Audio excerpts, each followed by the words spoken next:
wanted to read you my lead for tomorrow's column. At the door. Hold the line, Barrie, while I see who it is. Don't answer that, White. Stay away from that door. Stay away from that door. Don't answer that, Oh. You. Look, I told you it's no use coming here. You're just wasting your time. My life's too short. By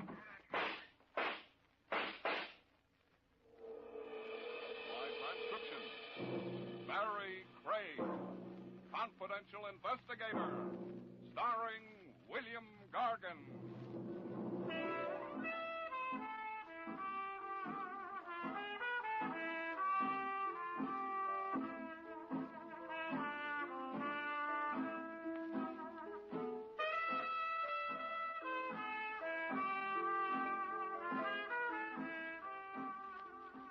Barrie Craig speaking. It was one of those nights. I was sitting in my office with my feet hooked on the corner of my desk, trying to whip up some enthusiasm over an assignment to bodyguard a couple of tin coffee pots at a Long Island wedding when the telephone rang. I let it ring a few times before I reached out and snagged it off its hook. After all, when they're that anxious, they can be mighty worthwhile. Yeah, who's this? Al White from the Chronicle. Remember me? Oh, Al White, sure. How's the gossip column racket these days? Warming up. I got a chore for you. I'll bet you have. Meaning what?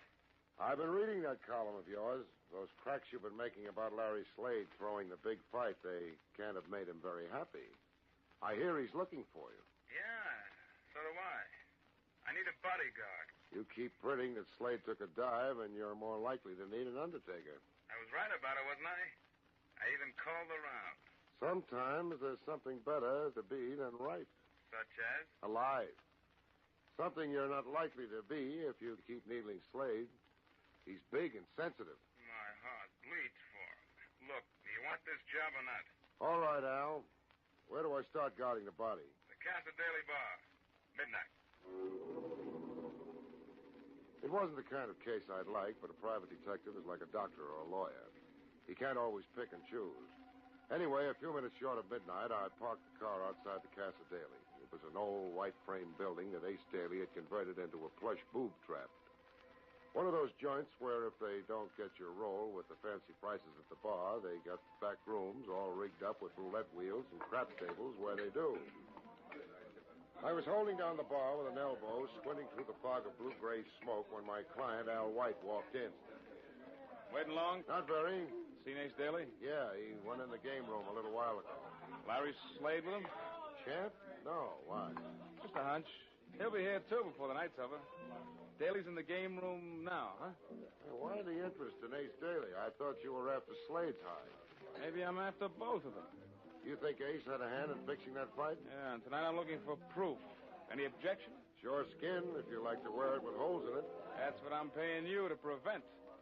Maybe we better make this one cash in advance. Can't you trust me? Oh, sure. I just don't want to have to go to the trouble of suing your estate to get my money. Oh, very funny. Hey, wait a minute. You must read tea leaves. Huh? Don't look now, but your old friend, the ex-champ, just came in. Is he heading this way? No, he's going on through into the gaming room. Good. What's good about it? I had a tip Slade would be showing up for the payoff tonight. This settles it. He dumped the fight, and Daly paid him to do it. You still haven't got any proof of a payoff. With a little luck, we might even get that. What are you going to do, follow Slade in? Not yet. Give him a minute or two head start. He won't go direct to Daly's office. He'll probably waste a couple of minutes looking around in the gaming room, just to make sure he isn't being followed. Now, if we time it right, we may catch him in the act. And if we do, I'll have the biggest story of the year. I only hope you live to write it. I'll write it. Don't you worry about me. All right, then. I'll worry about me. I only hope that I live to read it. We stayed at the bar, finished our drink, and listened while a tinny five-piece combo did unmentionable things to a popular ballad. Then Al White dropped a handful of silver on the bar and nodded he was ready. I led the way out of the bar to the disguised entrance of the roulette room. The door was presided over by a tuxedoed man with a broken nose. We stepped into a small vestibule, waited while he closed the door behind us. Then another door opened, and we stepped into the game room. A low buzz of conversation, spiced with the click of roulette balls, rolled out toward us. A dozen or more people were huddled around a huge roulette layout in the center. On the far side, a hot crap game was in session. Either Ace or Slade was in sight, so we ambled past a bank of slot machines toward a door marked private. From behind it, we could hear the sound of someone laughing. Ready? All right, let's go. And may your marriage be as happy as you are beautiful, my dear. Hold it, Judge. We got company. Something just crawled out of the woodwork. Something was wrong.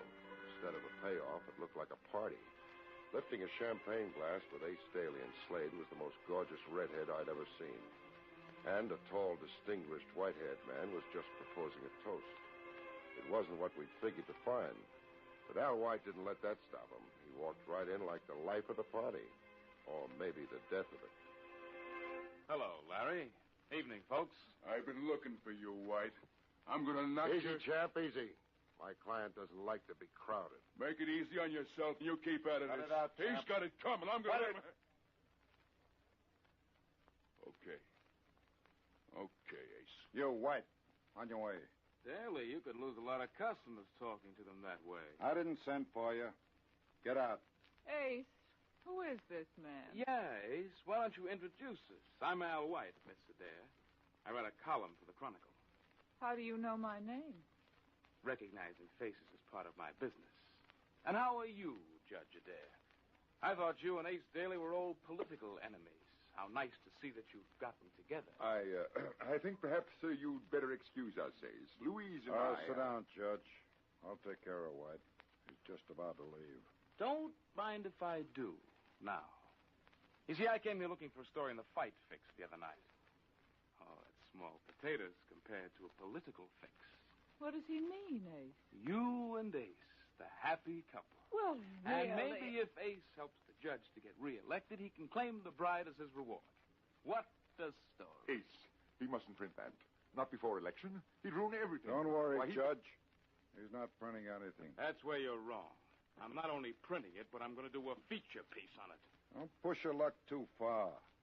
You're still healthy because nothing will happen to you in my place. Providing you're out of it in 5 minutes. Just let me take him, Ace. Let me Without take a him. rehearsal, champ? I thought you always rehearsed your fight. Well, you little rat, I'll kill you. It's the last thing Look, I... champ, I don't have my hand in my pocket because it's cold. I told you the guy's my client. Sit down, champ. As for you, Craig, put up the heater. Ace, you've got to stop him. He mustn't print that. It would ruin us, all of us. Don't worry, Louise.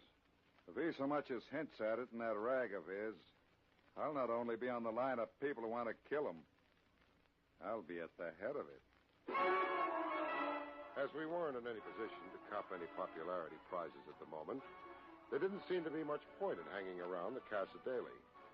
We got out with about 2 minutes left of the head start Ace had given us. White insisted that I drop him off at the combination office and apartment where he worked. So I locked him in for the night, then headed for my own apartment and some long-delayed shut-eye. I didn't need anybody to rock me to sleep, as I was practically snoring by the time my head hit the pillow.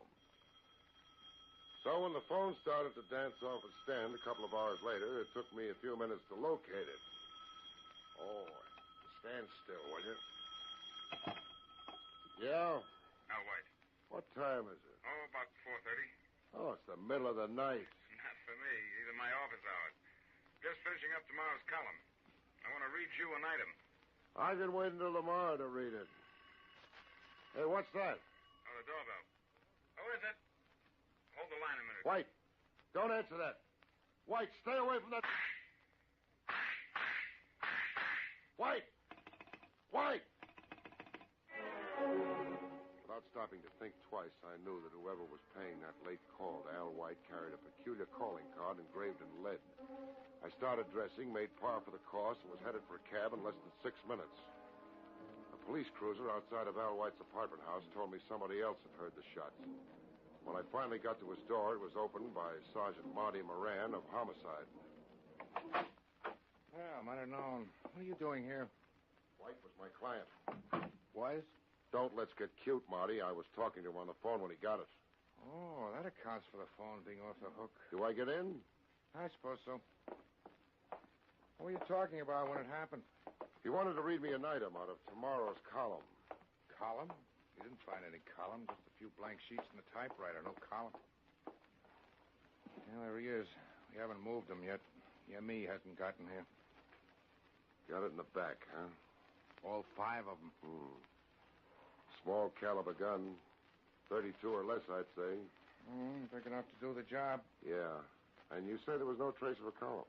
No, just a few blank sheets of paper in his typewriter. All right to handle? Yeah, I guess so.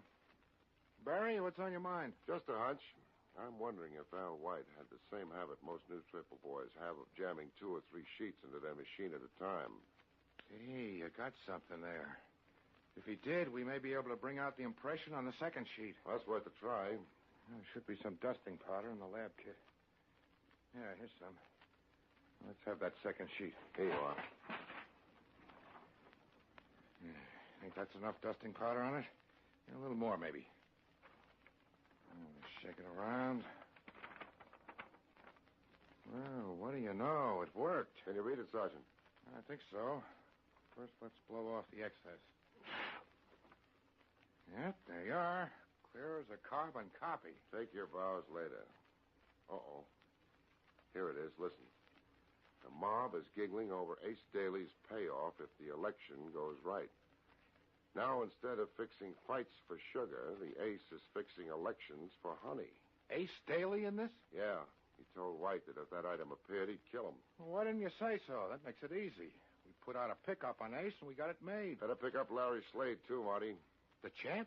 Yeah, he got into the act, too. He promised to kill White if he mentioned fixed fights again in his column. Oh, fine. First I have no suspects. Now I've got more than I have teeth of my own. How many other characters promised to make this creep a prospect for a headstone? Offhand, I don't recall, but as I think of them, I'll keep you informed, Marty.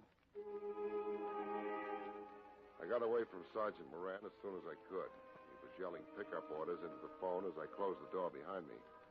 On the street, I grabbed a cab, told the cabbie to double back up a couple of streets to make sure there was no police trail on me, then gave the driver the address of the Adair home. It was an old converted brownstone house with a large brass knocker. Through the glass door, I saw the commoded figure of Louise Adair. Over her shoulder on the stairway, I could see her father, his white hair shining in the gloom. What do you want? I'd like to see you for a few minutes, Miss Adair. Now? What about? Murder. Murder? Yes, Al White, the columnist, a few hours ago. I see. Perhaps you'd better come in. What is it, Louise? You go on to bed, Dad. This, gentleman wants to ask me a few questions. Maybe your father ought to sit in on this. Leave my father out of it. Nonsense, Louise. Now, what's this all about? Al White, the columnist you met last night at Ace Daly's, is dead. Murdered. And this, gentleman, being a detective, has it figured out that Ace did it? I didn't say that, Miss Adair. I said he had a motive. So did a lot of other people. You, for instance, or your father. Ah. Why not? If White printed that story about you and Ace, it might have cost your father the election. And it certainly wouldn't help your social standing. Why, that's absurd. Ace and I were merely waiting for the proper time to announce our engagement.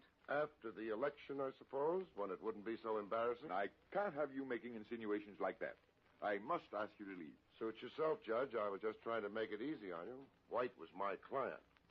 And he's dead now. Maybe so. But when a guy hires me to see that nothing happens to him and something does, I want the guy that made it happen. But don't you see, we'll get dragged into it. The scandal will ruin Dad's chances of re-election. That's unfair, Louise. How can we help?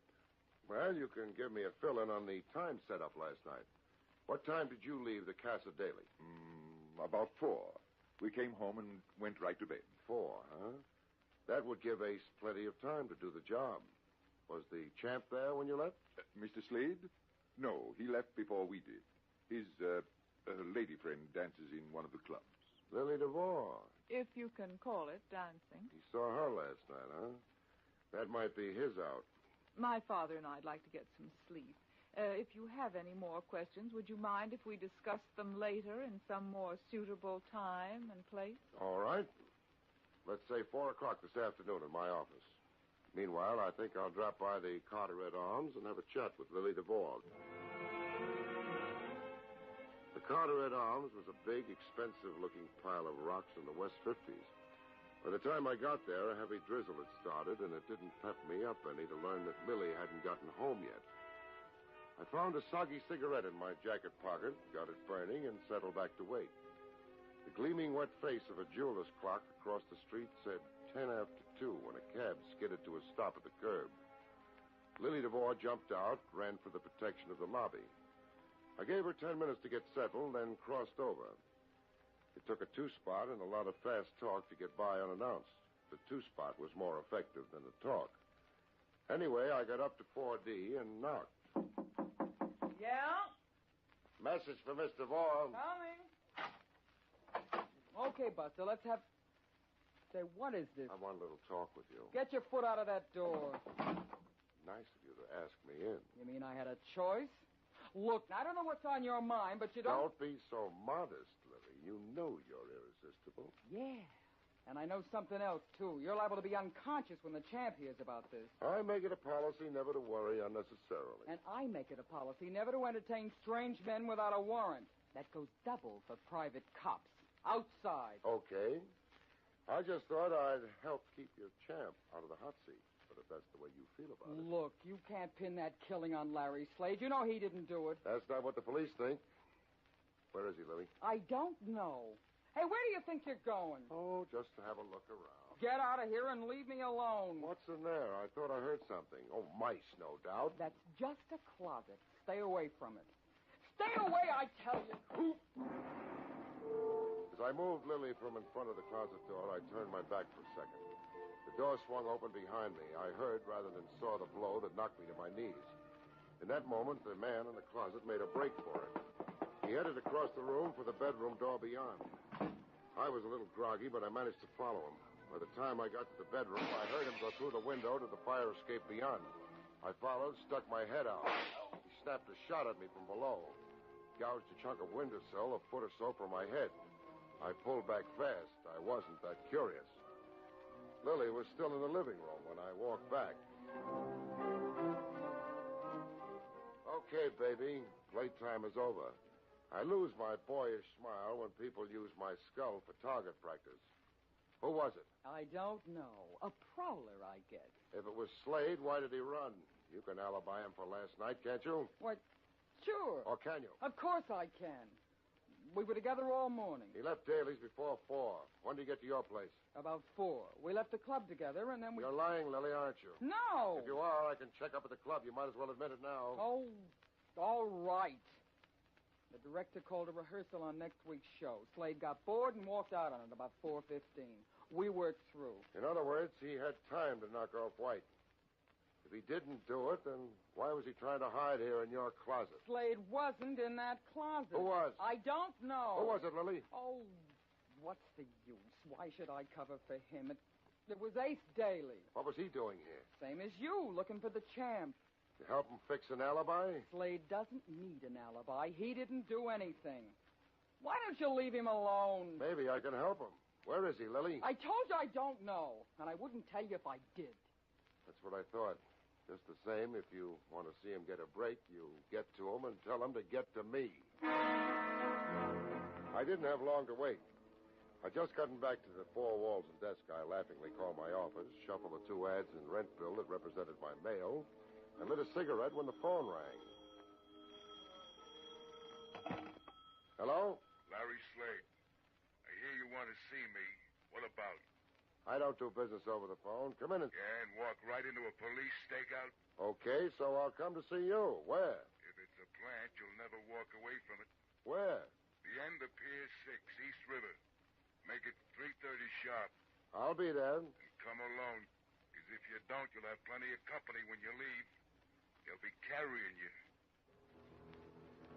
Pier 6 was a deserted strip that stretched out into the murky water of East River for a quarter of a mile. Anybody walking to the end would be visible for minutes before he reached the end, setting him up as a perfect target. The goose pimples and icicles running down my spine were caused by the cold wind, I think. The rain hadn't let up, and I was drenched by the time I reached the end of the pier. Larry Slade stepped from behind an old rotting shack that had been a watchman's shanty. He looked bigger than a Brahma bull and twice as nasty. Hello, champ. What do you want? The one who killed Al White. The cops think maybe you did. I can read. I don't think you did. That's nice. So? Give yourself up. I don't want you to take the fall for the killer if you didn't do it. I don't take any falls for nobody. You're set up for one right now and don't know it. You're lying. Why should I? Ace Daly's the only one got anything to gain by lying. He wouldn't cross me. Not unless he needed a fall guy, and he does. Why don't you tell him that? Hey, Ace. Busy little man, aren't you, Craig? I tried to get around, only this time I didn't get around fast enough. Looks like you beat me to it, Ace. Looks like I did. He thinks you're trying to pin the murder on me, Ace. Now, why would I want to do that, Larry? Why would I want to frame the guy who's giving me my alibi? Your alibi? He hasn't even got one for himself. Not after he left Lily Devor last night. Oh, yes, he has. Larry came back to the Casa Daly. We were both there together at 4:30 this morning. Now, what do you say to that? You've had time to cook up a nice little story, haven't you? But coming from the two principal suspects, I doubt if the police will take your word for it. You'll have to think of something better than that to prove you were really there. Don't worry. We can. After he got home, Judge Adair called me up to talk things over. That's funny. The judge didn't mention it to me. But then maybe you haven't had a chance to give him his briefing yet. Don't worry, Craig. He'll back us up. Will he, Ace? Aren't you forgetting something? What? You can't help him now. When the story of your little deal gets out and the papers tie it in with this murder, your support would be the kiss of death. His only chance of re-election now is to wash his hands of you as fast as he can and try to make hay on the other side. Now, wait a minute. Sorry, Ace, but I gotta go see the judge. I'd kind of like to hear what he has to say before he's had any coaching. Stop him, Slade. What do you want me to do? You're the champ. Figure it out for yourself. Larry Slade grinned, licked his lips. He hunched his left shoulder a bit. And I saw the punch start somewhere near the tip of his shoe, but I couldn't get my jaw out of the way fast enough. It landed like a ton of bricks, and the pier came up and slapped me in the face. I don't know how long I was out. Could have been minutes, probably. It was only seconds. Both Ace and Slade were gone when I opened my eyes. I couldn't find it in my heart to regret their going. All I could do was hope that they were going to the wrong place if they wanted to locate Judge Adair. I managed to get a cab and gave the driver my office address. When I got there, two people were at my door trying the knob. Even in the semi-gloom, I had no difficulty making out the sleek lines of Louise Adair as one. The other was her father. Looking for me? Oh. I thought you'd forgotten our 4 o'clock appointment. I've thought of something you should know. Good. Let's go inside where we can talk. Make yourselves comfortable. I suppose we really should have told the police, but Dad preferred to talk to you first. Well, let's have it. I think I know who killed your client. I thought you might. Judge Adair, after you and your daughter got home this morning, did you phone the Casa Daly? Why, how did you know about that? Then you did make the call. Why, yes, about 4:30. Well, there goes the old ball game. I thought that Ace was lying. But Ace wasn't there. No one answered the phone. He didn't? Why didn't you tell me that this morning? Well, Dad didn't want to get involved. It would cost him the election. Cost a man his life. I finally realized too late. When Daly tried to reach me today... I see I got here just in time. Ace! No, don't shoot, Daly. I won't tell anything. Don't... Boy, you dirty double-crossing old buzzard. He's got a gun, Dad!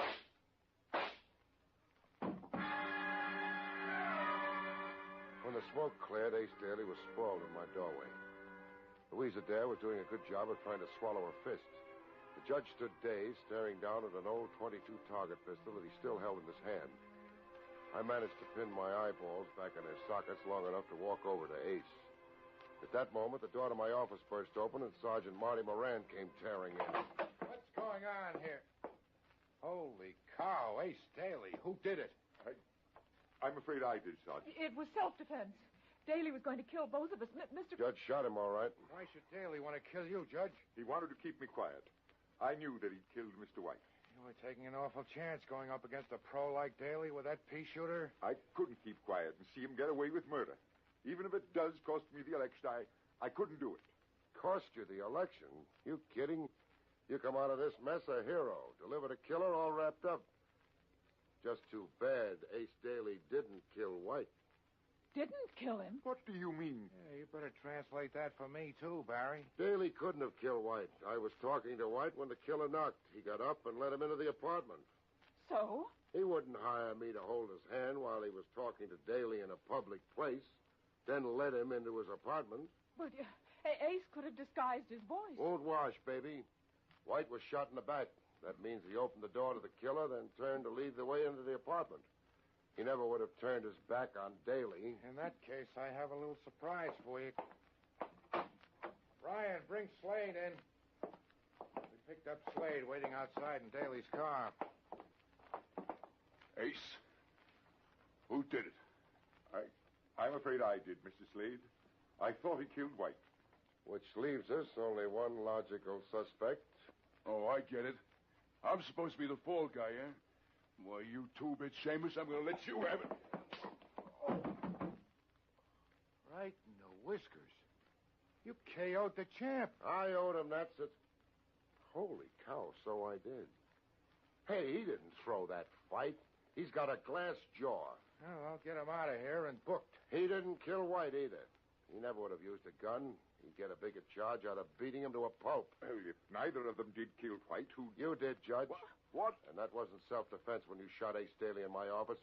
It was murder. That's fantastic. Why should my father kill either of them? Because White was getting set to break a story that would have blasted your father's chances. Ace knew your father killed him and covered him for your sake. But your father knew when the heat was on, Daly would throw him to the wolves. But to go up against Daly with a .22... Ace was a sitting duck. The judge shot him before he knew he was being double-crossed, using me as a witness that it was self-defense. Now, see here. This is ridiculous. I was in bed when White was killed.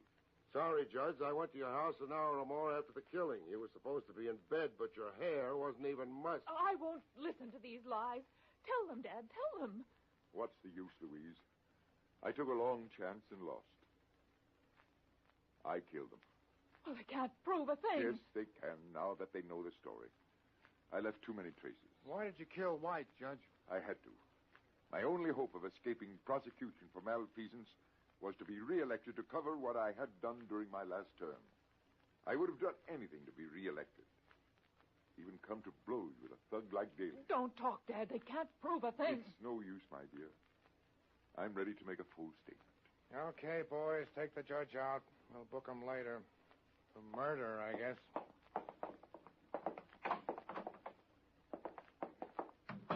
Barry?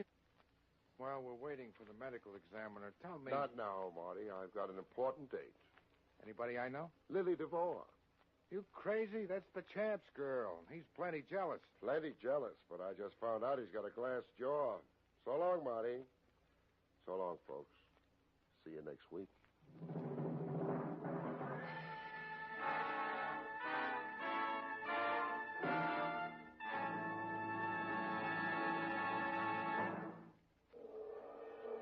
You have just heard Barrie Craig, Confidential Investigator, starring William Gargan.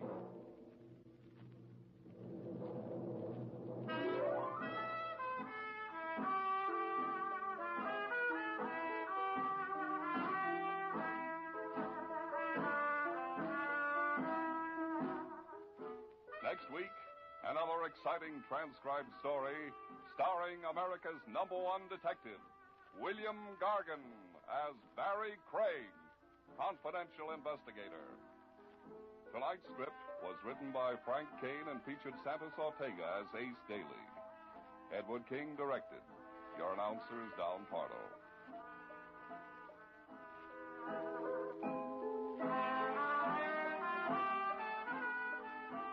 All names and places mentioned in this program are fictitious, and any resemblance to actual persons living or dead is purely coincidental.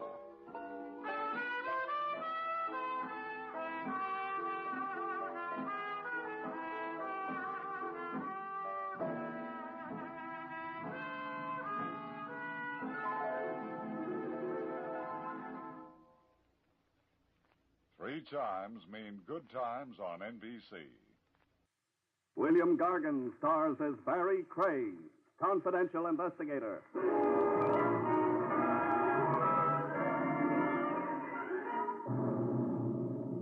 One thing about a corpse you can be sure, folks. Everybody's always trying to palm it off on the next guy.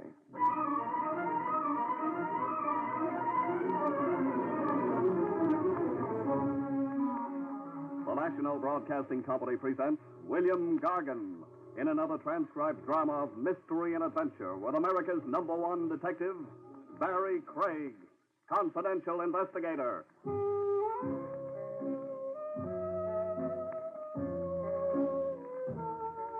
Barrie Craig speaking. A wise man once said a good detective's brain is in his feet. I guess he meant footwork solves more crimes than brain work. Oh, mister, my aching metatarsal. In my business, you rest your feet every chance you get. Any raised surface. Desks, tables, a friendly lap. Off go your shoes, and up go your feet.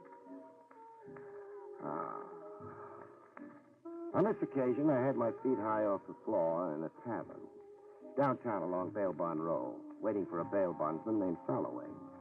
Sam Soloway. We had a date set up. Soloway had poured his troubles out to me on the telephone.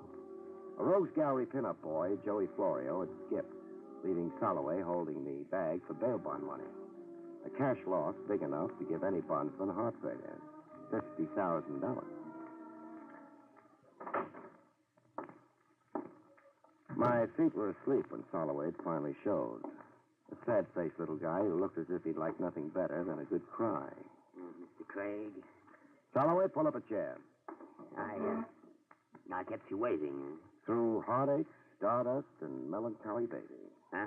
The juice box over there. It's been crying for half an hour. You look mopey, Sam. Mopey? Somebody should have strangled me before I became a bail bondsman. Craig, you've got to catch me a rat. Joey Florio? Joey Florio. He jumped bail, yes, but he's still here in New York. What makes you so sure? One thing, the police have every exit covered. Also, on the grapevine, I was tipped off that Florio stuck around to wind up his business. Close his horse parlors, collect all the cash he can, like a man going away for a long time. Going where? Europe, somewhere. He's going to catch a plane for Europe. Just like that, huh? A fugitive racketeer under indictment breezes into an airport all smiles and climbs aboard a plane. Oh, he has nerve, Joey Florio. It took nerve to become a high muck-a-muck of the rackets. Exactly what do you want of me, Sam? Catch Joey Florio. I'll give you 10% of the bond money you saved me. You're a sucker for hiring me on the side. You've got the whole police department working for you, for free, gratis. I feel safer with one man working for $5,000. Just how do you expect me to cover the airports? I've only got 2 arms and legs. I'll hire people. Just show me an expense account. Cover the airports and then cover my funeral. Because if I lose $50,000 on account of a rat like Florio, I'm positively going to shoot myself through the head. Hear that song, Sam? Sad, huh? So what? It's my nickel. The song takes me back, Sam, way back. My first long past, and the girl named Glory.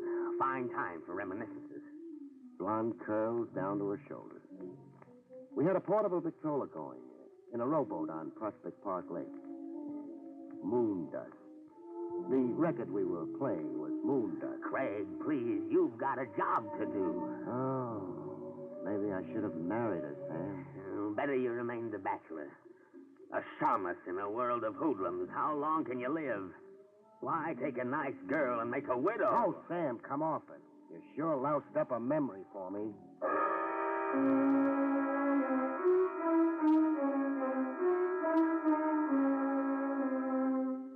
I covered the airports to keep Soloway, the bondsman, from attending his own funeral as threatened. I hired a half a dozen stooges for $10 a day and smoke. You know your stations, men. It's a 24-hour watch, so load your pockets with K rations and carry a change of socks. The guy who comes up with Florio gets a $200 bonus and my love.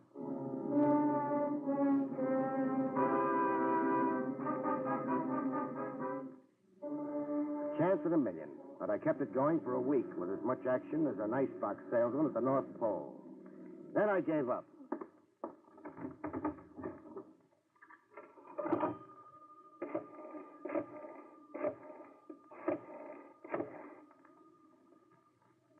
Holloway, this is Barrie Craig. That tip you got on Florio was a dud.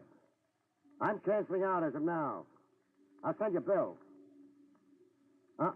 Coaxing's no good. Neither is throwing hysterics. Keep my men squatting in the airport any longer, and they'll start charging us rent. Goodbye now. I was through with Joey Florio's disappearance. That is, I thought I was through with it. I found out different exactly 2 hours after I'd crossed Holloway off my list of clients.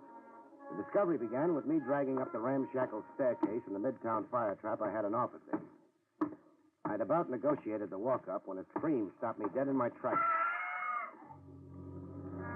At the top of the landing, I got a look at the screamer. It was Polly, the old Polish cleaning lady, complete with mop and bucket, staring banjo-eyed at a corpse curled up at her feet.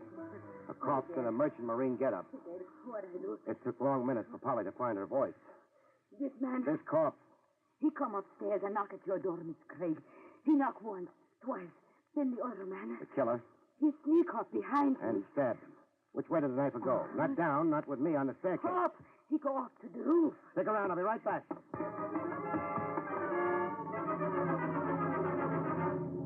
I was right back, empty-handed. The roof led to 88 exits in a 4-block square. A perfect setup for a killer making his escape. I dragged the stiff into my office and then talked to Polly some more, getting nowhere. Now tell me, the knifer, what did he look like? Bad. A bad face. I see that face and I know that man no good. Sure. There were character bumps on his face and you read them. But draw me a picture, huh? Height, build, how he was dressed, some identifying marks maybe. Oh, he's short, man. Yeah? And his hat pulled down over his face. I never forget. He stabbed the sailor, then he stabbed him again. And again, and then again, yeah. 4 separate wounds. I've counted them, but give me more description. He's short, man, and his hat over his eyes. I never forget. A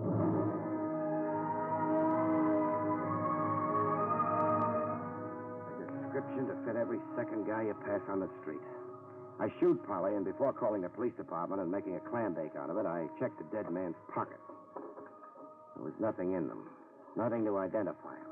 Just 3 crumpled dollar bills, some silver, pocket knife, chewing tobacco, a key ring, and a clipping from a newspaper gossip column.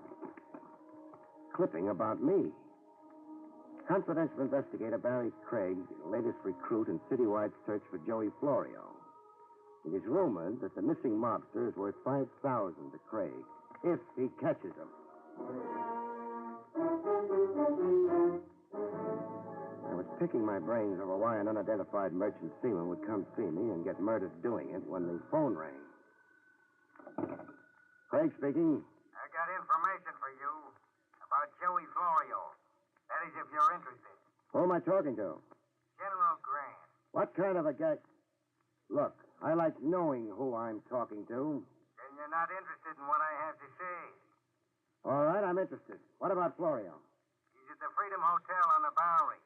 Making out he's a bum. Whoever said he wasn't. Well, if you was to get over there right away... Why right away? Florio's all set to move on to somewhere else. You really want him, it's gonna be right away. I see. Tell me now, General, sleeping up in that tomb on Riverside Drive like you've been, how'd you know I was interested in finding Joey Florio? It's been in the papers. I read it in the column. And why are you so interested in double-crossing Florio? For a cut in the 5 G's you're going to collect? Oh? How will I know who to pay a cut to if you don't identify yourself? I'll be around to collect when you catch Florio. Better hop to it on a double. Florio's not going to sit around waiting for you. So long.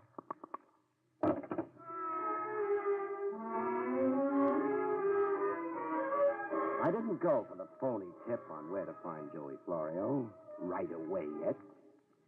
10 years as a confidential operative, and you don't jump at bait like a seal in Central Park. You don't swallow everything an anonymous jerk disguising his voice on the telephone tells you. It figured. Somebody wanted me out of my office, and right away. I stuck around to find out why, in a clothes closet with my office lights out. I kept the closet door ajar just enough and waited for development. I I didn't have to wait too long. There was a knock on my door. Somebody was satisfying himself that I was really out. I watched the door open and close, and the flashlight play slowly around the room. A lady caller it was. Blonde heartthrob in ballerina slippers and a page boy bob. I watched her bend over the corpse, open his shirt, reach in and unbutton a pouch he wore around his middle, something I'd never thought to look for. I had the pouch out of her hand in one grab. I'll take it, sister. No. You went right to it, huh? Like you knew exactly where he kept it. Give it back. The way you frisked that corpse. No nerves, no squeamishness. You could hire out to an embalmer. Give me the pouch. Suppose we see what's in it together, beautiful. Real chummy like. Oh. Well, ship's papers, huh? Stacy Crocker, signed to the Star of Sharon. Dates freshly stamped like... Uh-oh. Pardon me for taking my eyes off you. Now, hand those papers back at once or I'll shoot. Oh, don't, please. I'm fond of this suit. Your papers? Here. They're all yours. I ought to kill you. For identifying the stiff before you could get at your gun? Who killed him? I don't know. Now try for $4. Who was your stooge on the telephone with me a half hour ago? I don't know what you're talking about. For $8 now. Really concentrate on this one. Where's Joey Florio? I never heard of Joey Florio. Baby, let's not kid. But I'm not... Who is Joey Florio? And why should I know anything about him? Skip it. You going to shoot me before you leave? If you try to stop me. Oh, I won't. Honor bright. I'll pick you up some other time when your gun isn't showing. You'll know who I am and just where to find me. Yeah, I'll know who you are by your picture. My picture?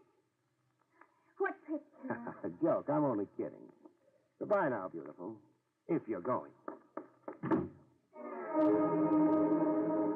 But I wasn't kidding. Blondie'd had her picture taken the minute she'd come waltzing in the door.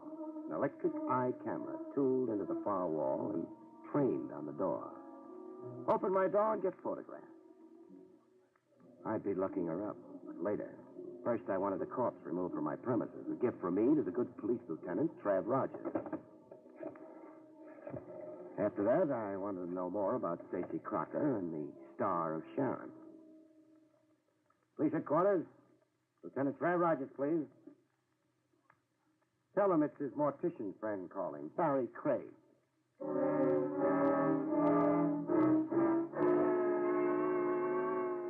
My interview later aboard the Star of Sharon, anchored off Pier 20, was short and sweet.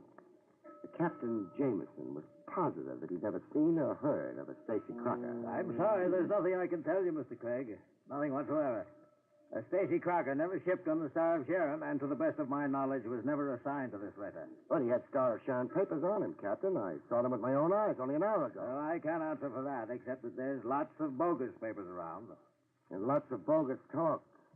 What? Lots of bogus talk. Why, you... Try throwing me over the side, and we'll both play pollywog in a drink. Thanks for nothing, Captain. Leaving the Star of Sharon on my way to police headquarters, somebody decided it was time to discourage me a little. A high-powered rifle shot from somewhere in an empty row of dilapidated buildings along West Street. It breezed close enough to my skull to give me a head cold. I got moving on the double.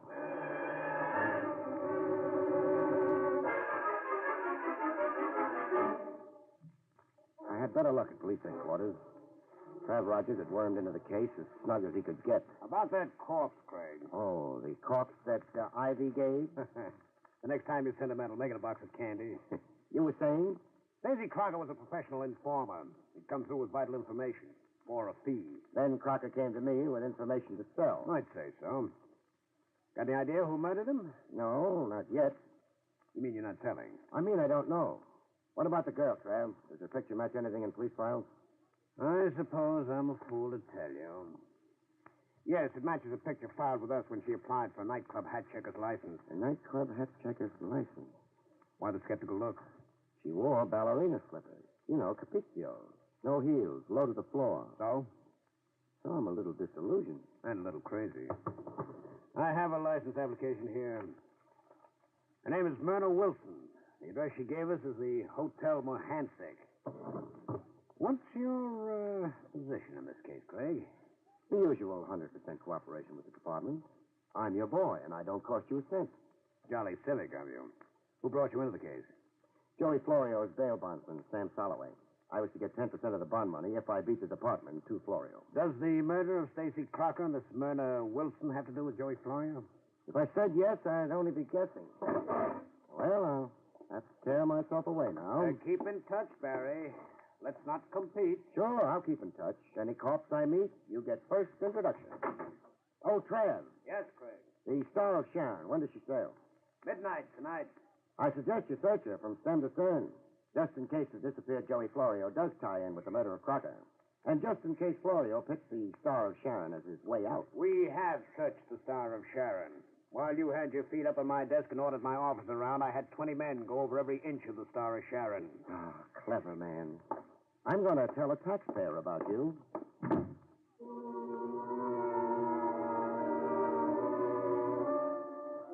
Blondie was next on the agenda.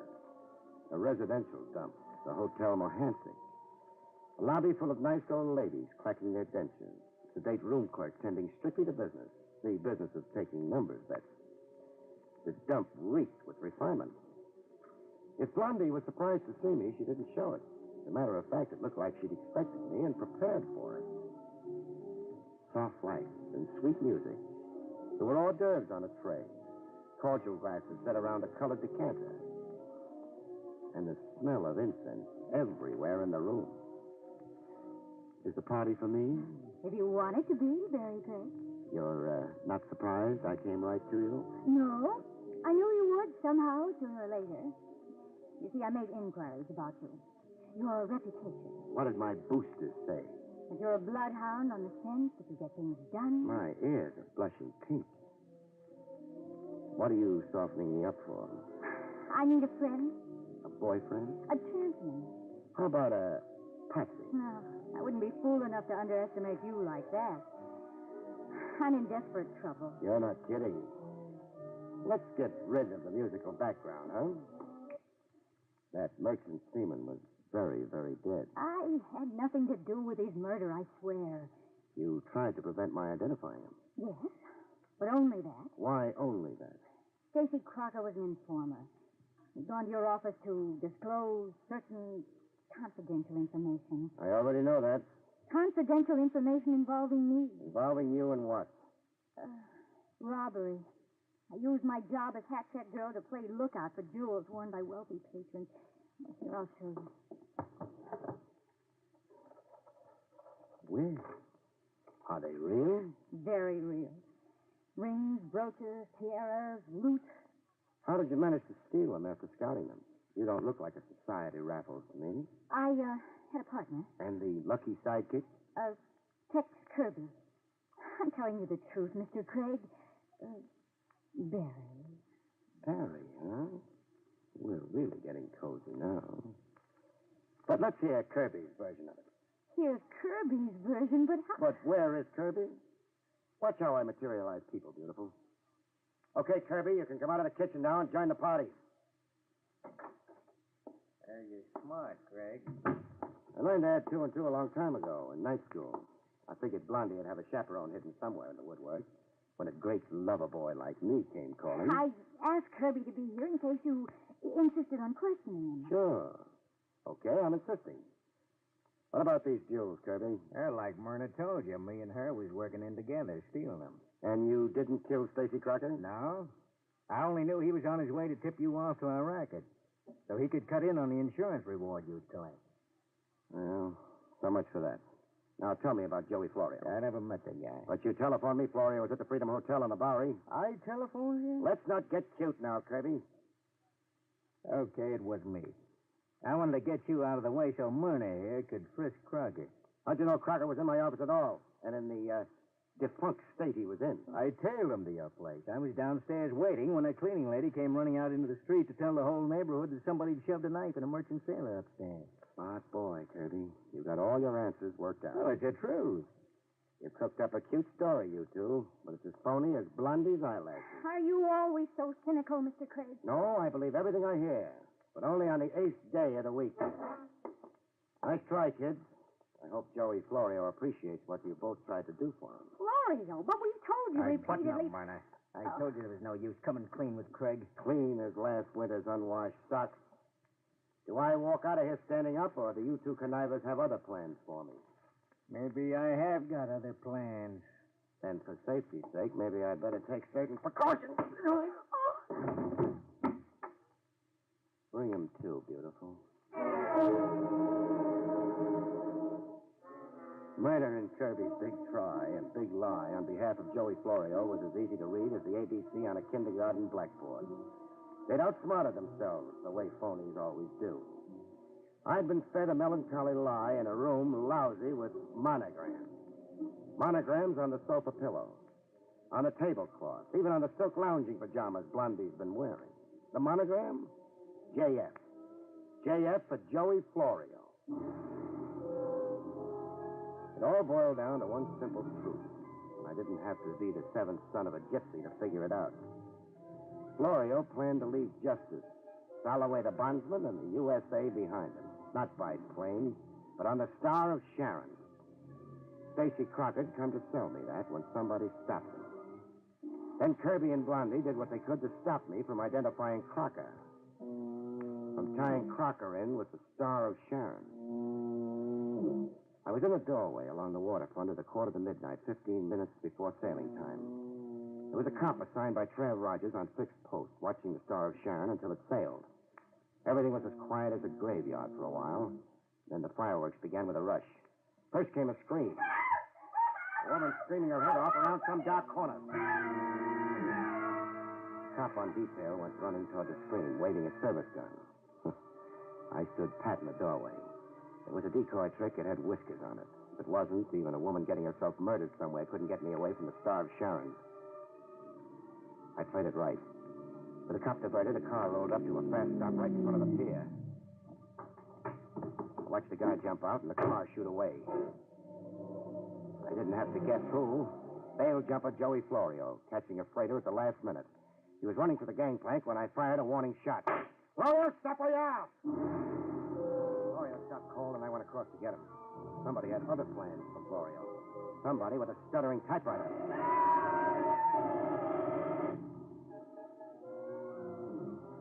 When I finally got over to Florio, he had more holes in him than a Swiss cheese.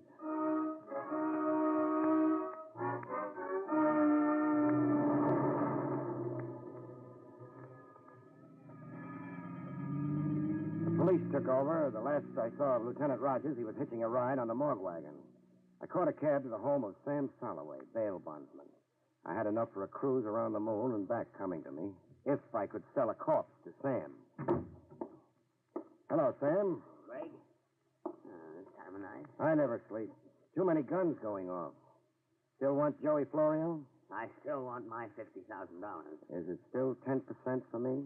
Bargain's a bargain. In cash, right away. Right away? Well, Craig, it's after midnight. I know you keep that much cash on you. Guys get themselves in trouble with the law at all hours. I've seen you come running to post cash bond in the middle of the night. Craig, you're a regular fox. All right, cash. Here. $100 bills.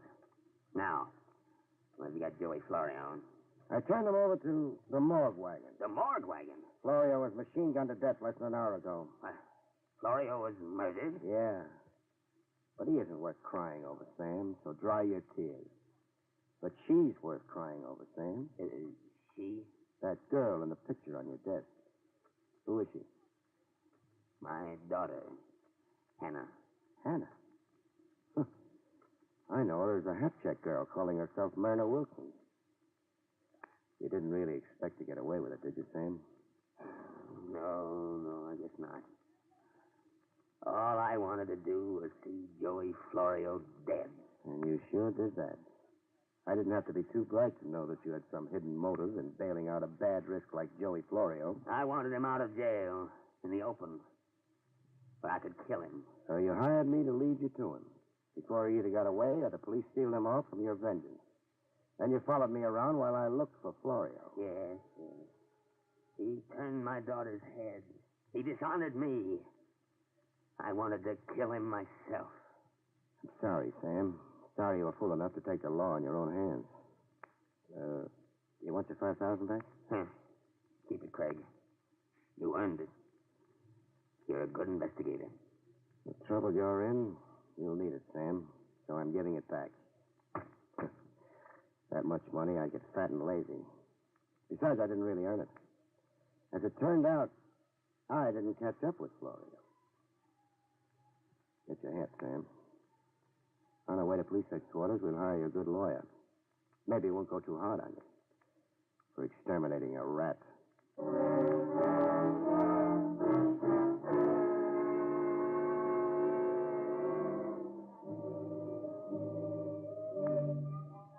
You rest your feet in my business every chance you get. Any raised surface handy. Off go your shoes and up go your feet. You drowse off, wondering about things. Things like the bittersweet memories of an old song can stir up.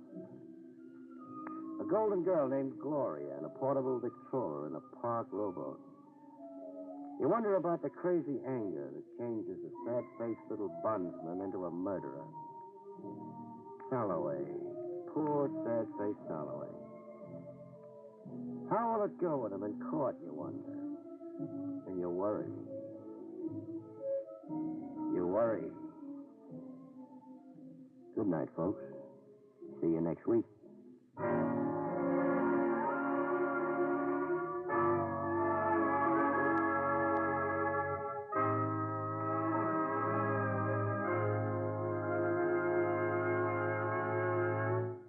You have been listening to William Gargan in another exciting transcribed mystery drama from the adventures of Barrie Craig, confidential investigator. Tonight's story, Corpse on Delivery, was written by John Robert. Next week, it's the strange story of the borrowed knife, about which Barrie Craig has this to say. One thing about marriage, folks. Many are made in heaven, but there are others that are unmade by the forced application of the vow, unto death do us part. See you next week, folks.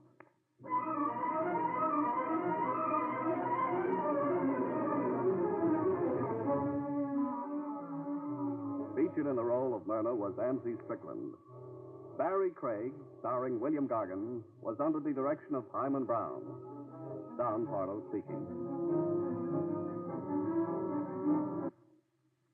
Now it's Meredith Wilson's Music Room on NBC.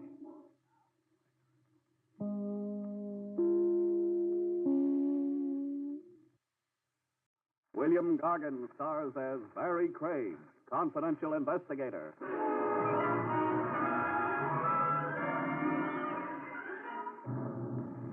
The odd thing about a killer, folks, you'd never believe it if his gun wasn't showing.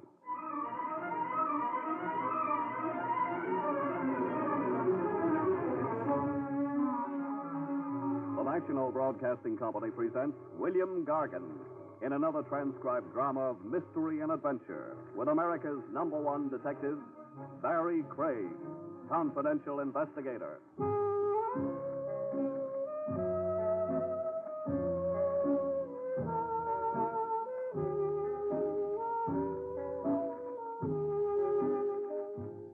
Barrie Craig speaking. The big gripe with a confidential investigator is that he has no confidential life of his own. You're on call day or night. Some jokers found your pedigree in a Manhattan telephone directory. There's a missing uncle wanted off his nut, a double-crossing partner wanted off with the cash register, or a tomb relic sure to set off a tongue war if you don't recover same lickety-split. Oh, carve out 5 minutes of privacy for yourself and bet on it.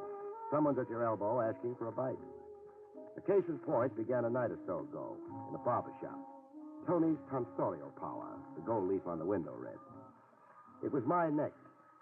One more customer move, and I'd stop looking like an unemployed violinist. Well, I never got to sit in Tony's barber chair.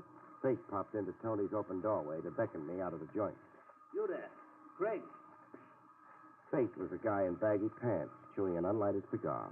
Marty Walensky, a hack driver. Hey, Craig. If you've never been shortchanged by Walensky, you haven't lived.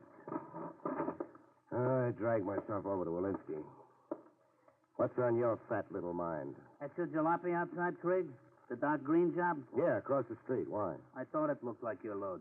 You got a dame in it, waiting for you. A dame? Walensky, what kind of a gag She flagged me at 78th and 3rd, so I know a good, reliable shamus she asked. So here we are. I keep an office. We've been there. Now we're here. She's waiting on your jalopy. You don't want the business? I haven't seen the back of my neck for 6 weeks. It's my neck. On you, the long hair looks good. Listen, Craig, it can't wait. Whatever's with this chick can't wait. As a matter of fact, confidentially, she didn't even stop the dress before flagging me down.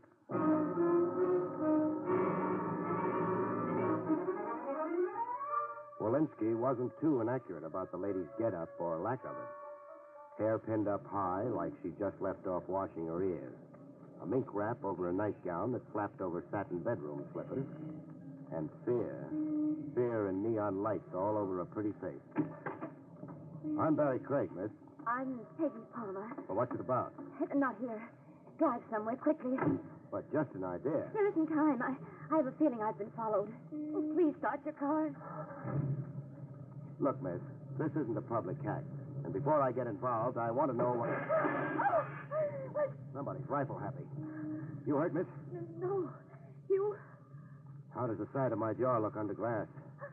You're bleeding. Flying glass has that effect on me. I start to gush. Pull away, please, Mr. Craig, before we're murdered.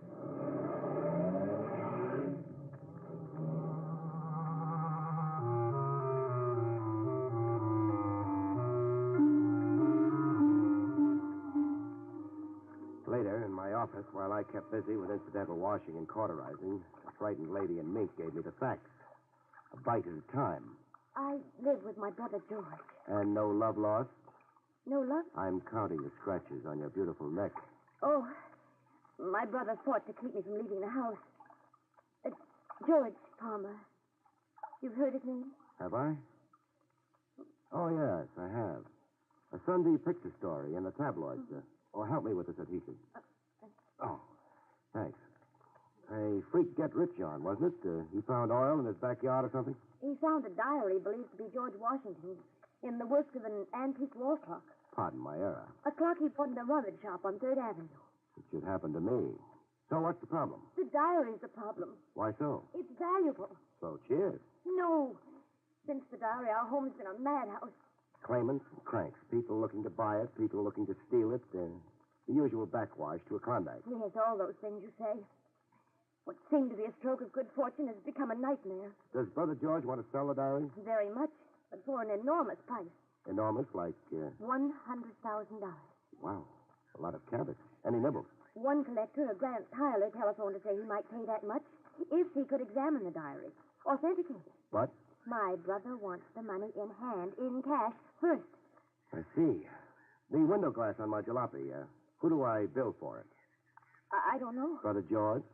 Perhaps for anybody, Mr. Craig. Anybody? You said claimants and cranks. The usual backwash. How right you are. Anonymous phone calls. Notes in weird hieroglyphics slipped under the door. Bricks hurled from the street. Broken window glass. We've got more of it than anybody, Mr. Craig. Just come home with me and see. Come on to my house, huh? Just what job do you have in mind for me? Take charge of the diary. Negotiated sale to this Mr. Tyler or somebody. And how do I wrestle the diary free from Brother George? You won't have to. I have the diary here with me. I took it secretly from George's vault.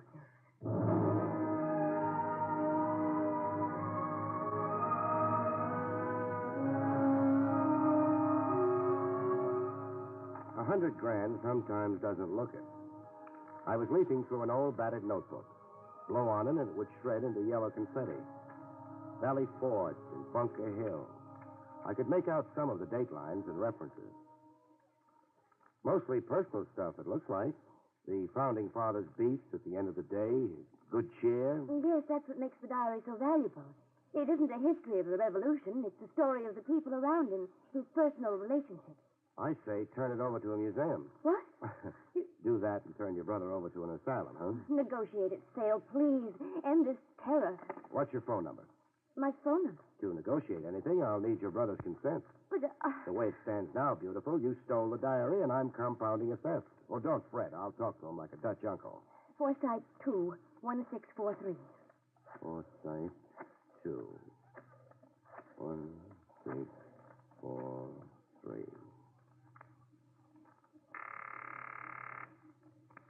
Hello? Hello, George Palmer? Yes, this is George Palmer. This is Barrie Craig, The detective? confidential investigator. Now, try not to blow a fuse. Your sister Peggy's with me. Keep her. Generous of you, but my harem's overcrowded as it is. She's a little unnerved over that diary. I want you to authorize me to negotiate the sale of the diary.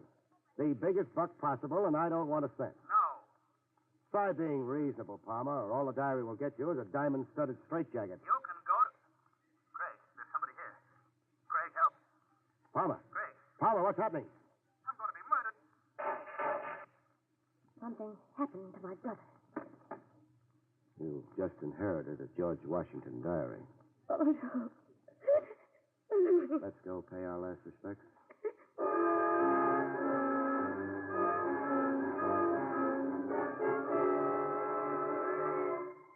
George Palmer lay flat on his back. His eyes were open and calm. As if now that he was dead, the furies had left him. 2 bullets fired close to the head. If the diary has been here, that's too... Don't borrow guilt, Peggy. Your departure with the diary had nothing to do with nothing. Your brother was chilled first, then came the search. Keep puffing those eyes, and you'll need a seeing-eye dog to lead you around. I can't help feeling miserable. No. You had a brother, and now you haven't. It's something to get used to. Dead. And only an hour ago. He was clawing at your throat. It's a bereavement, sure, and I don't want to be unsentimental. Ask you a question. Is this that antique wall clock your brother found the diary in? Yes. I worry about myself on rickety chairs, but that's the only way to see the inside of this clock. Clock's older than sin, that's for sure. In good running order? Why, yes, I believe so. The sales receipt for the clock, do you have it? Yes. George kept it here. In his desk. A wall clock in running condition, $25. Sold to George Palmer. Company? Got any idea who? No. I'll play butler. Who is it? Telegram for Miss Palmer. Let's have... Halloween was last week, mister. Your hands raised, please. Thank you. You too, Miss Palmer?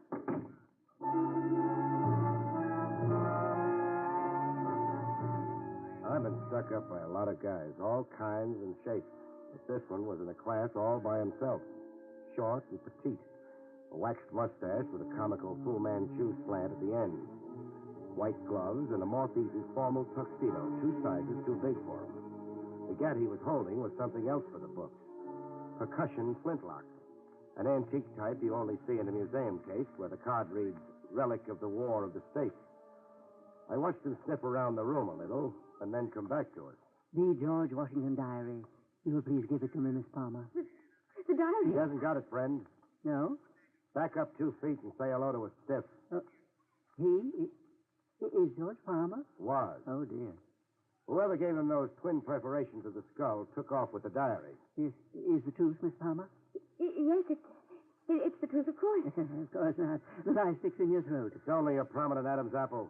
Give her a complex about that, and you'll The find... George Washington diary. Give it to me. To give you what we haven't got, we'd have to be magicians. Even to live, you'd have to be magicians. So it comes down to that. You have 1 minute. That hunk of museum cast iron that can do the work of a gun? You'll see. Yeah. Boom, boom, and where did the world suddenly go? Funny thing, I can't wait to see. I'm that curious. Curious? Uh-huh. I know about guns. Times get tough in my business. I can be a gunsmith. If I live, This is idiotic quibbling. I'm coming to a decision. My hunch is that what it takes to load that museum piece isn't around anymore. Nobody manufactures it. Nobody sells it. The minute is gone. My hunch is that you're bluffing, friend, applying the old psychological squeeze. What if I just begin moving? You'll be shot. Barry, don't. Don't bury me on the side of the hill, beautiful. I hate sleeping lopsided. Please, nothing foolish, nothing heroic. Give him the diary. My life's against it, beautiful. Give it to a runt in white gloves and a baggy tuxedo, I'd have to disown myself. I'm coming over, No, friend. stop, you fool. I'll shoot. Let me go. Sure. When your outlook on life gets a little more social.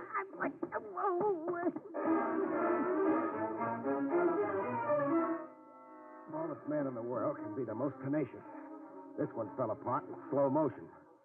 Before giving up, his thumb gouged my eye a little, and his teeth made a meal of my arm. Before coming to, we had to throw him into a bathtub of water. He was out as cold as that. Keep an eye on him, beautiful. The size of him, he can wash down the drain pipe.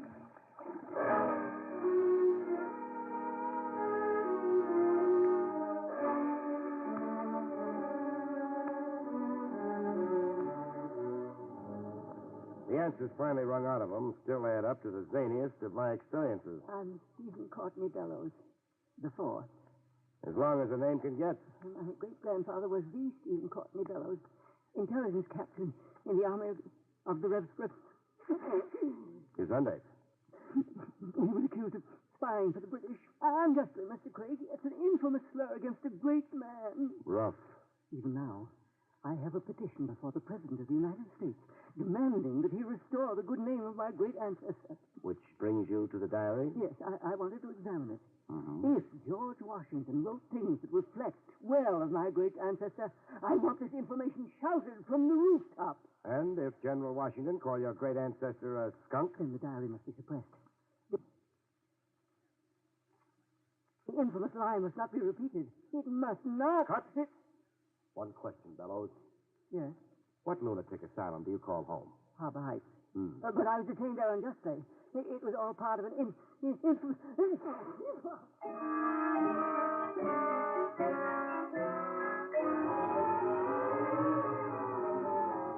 An escaped lunatic in a monkey suit, armed with an old dueling pistol. About the pistol, it turned out my hunch was cockeyed. It was loaded. You could have been killed.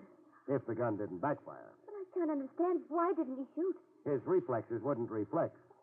He was so hoodooed watching me behave like a suicide, he couldn't get up the coordination it took to blast away. Oh, I'm glad he couldn't. So glad. Are you so glad? Yes. You say that like... You know something? What, Barry? Keep twinkling those eyes at me, and I'll climb right up on that white cloud with you. And, Barry? Go sailing over the moon. Oh, I love sailing over the moon.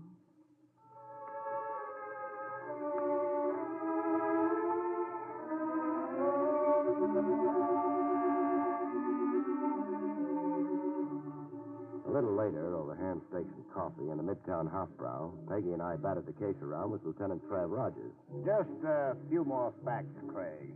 That is, if you can spare them. Well, you know about all there is. I know you gave me exclusive custody of a corpse and a lunatic. Show more respect, Trav. Bellows' great-grandfather... I've already had the pedigree up to my ears. I want the diary, Craig. Who doesn't? You'll have to get on the end of a long line. You won't surrender it? By court order? By police request. No can do. And our reason? It's the property of my client here, sacred to my keeping. I asked your reason. State. Diary's the honey that draws the flies. While I've got it, it's open season on Barrie Craig. Someone may come calling with a gun, and voila, I'll catch me a murderer. Or catch a bullet. All right. It's your life. Squander it any way you like. Good night, Miss Palmer. Good night, Lieutenant.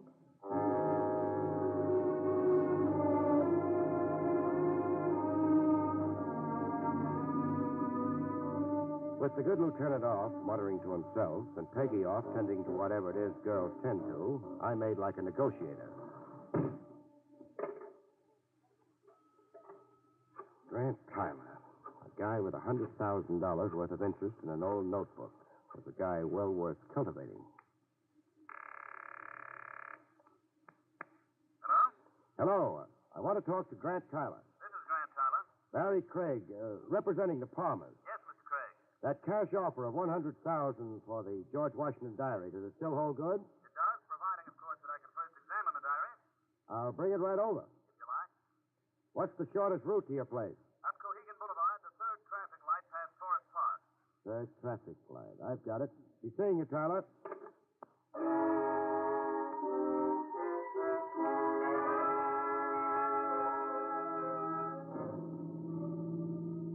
The second traffic light past Forest Park. I got the stop signal, a hand signal. A guy in a blue uniform, traffic cop or a fireman or a parcel delivery messenger. In the dark, he looked like all three of them. You were going 60, pal. The gas pedal jammed. Are you a traffic cop? No. No? Then what the... Don't get impolite, pal. No. I'd be a dope to. So it's a stick-up. Surprise. $40 is all I've got. You'll never make Bermuda. Keep your wallet in your pocket. Now drive into the park. All I want is your company. Into the park, pal.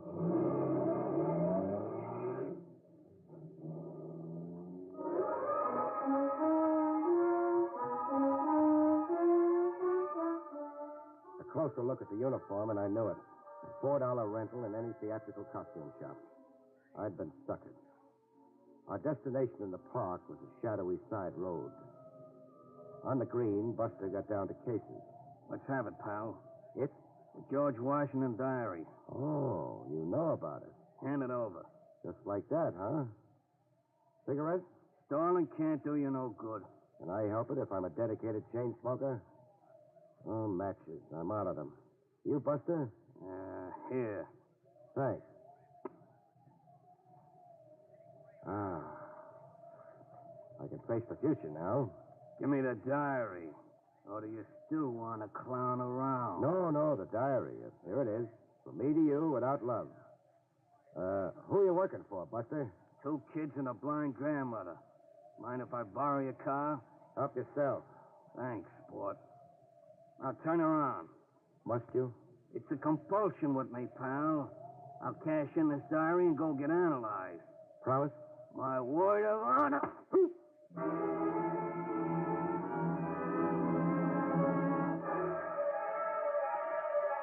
It took a long time for the balloon to drift down from out of gravity and settle back on my shoulders.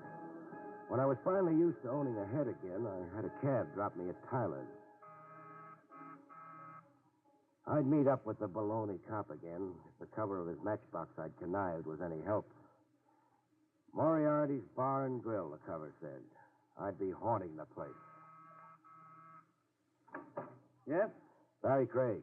Oh, you're late. Sorry, I was detained. Well, we'll have to do this another night, Craig. I've no time left for you now. Tough. Can I come in a minute? Well, I see no point in... Thought you were an Americana collector crazy to buy the diary. I am, but... But I haven't got it to sell, and you know I haven't got it. That's why the brush now? You're speaking nonsense. Am I? I was detained, I said, by a hood who stuck me up for the diary. I know nothing about it. Then what do you know?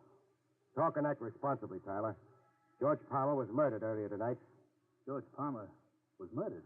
If you didn't know it, talk to me, Tyler. Well, after your telephone call, Mr. Holland telephoned me. The junk dealer who sold Palmer the antique wall clock? Yes. Holland said he'd have the diary for me, and could he come over right away, tonight? And you said yes? Well, I'd be a fool not to. Holland's price is only $10,000.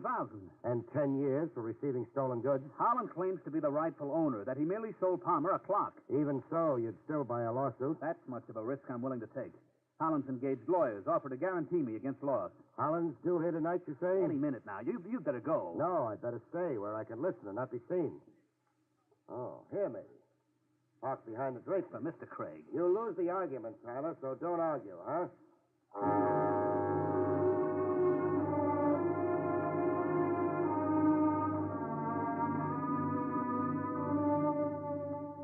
I got an earful. Holland looked and sounded like a guy ready, willing, and able to set fire to his junk shop and to himself. You don't have the diary, Mr. Holland? No, I came to tell you no. But you assured me. Something went wrong. But give me one day, Mr. Tyler. One day, and I will get you that diary. One day, and I will finish the transaction, I promise. I only have to get my hands on a no-good double-crossing rat. A no-good double-crossing rat. Oh, my friend in the park. Buster'd been working for Holland until he branched out for himself.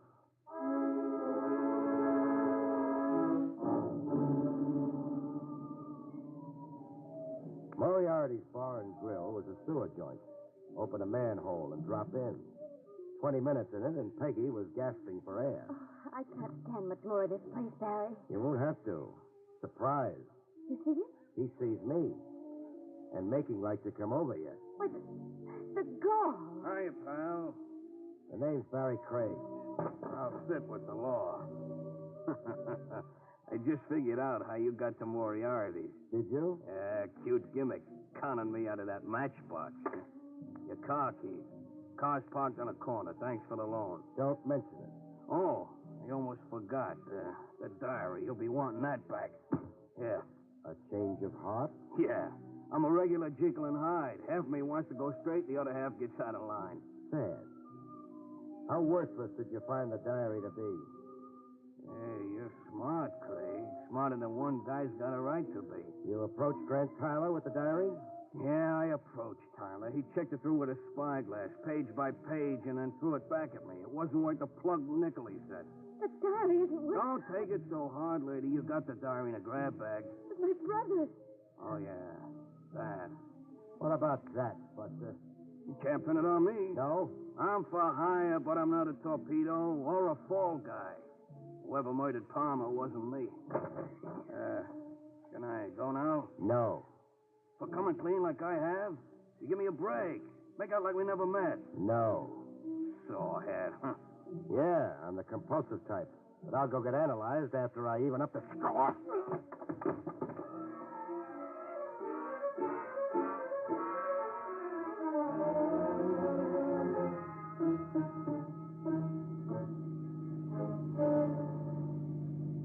With Buster nursing his jaw in the pie wagon, I went cruising with a beautiful lady. Uptown, crosstown, downtown, watching the lights go out. Dawn's coming up. Yeah, for me too. For you too, Barry? Dawn. You get drugged by night, you can't see a foot ahead of you. You're too busy listening to the thump of your heart. Especially with a beautiful babe blowing stardust at you. Barry, you're talking all mixed up. I'm always confused before I'm clear. That wall clock was sold in running order. Holland's sales receipt guaranteed running order. Oh, your mind's on the case. On a corpse. The clock couldn't be in running order, not with a notebook hidden in the works. But now you're contradicting. Stay with me, baby. When I examined the clock, it wasn't running. The mechanism had been injured. It wasn't running. Yet it was when Holland sold it to your brother. Does that mean something? It means that someone planted the diary in the clock after George Palmer carried it home from Holland. Am I clear? No, not to me. A phony diary not worth its weight in paper sets off a chain reaction of cranks, connivers, and grabbers. Everybody went for the gag. George, too? It cost him his life? Yeah, George, too. The question I'm asking is, who could or would plant a worthless diary in a wall clock? Who could or would? Only somebody who wanted George Palmer murdered, but not for the diary. How long was your brother dead before I called him up? Barry, well, you're out of your mind. You heard George shot. I was with you when you did. Don't bank too hard on the alibi, beautiful. I heard somebody shot, but it didn't have to be George. Anybody could have called himself George Palmer with me, especially over the telephone. Anybody. Or, say, Grant Tyler. Staging a phony murder so you could blow stardust in my eye. Make me your iron alibi. We're stopping? End of the road, beautiful. Police headquarters. I don't suppose you want to tell me your motive. Insurance, I guess it to be. You're the lucky beneficiary. Those nights riding a white cloud, beautiful. You and I'll never see them again.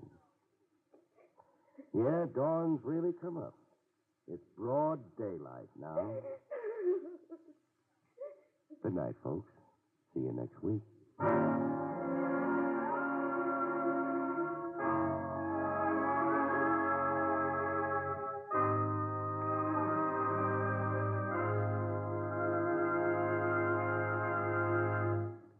have been listening to William Gargan in another exciting transcribed mystery drama from the adventures of Barrie Craig, confidential investigator. Tonight's story, Dead on Arrival, was written by John Robert. Next week, it's the strange story of murder in wax, about which Barrie Craig has this to say. Next week, I meet a wandering parrot screaming bloody murder, a sculptor with an amazing knack for making the dead lifelike, and a hired killer who sticks closer to me than my socks. The three put together spell murder. See you next week, folks.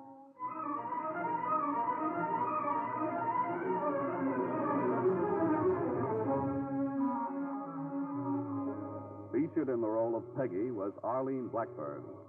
Barrie Craig, starring William Gargan, was under the direction of Hyman Brown. This is Don Pardo speaking.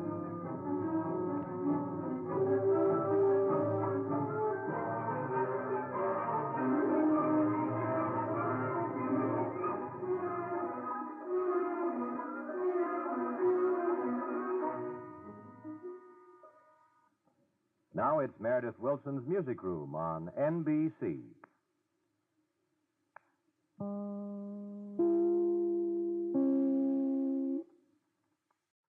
William Gargan stars as Barrie Craig, confidential investigator.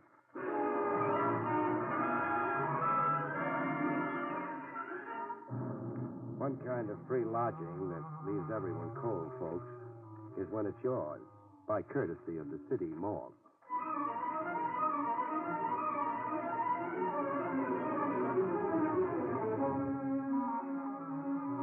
The National Broadcasting Company presents William Gargan in another transcribed drama of mystery and adventure with America's #1 detective, Barrie Craig, confidential investigator.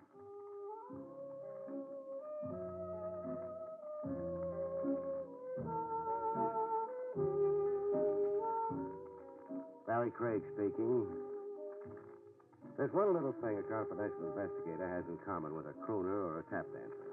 Ballyhoo. You can't get enough of it. The right kind of publicity break with pictures, naps, and your fees skyrocket. Even better than money, you promote your pick of jobs, scoop off the cream. I wangled me a break like that. A lady reporter, Mona Gale, assigned to follow me around by the True Life Picture magazine. An elegant redhead, lugging a camera and a notebook. She'd been ordered to profile me, get the story of my life from cradle to now. But the assignment had her missed, I could see.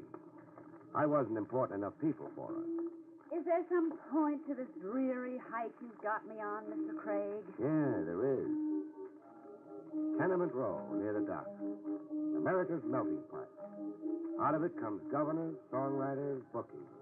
Look around you. I have looked around me. Then start taking notes. Garfield Place. I was a kid on this block. That rat trap there. I played stickball off the stoop. Go ahead, sister, make with the pencil. Must I? Posterity will want to know. Are you naturally egotistic, Mr. Craig? Are you naturally a snob? I'm tired. So have a seat. Here, on the stoop. What's better than sitting? Grand view, huh? Great. Dirty-faced children, pushcarts, squalor. Isn't there some other way of profiling you, Mr. Craig? Like? Oh, one of those celebrated cases you perform in so heroically. Couldn't I just watch you at work? Sure. If I had a case, which right now I haven't. Come on, beautiful. Get the feel of this block. Imagine back to me as a kid. That kid over there, reading the comics. Now, he could be me once upon a time. How about that weird-looking boy carrying the parrot? Boy carrying a what? Parrot. Well, yes. What do you know? The kid is carrying a parrot. And coming this way, too.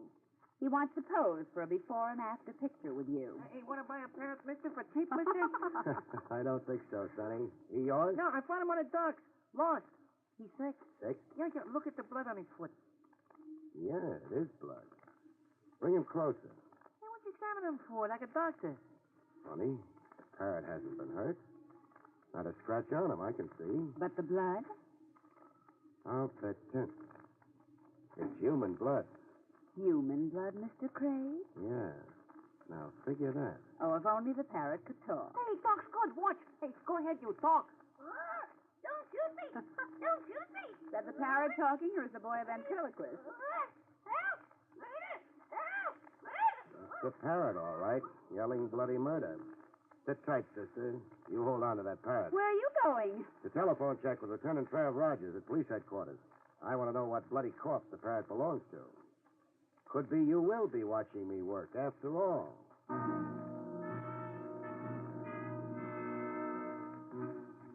Mona got to watch me work. Over the phone, Lieutenant Trav Rogers set up a date for the parrot to be reunited with his master. The setting for the sentimental reunion was the city morgue. Roll him out, Ernie. The parrot belonged to him, Craig. Steady, Mona.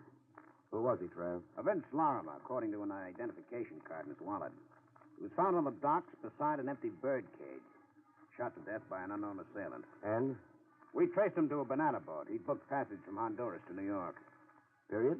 Period. On ship, Lorimer kept to himself, stayed in his cabin. A mystery figure, isn't that how a reporter would headline him, Miss Gale? That parrot you two chanced across was Lorimer's only known companion. Can I see the cage the parrot came in, Rogers? If you must meddle. I'm being immortalized by True Life magazine, so please don't louse it up.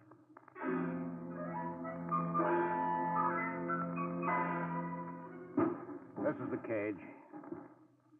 How do you figure the parrot escaped, Trav? Lorimer was shot. He dropped the cage. This padlock broke off in the fall. The cage door flew open, et cetera, et cetera. And the parrot copped a walk, huh? No, Lieutenant, I don't think so. You don't? Not enough concussion for a padlock to snap off. Lorimer could only be carrying the cage a couple of feet off the ground. So? Look at the twist in the wire here, where the padlock was originally secured. The wire is unusually twisted. The padlock didn't break off. It was broken off, deliberately. But why would a killer stop to do that, Craig? I'm puzzled like you're puzzled. Any other personal belongings found on the late Vince Lorimer? Just this wristwatch, pocket knife, the silver ring. The silver wedding ring. The end? The dead end. A corpse, a parrot, a few meaningless trinkets. Where would you go from here, Mr. Holmes? Oh, you're sure working hard at lousing me up with Mona.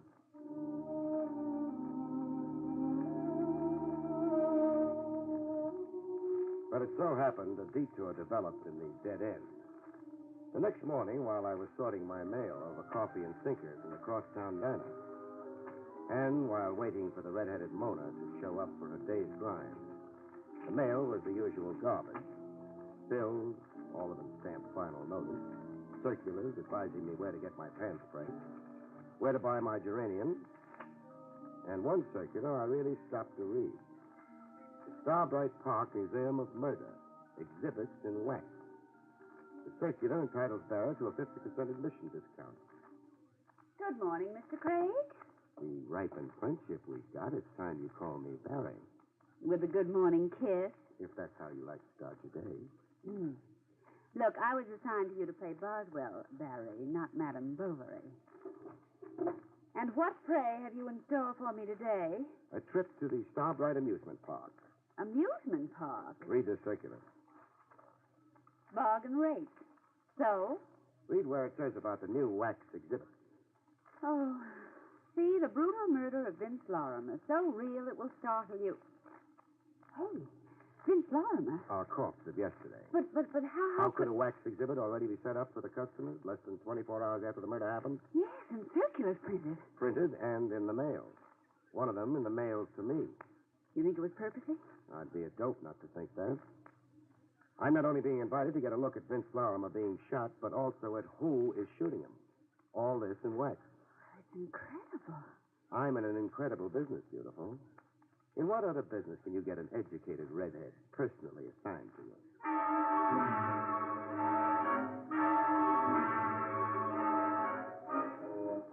Starbright Park was a ramshackle amusement area, a stone's throw off a public highway. Well, here's your Museum of Murder. Those signs, shocking, sensational, lurid. And closed.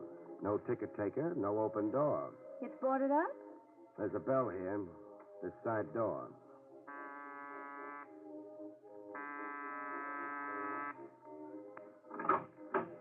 What do you want? A word with the owner, lady. I'm the owner. Oh. I'm Barrie Craig. This is Miss Gale. So what? I got a circular from you in this morning's mail. It's this one. You and 1,000 other people, mister. Everybody from A to C in the telephone directory. Oh, and you didn't mean the circular especially for me? Are you out of your mind? Often. The circular advertises an exhibit of the murder of a man named Vince Lorimer. You come to prove to me you can read? And also to see the exhibit. Another time when we're open. You're closed? For safety repairs. The building department found 14 violations. Oh. Come again. Wait. I want in. You say that like a cop. Invite us in.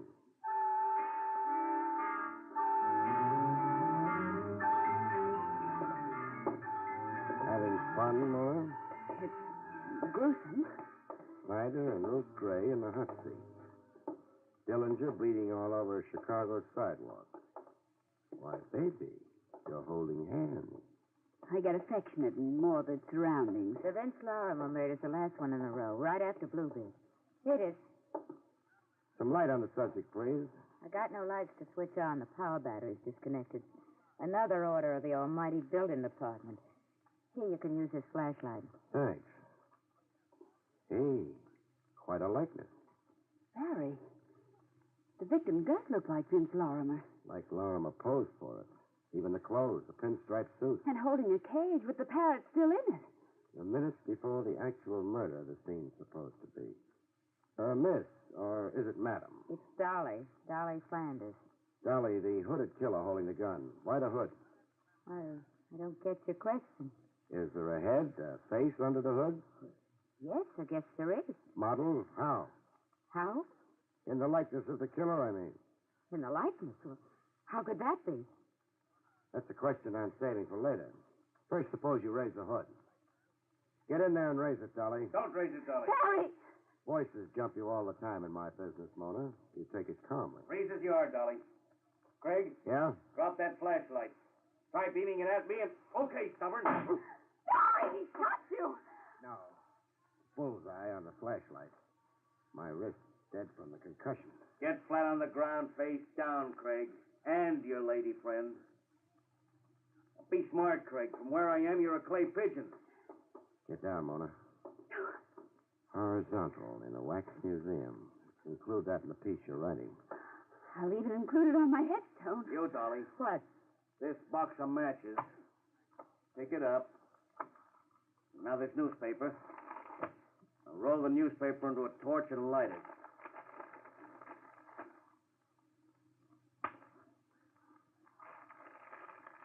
It's lit. What shall I do now? A wax figure holding the gun. Stick the torch under the hood and hold it there. Let's see how fast it melts.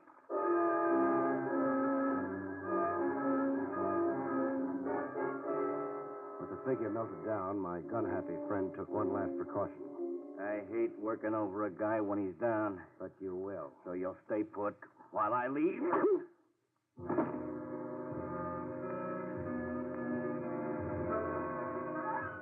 Bomb burst in my head, set off a chain reaction. The last thing I heard before being blown to bits was Mona screaming.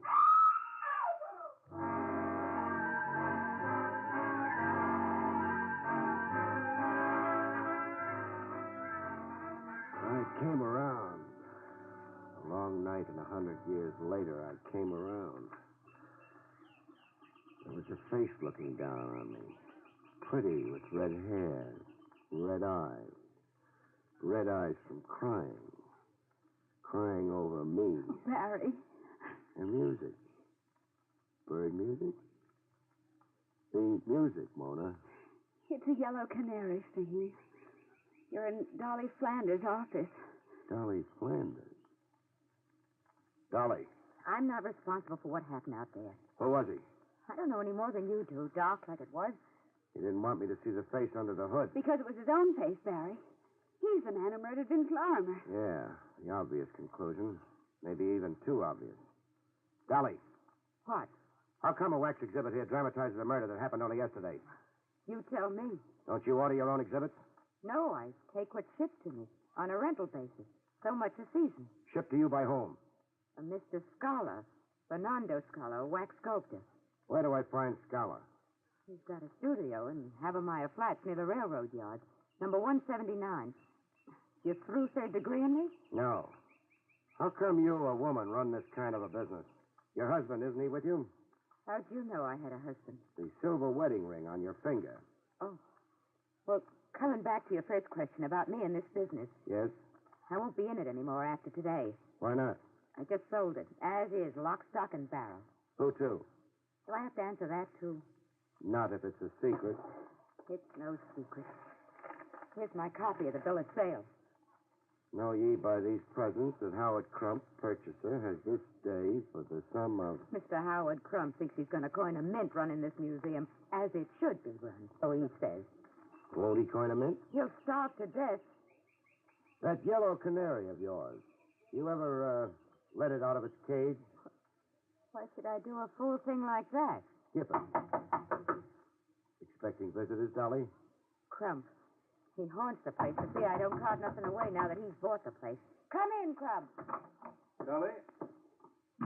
Oh, excuse me. This is Mr. Craig. With him is Miss Gale. How do you do? Congratulations on your purchase, Mr. Crump. Oh, you know? Yeah, Dolly was telling us. Dolly said you're convinced there's a profit in murder. Hmm? Oh. That's a curious way to put it. Then you put it. Yes, I believe a wax museum can be run profitably, with, of course, judicious management and promotion. The underlying principle, Mr. Craig, in any business... Cut. My aching head, Crump. The head I'm taking out of here is already twice the size I came in with. Coming, Mona?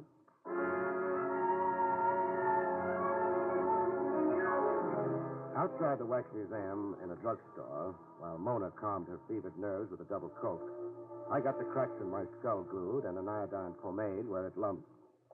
After that, I telephoned police headquarters. Hello, Lieutenant Trav Rogers? Never mind paging him, Buster. A message will do from Barrie Craig. Tell him to check Vince Lorimer's fingerprints with police files. Pronto. You're asking more questions than I've got answers.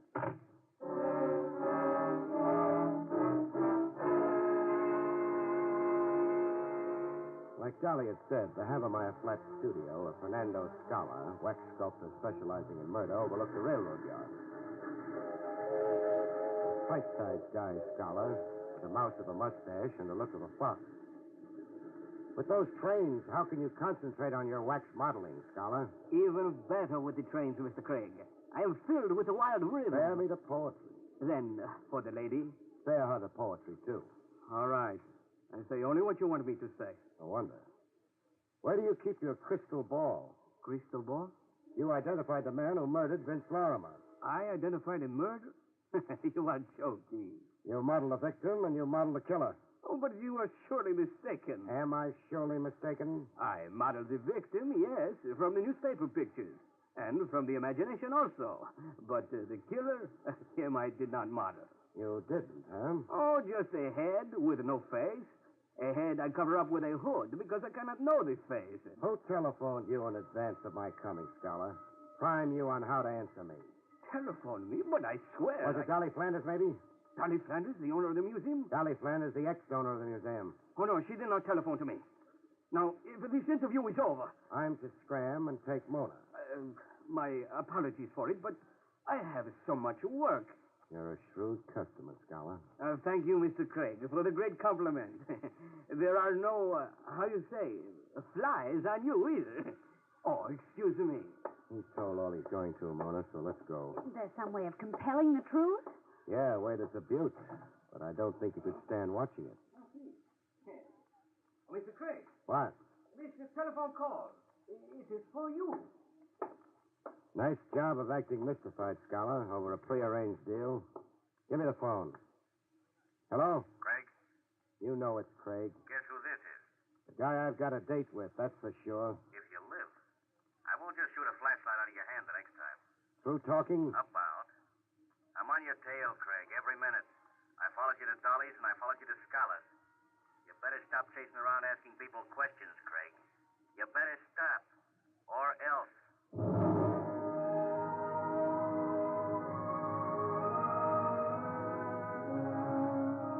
The case began to wrap itself up with a valuable assist credited to the good Lieutenant Trav Rogers. A return message for me, left with Jake, the elevator op, in my office building, suggested that I meet Trav post-haste in the Marble Lawn Cemetery.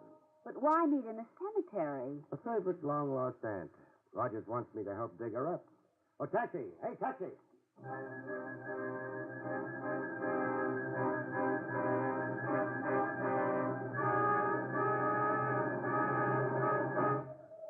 Trav! Trav, where are you? Craig, I'm over here, the first footpath. Greetings, Gould. What do you hear from the beyond? Read that tombstone in front of you. In memory of Sam Tracy, born 1910, died 1945. His loving wife, Dolly. Dolly. Barry, Dolly. Don't get into the lieutenant's act, beautiful. It's his show. Let him have the fun. But not here. Somewhere over a hot cup of coffee.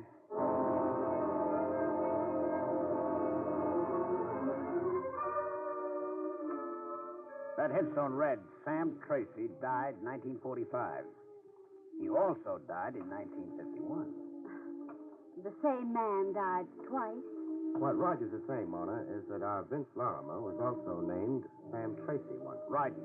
We checked Larimer's fingerprints with police files, as per your request.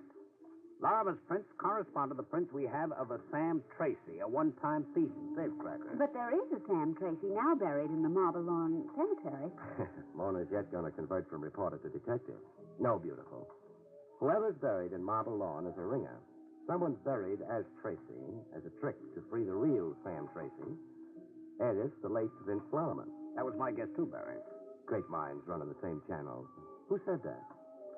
What was the original Sam Tracy trying to escape from? A safe robbery in 1945. Tracy made off with a cash haul of $100,000 belonging to a stockbroker named Rufus Scott. The police gave up when Tracy, the phony Tracy, as it turns out now, died. Died how?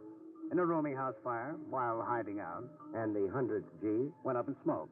So the police thought, I mean. As did the insurance detective in the case. Insurance detective? A certain Sandy Dowell, an eager beaver in his day. Dowell chased Tracy all over North America before the fire burned him out of the case and into retirement. Well, you got something you can contribute, Craig? This. Sam Tracy, alias the late Vince Larimer, was the husband of Dolly, the ex-owner of the Starbright Park Museum of Murder. I read the tombstone, too, genius. Besides, it's a matter of record that Dolly Tracy posed as the widow in the phony burial of her so-called husband in 1945. I guessed Dolly to be the very late Larimer's widow this morning. By divination? By a silver wedding ring on her finger. An exact replica of the one you found on the corpse. Well, we know a lot and we know nothing. Tracy got away clean with $100,000. Even got out of the country. Why then did he come back posing as a Vince Larimer? Why take that risk? And get murdered. And who released the parrot? And why? Frankly, Mona, I don't know if that's really significant. Bet on it. It is, Rogers. It's the key to our killer. All right, where would the key fit? Seabright Park, I'd say. Trav? Yes. Suppose I call the move. Can you bear it? If it catches a murderer. Spoken like a good cop.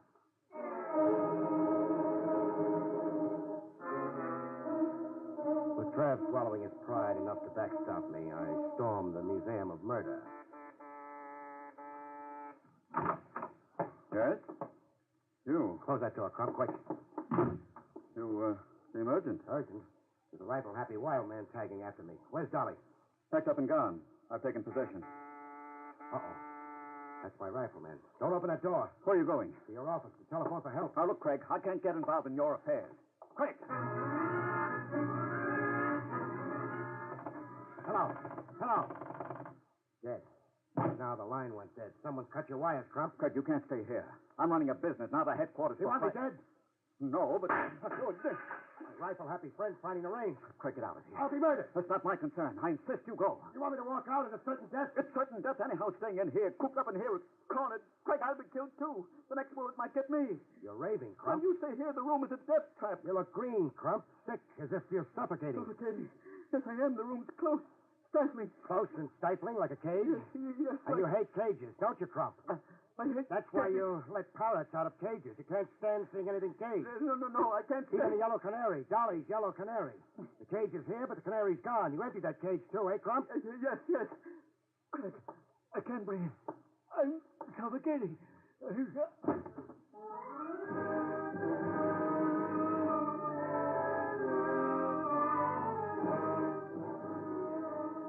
Trav and I swapped postmortems and Tony, while Mona took notes.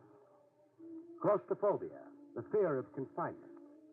Crump couldn't stand anything in cages, or being caged or cornered himself, like I made him feel in his office. It even showed in his clothes. Baggy suit, sizes too big. Shirt open at the neck, no necktie. His clothes gave you the hunch on him. That and the bill of sale Dolly showed me. How so? Crump paid $40,000 for the Museum of Murder. $40,000 for a worthless business. Blackmail? It had to be. Dolly knew it was Crump who'd murdered her husband on the dock. She devised a cute way to make Crump pay off. But why would Crump murder... Oh, wait. I think I know. Crump is really Rufus Scott, the stockbroker Sam Tracy robbed 6 years ago. Was hired to rob by arrangement. My bet is that Crump invited Tracy to come tap his safe. I'll buy that, sure. The Scott firm was on the verge of bankruptcy before that robbery. And then Tracy never got to keep the stolen $100,000. He was just a tool. The patsy, lucky to escape with his life. That's why he skipped the country. But, Craig. But? Who staged the rooming house fire and the burial of a bogus Sam Tracy? Somebody who wanted to permanently shut off police interest in Sam Tracy and in the 100G. The men say you were supposed to be Rogers when you stalked me in the Museum of Murder and helped pull Crump apart at the scene. The beneficiary of the $100,000 was the thug who worked over you, eh? A thug who could only be one guy. Trav, your retired insurance stick. Sandy Dow. Sandy Dow. A guy I've got a date with before you have. Oh, now, Craig, don't be vindictive. Don't you be casual, Trav, about my head. Before you put the cuffs on Dowell, I'm handing him his cuffs, and that's for sure. And before you two stalwarts of the law really go at it in earnest, will you tell me if I've got it down correctly? Some other time, we're going to a huddle over your note. Just one footnote to murder. Dolly ordered that wax exhibit from Scholar and invited me to come see it. It was her way of forcing Crump to come across by her museum. The end? Almost. All it needs now is the clinch. The clinch, Barry? Yeah, to keep your storyline straight. Page 1, boy meets girl. End page, boy gets girl. Oh. Trav. What? Vamoose, huh? But, All of a sudden, Mona's got that certain primitive look in her educated eye. Oh. Excuse me for being dense. Yeah, scram, Lieutenant. Please do not louse Craig up with the press. Good night, folks. See you next week.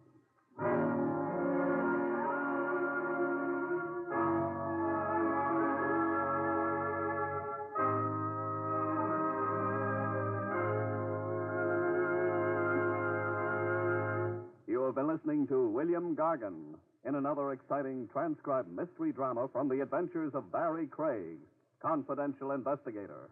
Tonight's story, Murder in Wax, was written by John Robert. Next week, it's the strange story of the naughty necklace, about which Barrie Craig has this to say.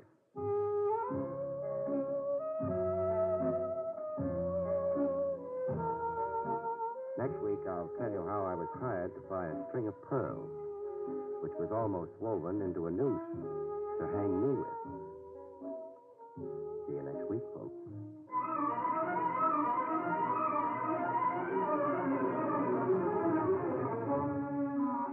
Featured in the role of Mona was Joan Alexander. Barrie Craig, starring William Gargan, was under the direction of Hyman Brown. This is Don Pardo speaking. Now enjoy Meredith Wilson's Music Room on NBC.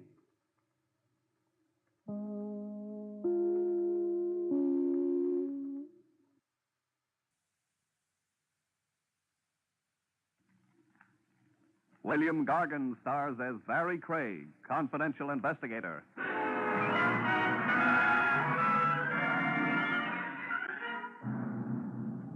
The trouble with murder as an occupation, folks, is that it doesn't last very long.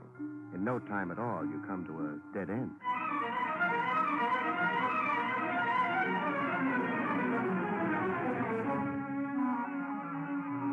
The National Broadcasting Company presents William Gargan in another transcribed drama of mystery and adventure with America's #1 detective, Barrie Craig, confidential investigator.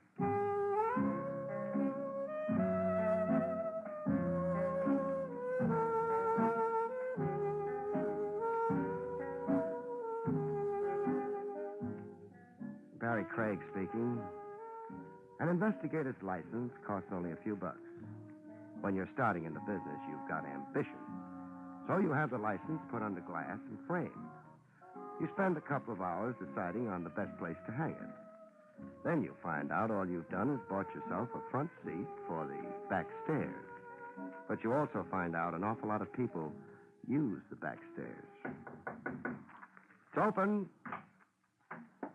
Craig? Yeah. You alone? There are mice. They're tame, though. I wonder if you're the man I'm looking for, Craig. You'll have to figure that out by yourself. It says confidential investigator on your door. I had that put on myself. Maybe I was boasting. Small place. What's this door? Leads to the back stairs. Yes? You want to look under the desk, too? I have to be careful. How much money do you make a month? Not enough to have my clothes made by your tailor. I think perhaps you'll do. Thanks. This is what you'll work with.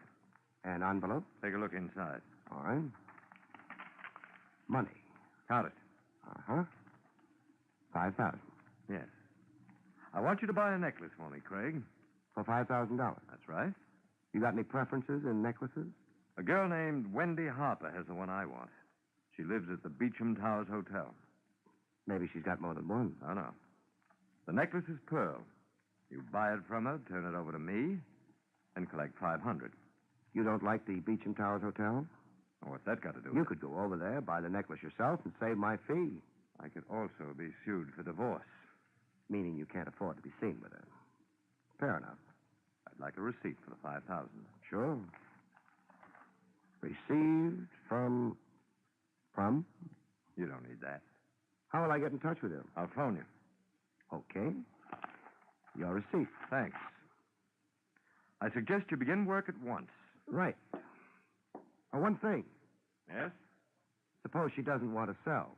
She'll sell. You're sure the necklace is worth $5,000? Yes, I should be.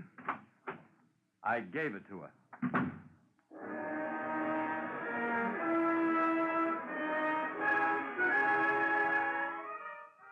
I congratulated myself cautiously.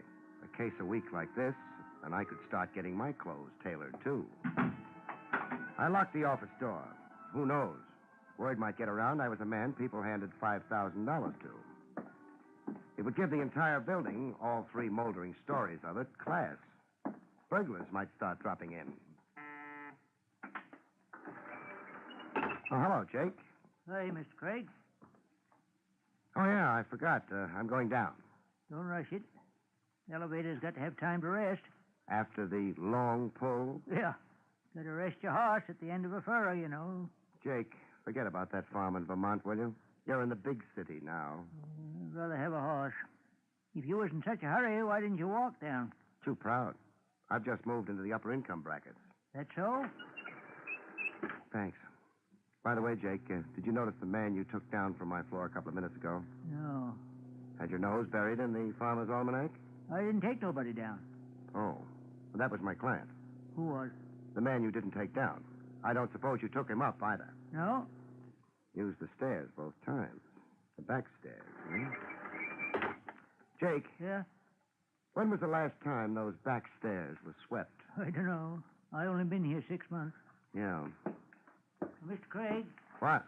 must get kind of lonely up there on the third floor. Sort of. Why? Oh, just wondering. You sure you had a client?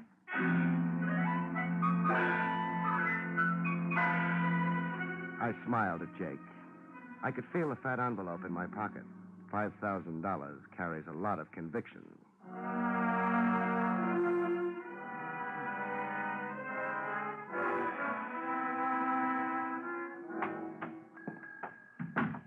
Good afternoon, sir. Miss Harper. She expecting you? Phone up to her, and she will be. Yes, sir. The name? Craig. One moment, sir. Miss Harper, there's a gentleman here to see you, Mr. Craig. Yes, of course, Miss Harper. 407. Miss Harper's expecting you. Thanks.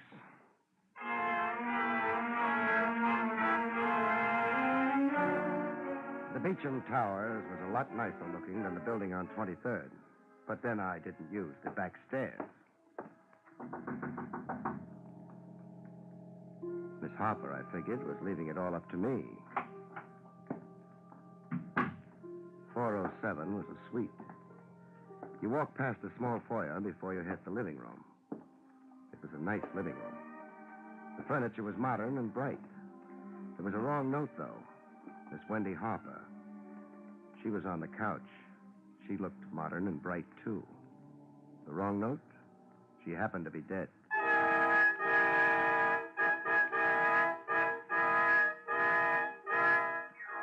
Her eyes were open. For a minute, I had the impression they were looking at me. I couldn't decide if they liked what they saw, or if they were looking over my shoulder, the way I should have looked.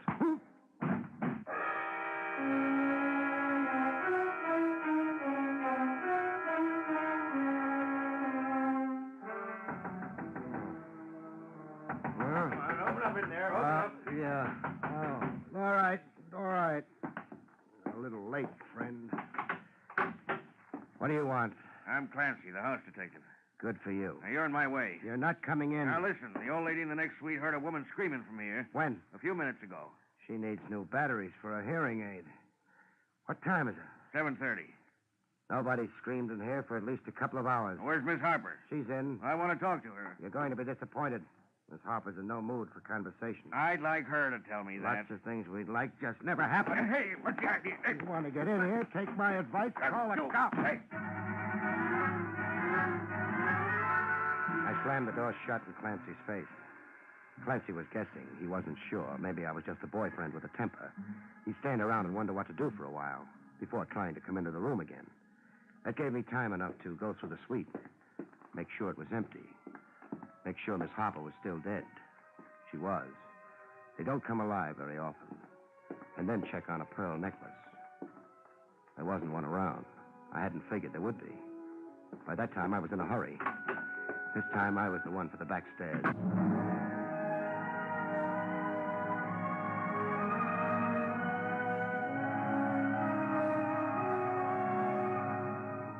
I was picking up time with every step I took. But time for what? The back door led to an alley. I had ash cans for company. A man named Nothing, whom no one had seen, for a client, and a crude frame-up for murder as a future. I had no optimism about my chances for playing tag with the homicide squad. The cops had a name for me. I had no name for the man who'd sent me to visit a dead girl. No name, no lead, nothing but a hope that whoever had set up the deal would be too impatient to wait for the morning papers. Up the street, the Marines were coming. I said goodbye to the alley before they could land, made the other side of the street, and waited. The hotel was on a quiet street. No crowds. Nobody watched the cops pour into the hotel. Nobody but me and a small man pretending he was part of a doorway down the street. The last cop went into the hotel, and the small man abandoned the doorway. He didn't know it, but he had me for company.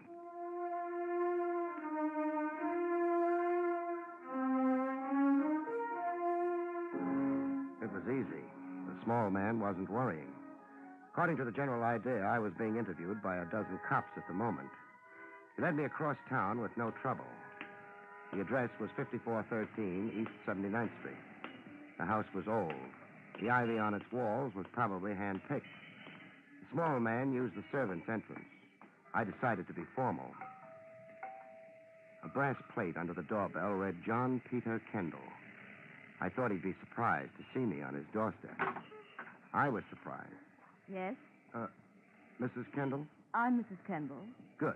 I beg your... You're excused. Better shut the door. Are you a salesman? Not exactly. Well, you're big enough, heavens knows, but you don't look very dangerous. So? Thank you. Mr. Kendall home? I don't think so. I don't know. I guess it is a pretty large house. It is. Also, John and I don't get on very well together. So why am I telling you this? Maybe because I look reliable and a little stupid. That's silly. It's not very hospitable keeping you out here in the hall. It's not. But I intend to continue doing it unless you can give me a reason. For your being here, I mean. I do insurance work. Oh? Your husband hired me to trace some property of his. Well, he must have been very anxious about it if he asked you to come here at this hour. He was anxious. Strange. Why? Dear John has so much property. Oh, this was something special. And confidential? It used to be. What does that mean? Lost any pearl necklaces recently, Mrs. Kendall? Why, yes, I did. That's what he wanted me to trace. Oh. Please come with me, Mr. Jones. Jones. Wait here a moment. All right.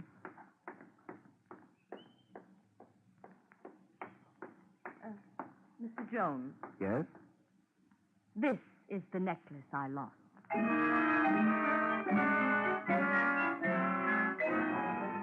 It looked like $5,000, too. Mrs. Kendall, her price tag wasn't showing. Well, Mr. Jones? When did you get it back? John brought it to me, perhaps an hour ago. An hour ago? Then he is home. He said he might go out for a stroll. I didn't try to translate. A stroll in John's peculiar vocabulary could mean almost anything. You asked him where he got the necklace? No. I assumed he'd hired someone like you to find it for him. Mr. Jones. Yes? What are you really after? Will you see if your husband's home, please? All right. Mr. Jones. What? Are you sure you're doing something for my husband, not to him?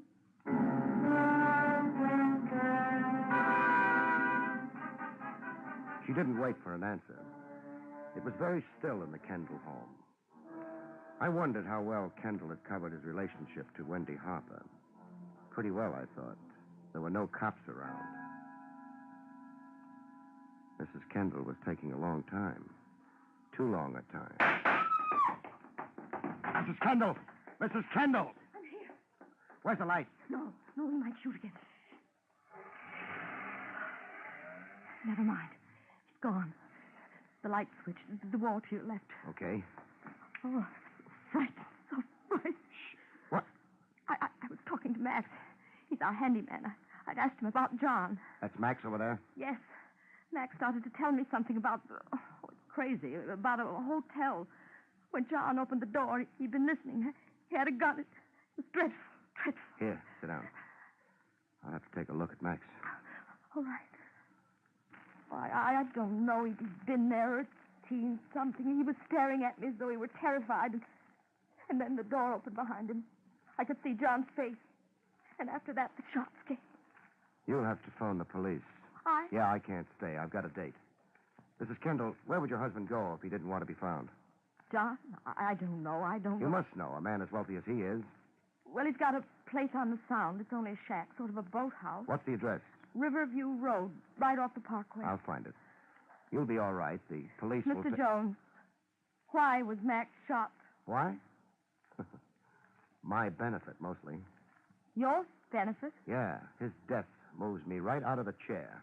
I don't understand. You don't have to for right now. I've got an errand to run, to convey thanks and make a payment.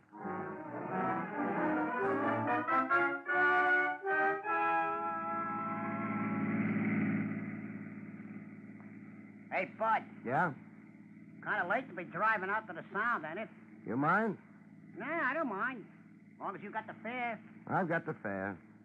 Only reason I brung it up is, Not many cars going out this way this time of night. Yeah, I guess so. So the car behind us must be tailing us. Car behind? Yeah. Been there last half an hour. It's got one headlight weaker than the other, kind of stuck in my mind. Don't worry about it. I don't want no trouble. There won't be any for you.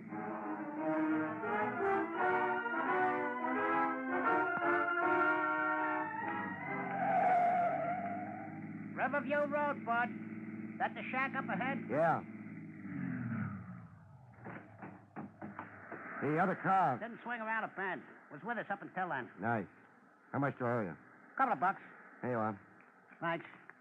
How about me hanging around for a while? No, it might discourage my friend. The guy on your tail? Uh-huh. Good night. Come on.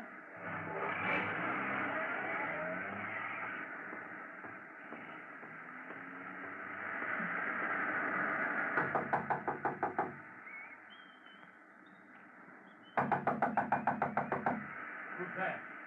Craig, Barrie Craig. Recognize the name, Mr. Kendall? What do you want? Hard talking through a door. Don't try anything, Craig. You don't need that gun. Let's not agree about that. It's cold out here. Come in. Slowly. Thanks. Over there at the table. Sit down. Okay. Put both hands on the table, please. Everybody knows all the angles nowadays, except maybe me. Why did you come out here? I had a report to make. Report? Sure, don't you remember? You hired me. Oh, well, Funny thing. 9 times out of 10, people who hire me don't expect me to believe them or to carry out their orders exactly the way they gave them. They're always working on an angle. What's so funny about that? I always believe my clients. I do my best to carry out their orders the way they say they want them to be. That gets me into more trouble. You're wasting time. And you don't have much time left? You said you had a report to make. Sorry. That necklace you hired me to get. Well? It's back in your wife's possession. You gave it to her? No, you did. It's a little late for jokes. No jokes. You can check with your wife. Not only that, Mr. Kendall, the whole deal worked out a lot cheaper than you expected. What do you mean? $5,000 is a lot of money. One girl's life, a lot cheaper. You've still got the money? Yeah. Now, don't reach. Stop being so nervous. I was just getting this. $5,000. And Wendy? What do you think? Well, I don't understand what you mean.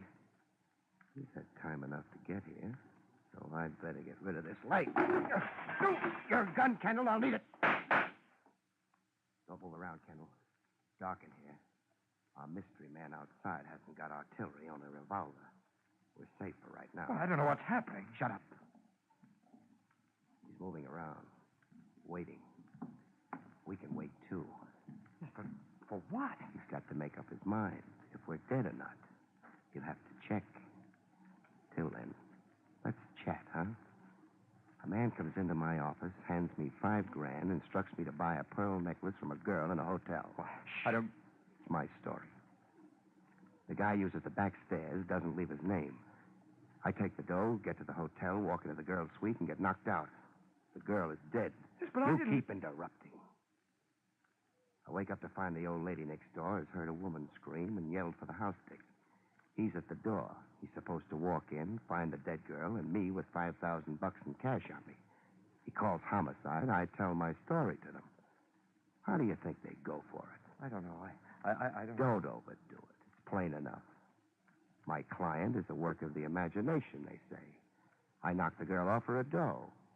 Very simple and very pretty. Well, then who is that outside? When I got to the hotel, I had to be announced. The clerk called upstairs. He held a conversation with Miss Harper. He told me she said it was okay to go on up. But Wendy Harper was already dead. Well, then... Shh. Junior's making his bid. Okay, drop it. What? I said drop it, Junior. You got the moonlight behind you? No. I don't like it, but... Oh! Is that a match, Kendall? Yes, I have. Let's have a light then, huh? Oh, all right. Over here. Yeah, the hotel clerk. He's registered his last guest, death.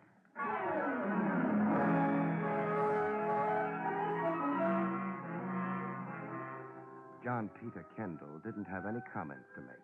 He stared at the dead clerk as though he'd never seen a corpse before. Maybe he hadn't. He was my client, wasn't he?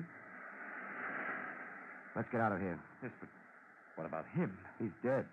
Well, isn't there something we should do? There's nothing you do about the dead. Well, I mean, he was killed. Yeah? Well, the police? You're in the clear on this particular death. What are you worrying about? I suppose you know better than I. Also, I've got the gun, so... All right. Yeah. The clerk's car is out here. How about yours? I came here by cab. That can be checked? I still say I came here by cab. Okay, we'll borrow the car. Hold it. That's on this road. The police. Sounds like them. Of course, they could be on their way to a ball. Would you like to stay and chat with them? No. There are too many things, and I'm confused. Where's Riverview Road lead? To the city. I mean the other way. Well, it sort of peters out about a half mile from here. No good. You take one look at the corpse and come after us. With the road a dead end only a half mile away, we'd be finished. Come on. Well, we could drive toward the city. You think they'd let us pass if they're heading here? Forget it. We'll leave the car where it is. Who planted these trees? I had them put there. Oh, good for you. You should have planted them a little more thickly, however. We get in among them. This ought to be good enough. For any search would... Find us? Sure. But maybe... Uh-oh, here they come. A squad car and a taxi. Yeah, the cab I came out in. The driver spotted the clerk tailing me. He must have hung around down the road and heard the shots and then went back to town and collected police. They've checked the car. Empty. Now for the house. In a half dozen seconds, they'll be popping out of there looking for us. Come on. Maybe we can make the cab. The driver left it out in the road proper. Well, what good does that do? The squad car... Don't worry about that. Get into the cab and start it. All right. Me, I'm going to be nasty through a tire. Yeah. Get going.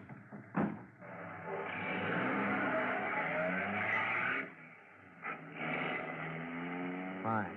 Well, what did you do? Screwed a tire valve open on the squad car. The clerk's car is blocked off, so they'll have to change the tire. Maybe we'll have enough time. The police won't like it. How very true. You know, Mr. Kendall, I'm in trouble. Not only am I wanted for murder, but now for committing a nuisance on police property.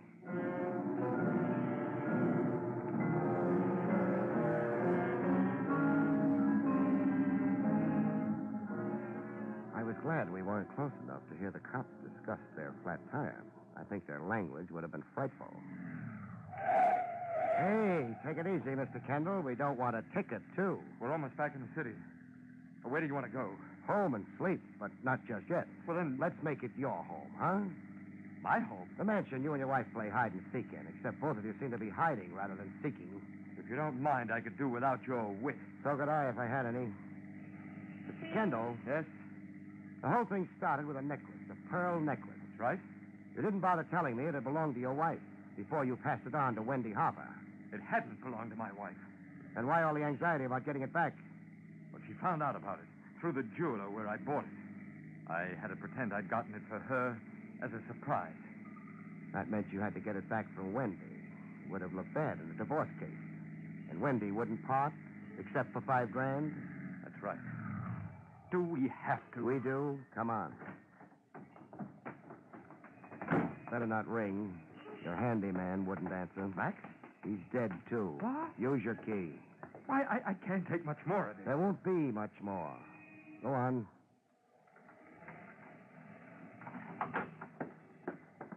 Hello, Mrs. Kendall. Mr. Jones. And John. You started to say Mr. Craig. What? The name is Craig. Where are the cops? About Max. Yeah. Well, I haven't phoned them yet. I was ill after you left. Terribly ill. I still don't feel right. That hotel clerk doesn't feel right either. What hotel clerk? You sound like Max. The one who sent me up to Wendy Harper's room. The one who had a conversation with Wendy Harper after she was dead. This is all completely... Isn't it? John, what's happening? Why are you staring at me like that? He doesn't love you anymore. Oh, you... No. Let's keep it genteel. Kendall? Yes? Call some cops, huh? Police? Yeah. They want to take Max to the morgue. Knacks who led me to your wife and died for it. And even more, they'll want your wife.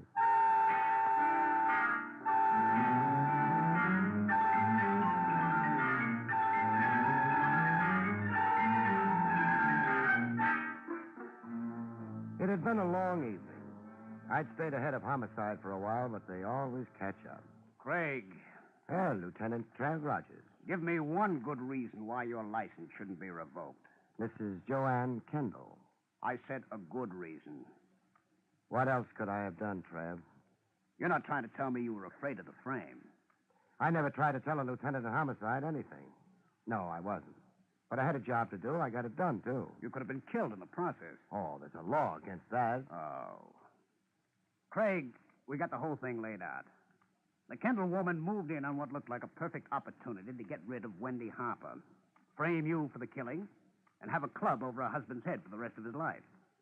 Because he'd hired you, all she had to do was threaten to tell us about that, and he'd be tied in. Well, where did you get the bright idea it was Mrs. Kendall who set you up and not her husband? Clancy, the house dick at the Beecham Towers. Huh?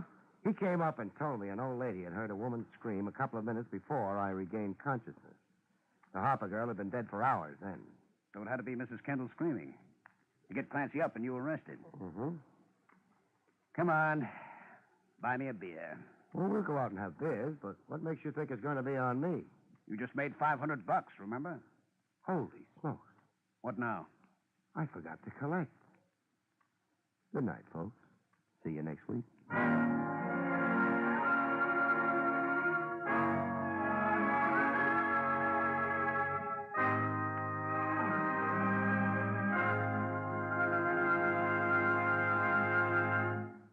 You have been listening to William Gargan in another exciting transcribed mystery drama from the adventures of Barrie Craig, confidential investigator. Tonight's story, The Case of the Naughty Necklace, was written by Lou Vittes. Next week, it's the strange story of paper bullets, about which Barrie Craig has this to say. Next week, folks, I find out that words can be bullets. When two prize-winning authors do their literary best to prove the gun is mightier than the pen. See you next week, folks.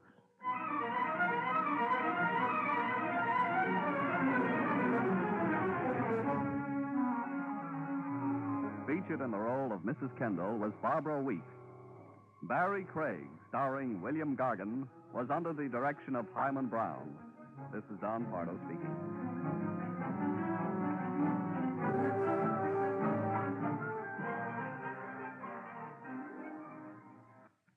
Now enjoy Meredith Wilson's Music Room on NBC.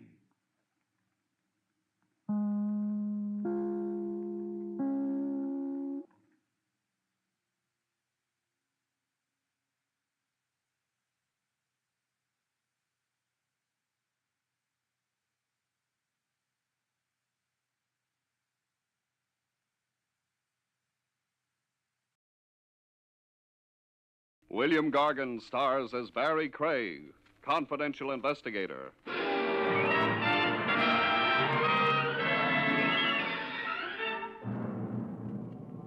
There's a place somewhere, folks, away from the hurly-burly, where everything is slow and easy, and you can sleep around the clock without being heckled.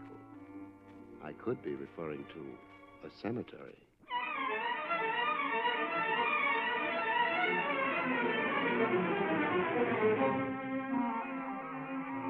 The National Broadcasting Company presents William Gargan in another transcribed drama of mystery and adventure with America's #1 detective, Barrie Craig, confidential investigator.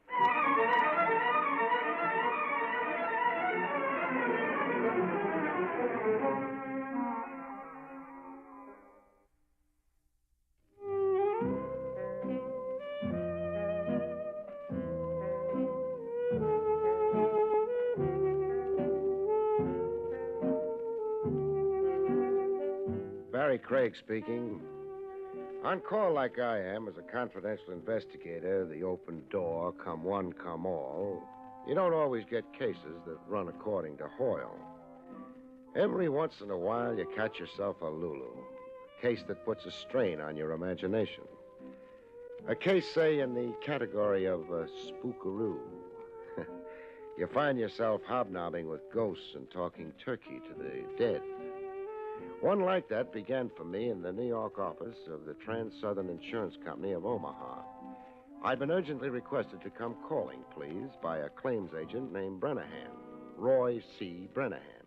I'll explain the assignment we have for you, Craig. Before you do, answer me this. What's with your regular investigators? Why pull an outsider in? Well, we want this investigated unofficially.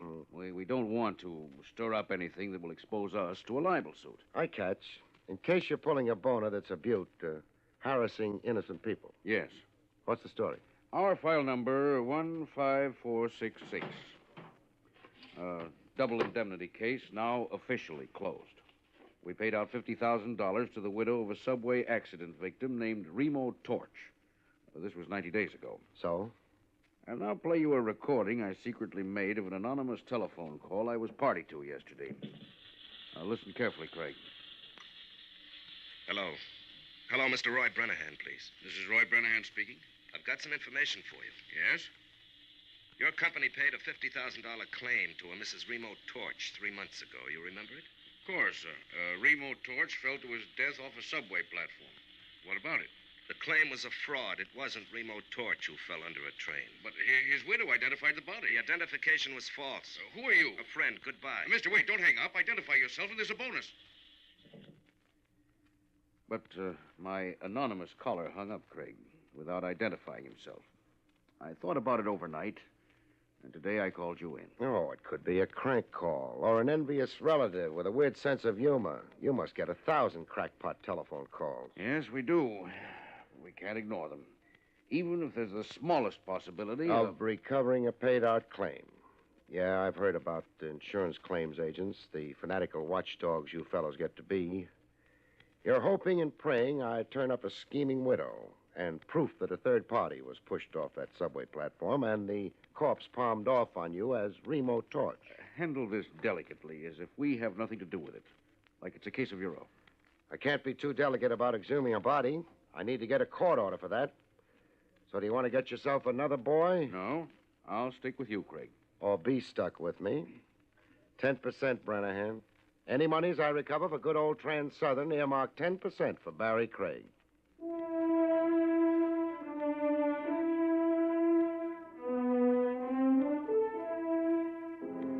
While waiting for red tape to unravel on the court order for exhumation of a corpse, I went to see the scheming widow. 169 Seneca Street was her last known address. The street where the drunks outnumbered everybody else. I ran into a very curious development at 169 Seneca. No Widow Torch. The janitor, who looked like his mind wandered, explained the widow's absence. Widow Torch is dead.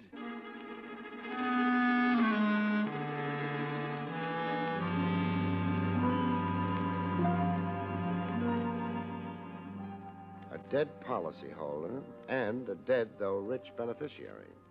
I had quite a cast of live suspects. The next evening, I drove myself to the Hillcrest Cemetery on Sycamore Street out in Long Island, where the mangled remains of Remo Torch had been buried. I had a signed court order okaying exhumation to serve on the caretaker there, an old geezer named Sam Billings. Going through the big iron gate, I heard the night chimes. Night is a nice time to go calling on a graveyard if you hate yourself. Every superstition you had as a kid comes back to haunt you. You begin to see things and hear things. Going up a narrow path toward the caretaker's house, I heard things. A scream as if somebody was being murdered not 50 yards away. I got to the scream. It was the old caretaker Billings on the ground near an open grave and a dead faint.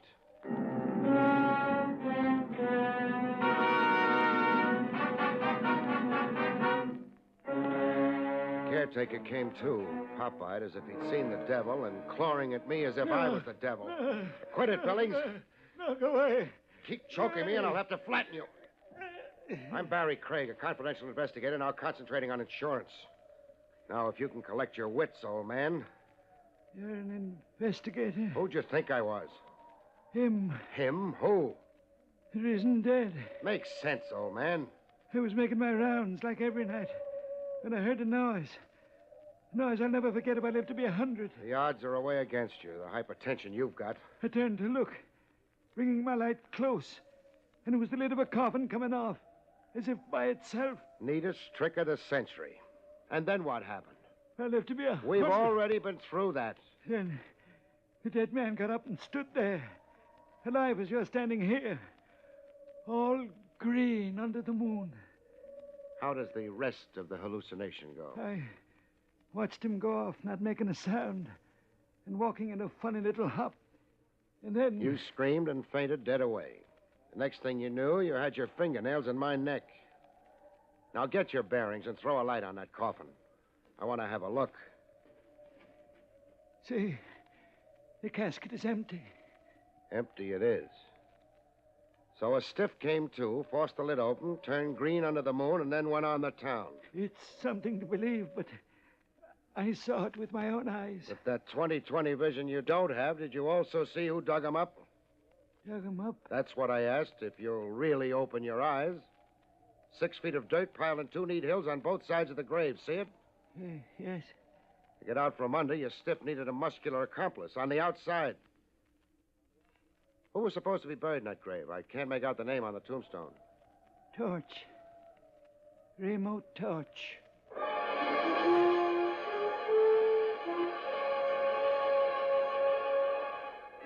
The case was coming to life, but literally.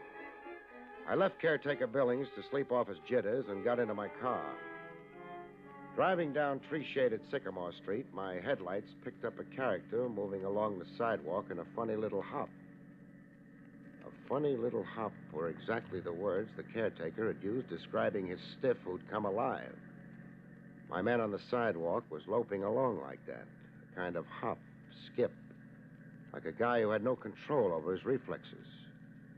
I switched from brights to dims, slowed the car down to a crawl, and trailed him into a tavern a big neon sign advertised as Barnstable Inn. I went in after him. My man wasn't after eats or bottle goods. He was out to make a phone call. I watched him thumb through a directory, then get into a booth. As soon as it was safe, I eased into the adjourning booth to hear what I could hear. I must see you. At once, tonight. Well, you must come. In Burnside Park, near the fountain. I'll be there waiting for you. I watched him start for the open door of the tavern. I checked the phone directory where he'd left it open and read off the name where his fingernail had left a line under it. Mrs. Verna Talbot, it said. 2580 Merrydale Drive. A guy risen from the dead was dating a woman.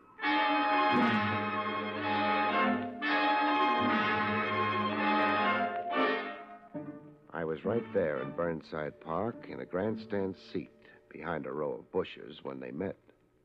My man was hanging off to his side as if he wasn't really meeting the woman, but ambushing her. I could hear her high heels clicking toward him. Hello, Mary. What? Mary? You're calling me Mary? Yes. You're not who you said you were on the telephone. No, I'm not. It was a ruse to get you to come. I'll come out of the shadows so you can see my face. Well, Your face is chalk. it's a dead face. And your eyes. They're dead eyes, Mary. I've been dead, but I've come back. I've come back to claim you, Mary. Mary, my wife. Oh, you're insane. Ah. I'm not your Mary or your wife. I don't even know you. Let me go. Help! He wasn't just claiming her, he was strangling her. I got busy. Let go of her, mister. Suppose we postpone introductions for later. Oh.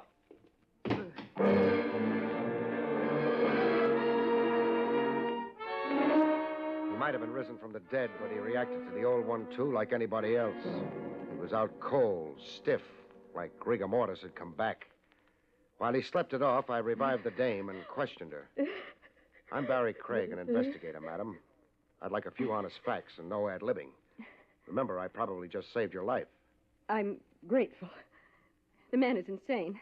You acted as if you didn't know him. I never saw him before in my life. He's allegedly a Remo Torch. He said he'd come back from the dead. So far as we know right now, could be. If you don't know the man at all, why did you agree to meet him here? He telephoned me and said he was Tom Avery. I've known a Tom Avery. Your name is Mrs. Verna Talbot? Why, yes. How did you know? Never mind how. You live with your husband? Yes, I do. But he mustn't know I came here to meet Tom Avery. Jealous? Yes. We get along badly, my husband and I. We're together, but we live separate lives. Oh. May I please go now? Sure. I don't see why not.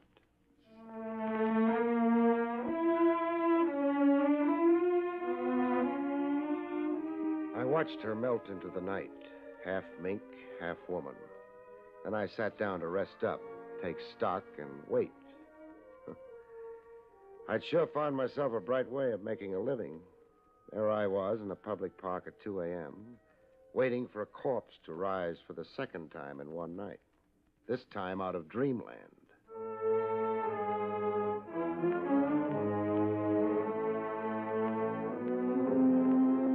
Remo Torch, or whoever he really was, slowly came out of the dreamland I'd rocked him into.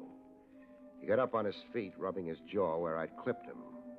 With a wild gleam in his eye and his teeth showing, as if he were getting set to jump me, I threw a gun on him fast. Don't try anything, Torch, or I'll prove to you that dead men bleed.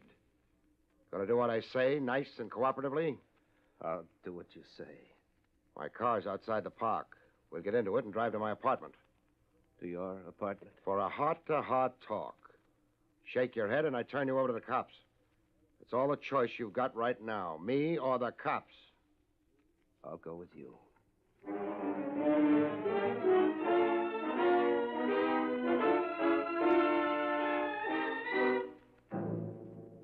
I got him home with me okay and put him to bed. When he fell asleep, I handcuffed him to the bed and tied his feet. Then I showered and waited for daylight and a good morning chat with Lieutenant Trav Rogers at Willie's Coffee Pot. I don't get half of what you told me, Craig. Half's enough to hold you for now. Feed ghost stories to little boys a spoonful at a time, an old teacher of mine used to say. Just you run down a few items I asked, huh, pal? You want me to find out when Mary Torch died? And who signed the death certificate, and where was she buried? Phone me the minute you know. Craig. Yeah? Being your blind helper, just how did I get so degraded? The coffee's my treat. Have yourself a second cup, chum.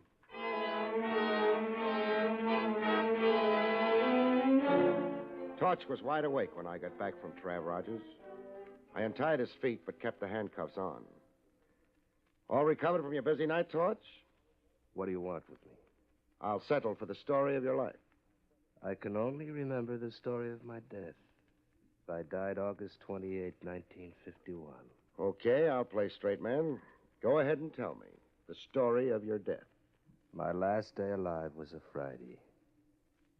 After breakfast, I left home and my wife, Mary, to take a subway train downtown. In the subway, the express platform was crowded, as it always was. But waiting for my train, I could feel one man closest to me. Why this one man? He went everywhere I went. What did he look like? Seeing him was like looking into a mirror and seeing myself. He resembled you? This man who was always behind me was a man with my face. Oh, go on. He was behind me, this man with my face. A train was coming in.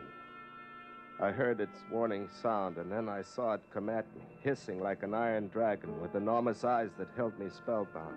I tried to push back, but hands threw me forward into the jaws of the iron dragon. No! That's how I died, August 28th, 3 months ago.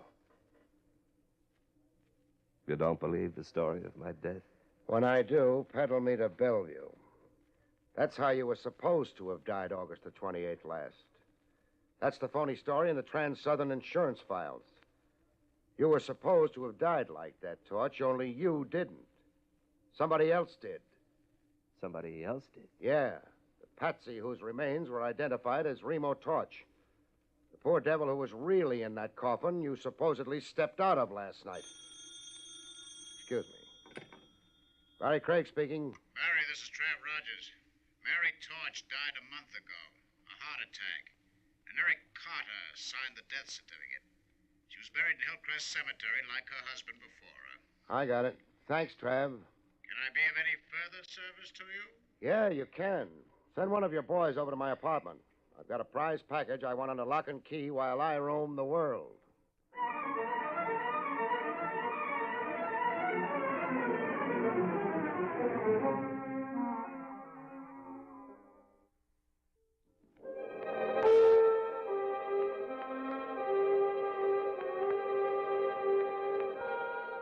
I had the graveyard habit. There I was again at Hillcrest Cemetery, waving another court order at old caretaker Billings. This time with the name Mary Torch spelled out on it. Old Billings read the court order, sneaking a little foolish grin at me as he read. Here's to be an order, Mr. Craig. Can you round up a couple of diggers right away? They can build Trans-Southern for the labor. It's easy to do. For a guy hoodooed by the risen dead last night, you're looking mighty cheerful today. I'll bet a tombstone you solved the mystery of the empty coffin for yourself. You're a discerning man, Mr. Craig. You found a body somewhere. The body the real Remo Torch sneaked out of that coffin before he got into it. It's time for you to come along and get an eyeful. I'm right, huh? You're right. And I'm a foolish old man. Where'd you find the body that was buried as Remo Torch? Not 20 feet from where we're standing. Show me. Right here, by those flower beds it was. Buried shallow. Flowers had been tramped on, and I went to investigate. I saw the dirt had been turned over fresh, and then I noticed a foot. A foot sticking... Cut. Leave something to my imagination. Now go round up those diggers.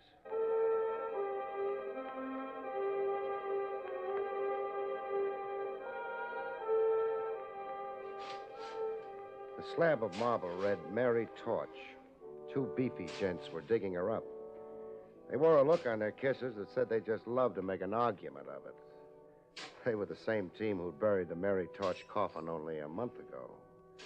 To them, I was some creep undoing a work of art. Me and my court order. You've got the coffin exposed enough, men. Now use the crowbar on it. I soon got a look at the contents of the coffin. No. Body, Mr. Craig. The casket's full. Full is the word, Billings. Full of rocks.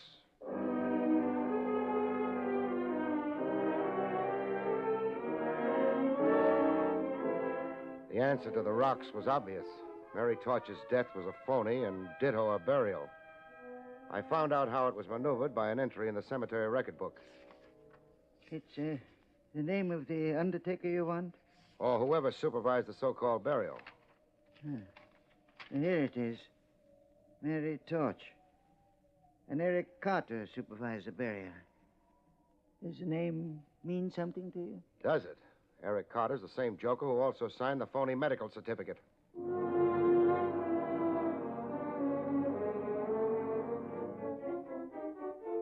The great insurance swindle and how it was accomplished began to stitch into one piece. I had almost all the answers, enough answers anyhow, to parlay into a climax.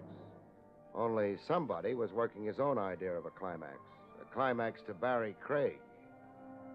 I'd left Hillcrest through the big iron gates for the drive back to Manhattan. I switched on the ignition. Good thing the cemetery was convenient. Took all the fuss and bother out of my burial. Oh!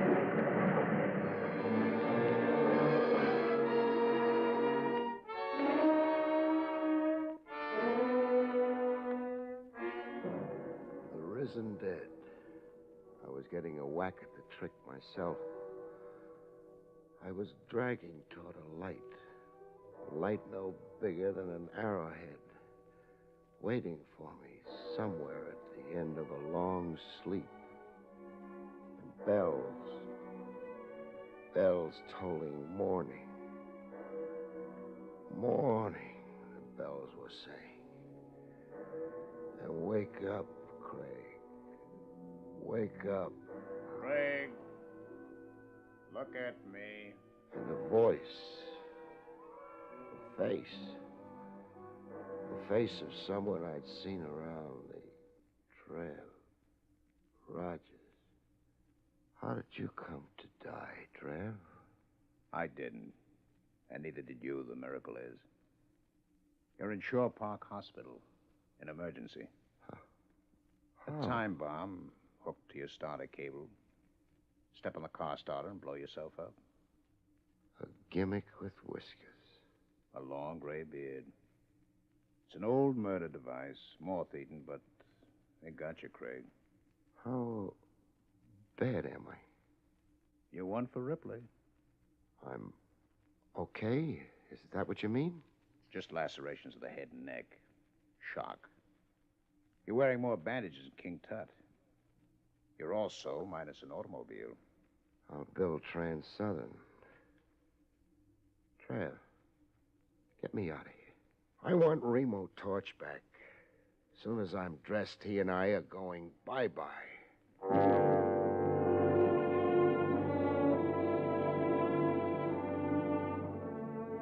I taxied Remo Torch across town to an address in my little black book, 2580 Merridale Drive. I'm reuniting you with the lady you made a scene over last night, Torch. Yes, you. Us. May we come in? But, You remember Remo Torch? well, yes, of course. After last night, could I forget? I guess not. Especially since he only tried to strangle you. It'd be even harder to forget him if you were his wife. His wife. I'm Verna Talbot. My husband is George Talbot, a manufacturer's representative. Hooray for employment. Is your husband around? Yes, Introduce him to us. very well. George, Yes, Verna. this is my husband, Mr. Craig. That's him.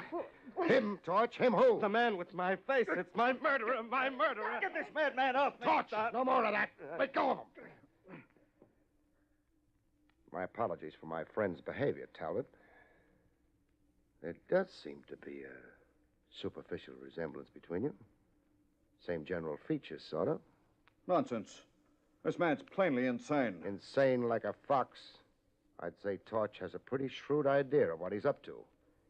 I'd even say he was trying to drive a couple of schemers crazy before the law caught up with them. I don't understand a thing you're saying, Mr. Craig. Craig. All Greek to you, huh?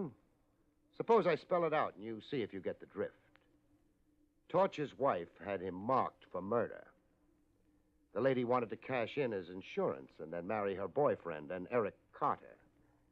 The boyfriend began following poor Torch around, waiting for a chance to knock him off.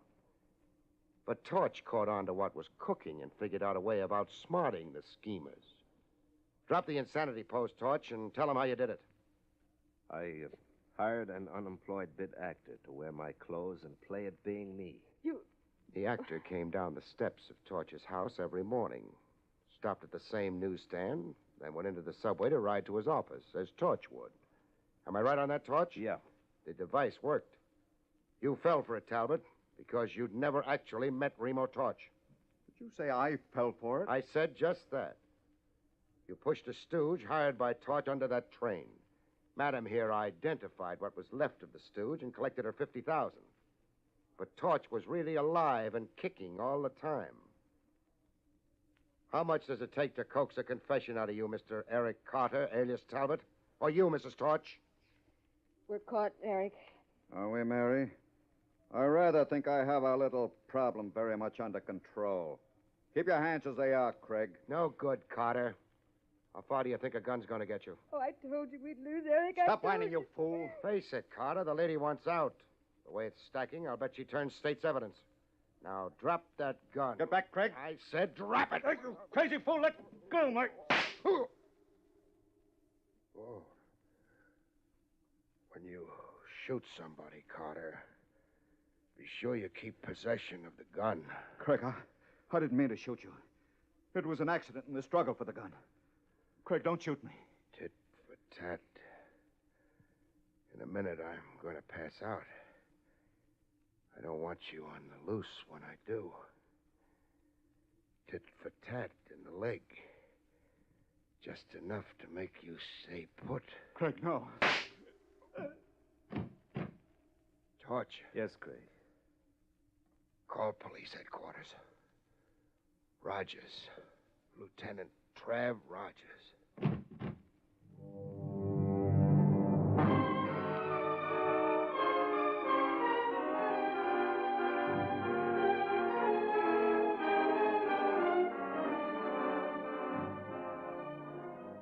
Wake up from a long sleep, and there's the same face in front of you, like a pin-up on a wall. Don't look now, Craig, but you're back in Shore Park Hospital. Emergency. What's my medical complaint this time? Bullet in your left thigh. You'll be out in a week, and limp for a month. Oh, great. Well, now that you're conscious, you want to talk. Eric Carter masterminded the phony death and burial of Mary Torch, and also planted the time bomb. 1 minute, Craig. Yeah? You're forgetting you played the case very close to the vest, that you've so far only told me about half of it. Oh. That makes the conclusions I'm giving you a little puzzling. A little incomprehensible. How long did you say I lay over here? A week. Pull up a bed, Trav. Pull up a bed? I got a long story to tell you. As the conscientious officer of the law, I know you want to hear it. Weak as I feel, and long as the story is, I figure it will take about a week to tell. Good night, folks. See you next week.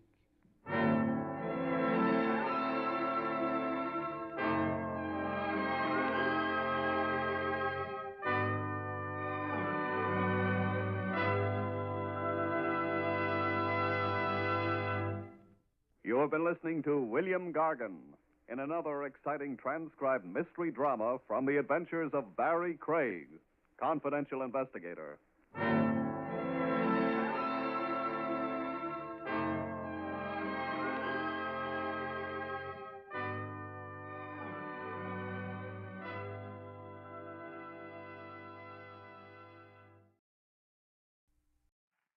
William Gargan stars as Barrie Craig, confidential investigator.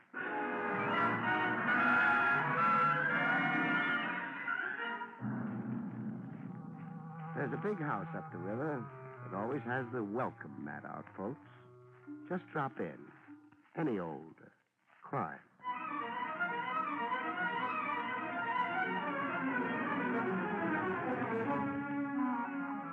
The National Broadcasting Company presents William Gargan in another transcribed drama of mystery and adventure with America's #1 detective, Barrie Craig, confidential investigator.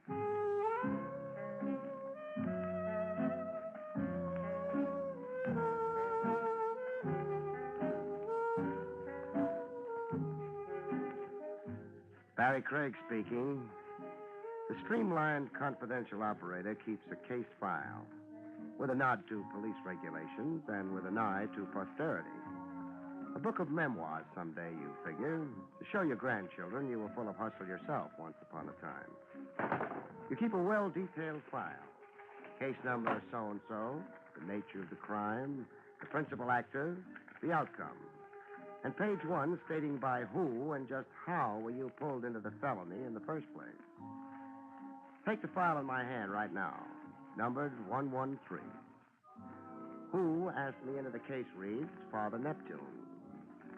Father Neptune, old man C. Case I worked gratis. The old man didn't even throw me a fish. I'd been at a sailing over to West Side Pier, seeing a friend off. I hung around the docks for a while, walking off the champagne and canopies, and wondering what there is about a lonesome river at night that makes the little man inside you cry. Well, about that time, Father Neptune decided to take my thoughts off me and transfer them to a mermaid in the drink. A drowning mermaid, the way it sounded. Where are you?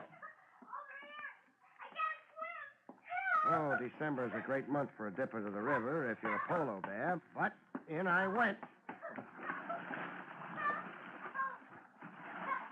Hey, grab a hold of me. Hey, I didn't say a stranglehold. Cooperate with your rescue, lady, or I'll have to. Okay, much as I hate to.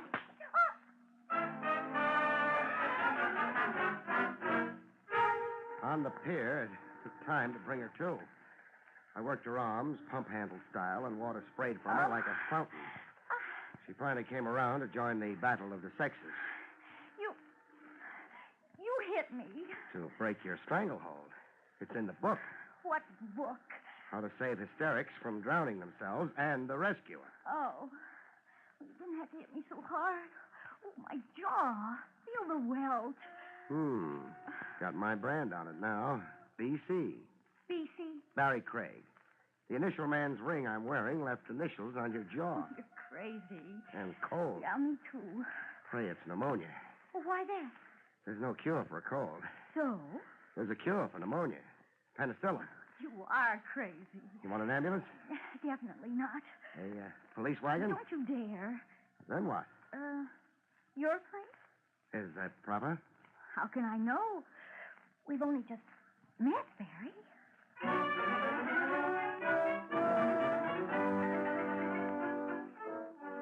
We got into dry things, and properly enough to rate a good conduct medal from the mayor.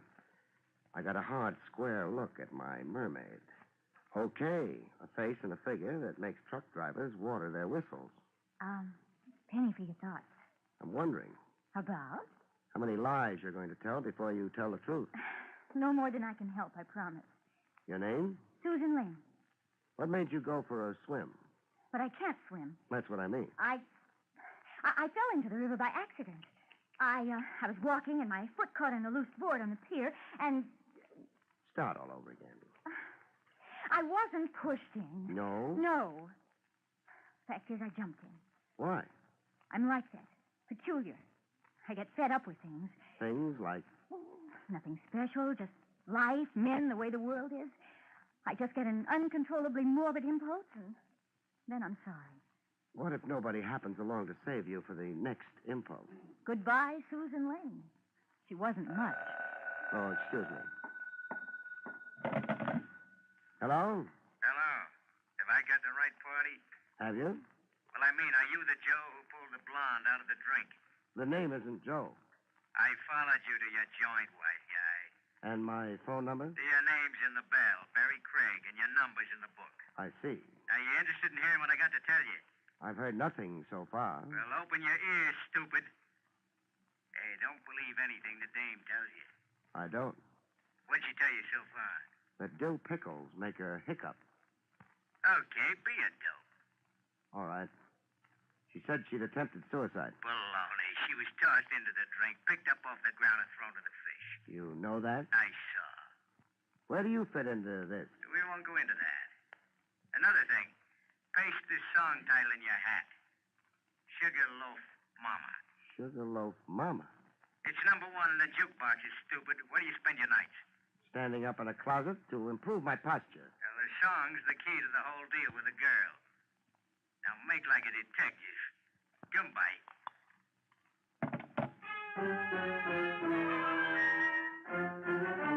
I made like a detective with Susan.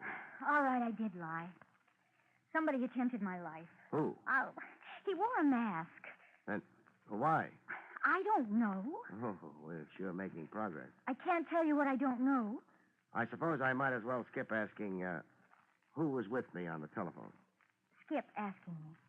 The song, Sugarloaf Mama. What about it? It's a huge popular success. I heard. I work for the music publisher who owns it. I'm his stenographer. The publisher owns it, you say? Did the publisher also write the song? Yes, but that's something now in dispute. Between whom? Mr. Sampson, the publisher, my boss, and a songwriter, Mervyn Marlowe. They're fighting a lawsuit over the song rights, over the profits. And you come in where? I'm a witness for Mr. Sampson. Testifying to what? That my boss never personally received a song submitted by Mervyn Marlowe. That it's our firm policy to return unsolicited manuscripts unopened. Who's telling the truth? Your boss Sampson or this Marlowe? You ask a lot of questions. One of them may be trying to murder you. Yes, I know. Don't you care? Do you? What if I do? Then you'll protect me and worry about me. Now, I want to get back into my clothes and go home. Oh, here. Your duds. The radiator steam dried them. Use the kitchen. Thanks. And don't forget this. This? Oh, my ring. Say, it's quite a rock. Don't be fooled. It's only a cheap Mexican diamond. I'd never believe it.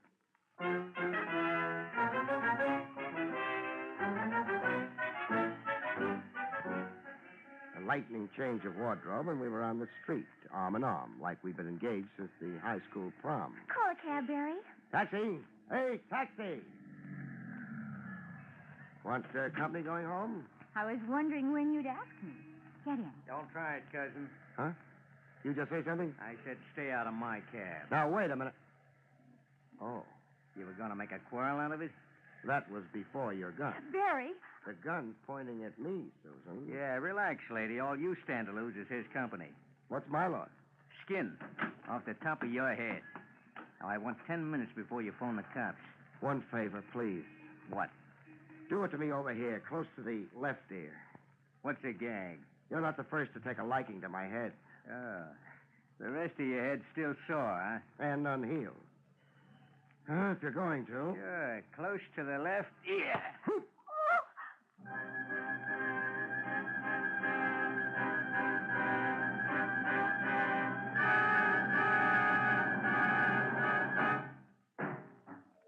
You fall down and you get up.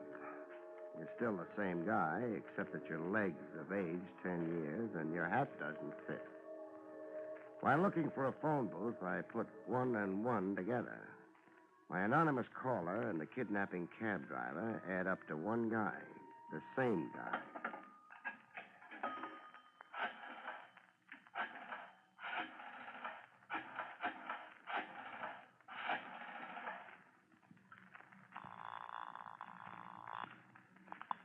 Hello. Give me Lieutenant Trav Rogers, please. You've got him, Craig. Oh, your voice is changing, Trav. Should I worry?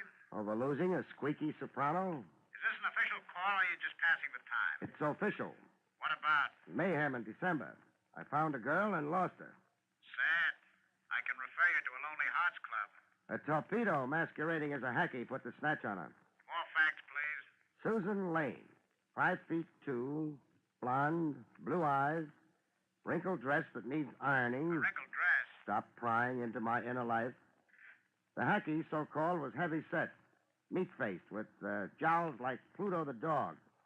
A brown and white taxi cab. Did you get the license number? No, I was about to when I fell down and hurt my head. You were assaulted? If there's a law against slugging confidential investigators, There isn't. We hand out decorations for it here at headquarters. What danger is the girl in? catching a cold. Catching a cold? A permanent cold. Send out a general alarm, Trav. She's too beautiful to die. Who isn't? Now. No personality. Goodbye now.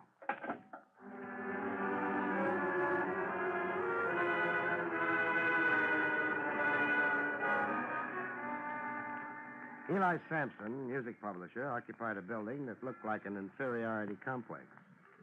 Calcimine streaks for paint. Outside windows with the dust of ages on them.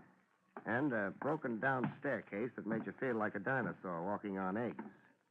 The staircase was going to loom big in my future, as I soon found out. The first warning I had was a shot.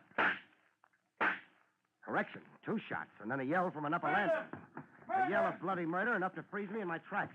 I stood still automatically in the middle of the staircase, and that was my undoing. What started like a stampeding herd was coming smack at me. Him was a wild-eyed maniac who looked like he jumped out of a straitjacket. Out of my way, you. I'd love to oblige, but narrow like this staircase is, it's for bottleneck. I said out of my way. I'll need time to shift the reverse. Let me do it for you.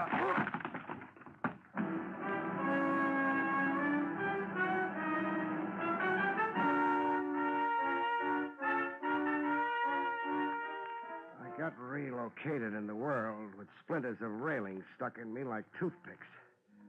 And a guy standing solemnly over me. A janitor holding a mop and a soap bucket. A janitor out of a Mac Sennett comedy, flowing mustache and dressed in the top half of a cutaway, with a battered derby on his head, a brown derby.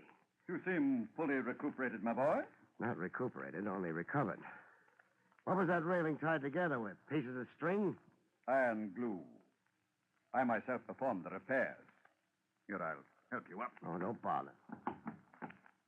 What are you made up for? You refer to my elegance? To the mop and the bucket. A temporary condition, my boy. The mare is down, the mare is up. Up being? Stocks and bonds. Oh. I fluctuate as it fluctuates. You're staring at me? Yeah, trying to place you. I've seen that odd kisser of yours before. Along the stock exchange, perhaps? No. Who did all that shouting on the upper landing? It was me, summoning help. Who got shot? One Eli Sampson. The miscreant fugitive who butted you so unceremoniously. You'll get nuts in your tongue, Lemaire. Mind if I leave you for Sampson? Not at all. I'm in no mood to be interviewed today. The market is down.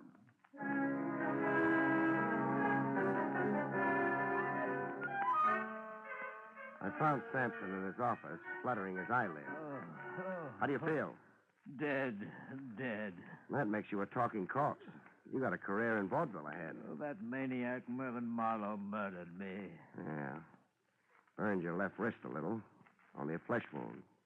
Not much damage for 2 point-blank pistol shots. Oh, I'll lose the arm. I'm sorry to disagree. Well, then it's a miracle. Yeah. Music publishers never die. They just fade away.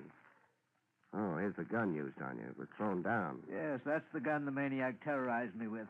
Give it to me. It's evidence for the district attorney. I'll keep the gun a while. But... I'm a licensed detective. This Mervyn Marlowe is a songwriter battling you in the courts? A songwriter? A song thief? He didn't write Sugarloaf Mama? Lies. His claims are lies. Mervyn Marlowe can't even write his own name. He can't shoot straight. That makes him kind of useless all around. Sampson. Yes. A girl, Susan Lane. Susan Lane, my stenographer? Your late stenographer, maybe. She's been kidnapped. Kidnapped? By whom? Tough. Hired by Mervyn Marlowe. What motive would Marlowe have? To shut her up. To stop her from testifying to the truth when we go to court. The truth being? That nobody here read his song manuscript or even opened the envelope. How big is Marlowe's temptation to murder? Come on, Sampson. Don't shy at boasting. Sugarloaf Mama is a gold mine. Sales in sheet music alone run over $100,000. Motive aplenty to keep Blondie from testifying at all costs. He'll kill Susan. You'll find her dead. Where do I find Mervyn Marlowe? In a garret in East Harlem, 3601 First Avenue. A crazy bohemian in a cold-water garret with a piano. 3601 First Avenue. Call yourself an ambulance. Let that wound infect, and you'll be the one-armed wonder of the music publishing business.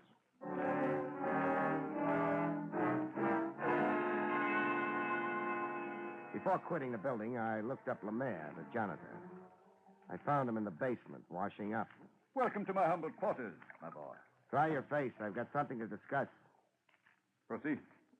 You clean the offices as well as the halls? Yes. The mockery of it. Being able to use your master key as you are, you're no doubt well familiar with the contents of the offices? I am, after a fashion, that is. And after a fashion, also familiar with the contents of desks? Do I detect an innuendo that I snoop? You detect. Base and reprehensible slander, my boy. As of this moment, consider our discussion terminated. This gun. Have you ever seen it before? You've seen it in Sampson's office, maybe? Okay, so we're going to play close mouth. This your locker? I asked, is this your locker? It is. Open it. Why? I want to total up the stamps, the scotch, clips, and rubber bands. Your day's haul, man. You dare accuse me of the pettiest of thievery? Yeah, I dare. You see, I placed your odd kisser where I'd seen it before, that is. The south of France, was it? The Rogues Gallery, it was. Weldon Lemaire, alias the Baron. And what's snatching ladies' handbags, if not petty thievery? Not so loud. I lose face with the building management. Tell me what I want to know. Yes. I have seen this precise pistol before. Where? In Mr. Sampson's desk drawer. The bottom left drawer, if my memory serves. You've cost me a pretty piece of change. A blackmail you could have wrung out of Sampson. So it's Sampson's own gun, huh? The old reprobate shot himself? The old reprobate sure did.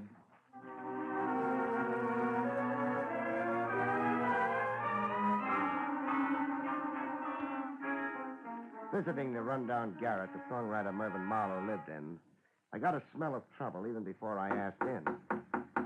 Who's there?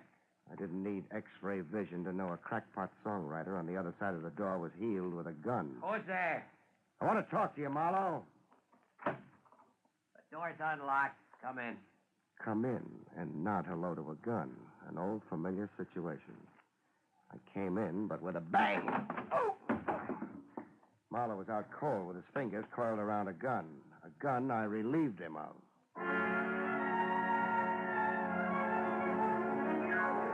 He came to, cursing himself. Stand away from the door the next time you invite a fly into the web, sucker. Oh, you dirty You no... won't make out. When you find it monotonous, tell me. Samson used his own gun on himself. You know that? I don't go for a gag as obvious as Samson's frame. Now get up, behave, and fill in the facts. Samson asked me to call on him for a talk. We had an argument. Samson said if I didn't drop my lawsuit, he'd scandalize me as a mad dog murderer. I socked him one on the jaw, and Samson grabbed a gun out of a desk drawer. And? He said he'd frame me if I didn't sign papers swearing my claims to Sugarloaf Mama were a fraud. He said he'd swear the gun was mine and that I'd come in to kill him, that he'd overpowered me and seized the gun after I'd fired at him. When I ran out, Samson fired 2 shots, not at me. At himself. He gave himself a flesh wound. Ah, that's Samson all over. Anything for a buck. $100,000. Money belonging to me. He stole my song. You'll have your day in court. Yeah, with Samson's lying stenographer perjuring herself with a boss. Now that we're down to her, where is she? Where is she? What are you talking about? Susan Lane was kidnapped. Now what frame-up? You and Samson are the interested parties. If she was for Samson, she was against you. So? So only you'd have a motive in shutting off her testimony, it would appear. If you arrange the snatch, Marlowe, you're a sucker. Get out from under while you can. Ring off. I had nothing to do with it. How about an attempt on her life on the docks? Nope. You're incapable of it? I'm capable of it, but I didn't do it. You own a hat? Sure, why? Get it. I'm taking you to headquarters. What for? You'll only land on the floor again. To protect you against yourself. That wild gleam in your eye belongs under temporary lock and key. I spent years writing a song, picking my brains, days, nights, starving in this filthy, infested hole. So that swindler Samson... That's just what I mean. The fire night you're cooking at, you've got to explode. If you're really innocent of anything so far, I want to keep you that way. Walk in front of me.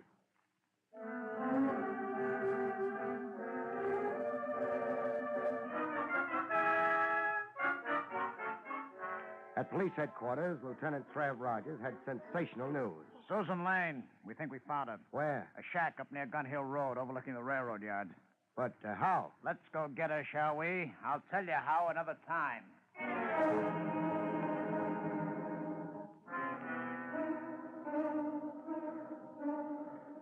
It was Susan Lane on the attic floor of a seedy-looking frame dwelling, trussed hand and foot and dead to the world.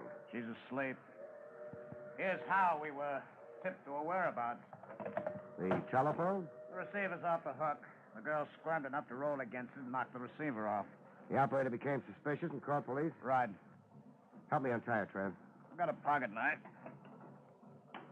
Hey, Susan, wake up.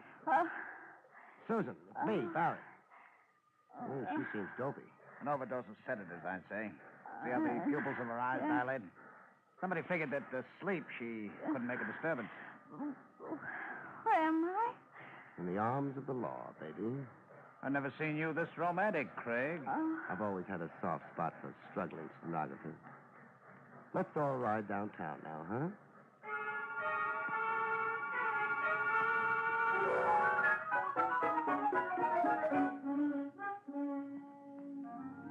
Riding downtown on the West Side Highway with Trav Rogers thumbing his nose at speed laws, Susan came around to 100% of herself. To lean against me contentedly, purring like a kitten. I feel so good. You're making Trav's bachelorhood an awful load to bear.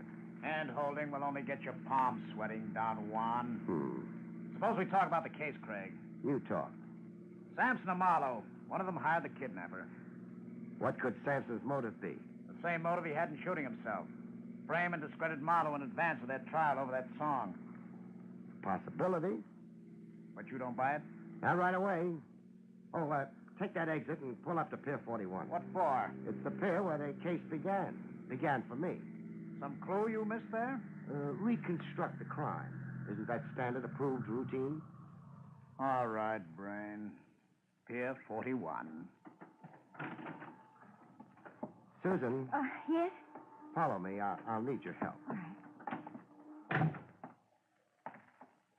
It began about here. I heard a cry for help.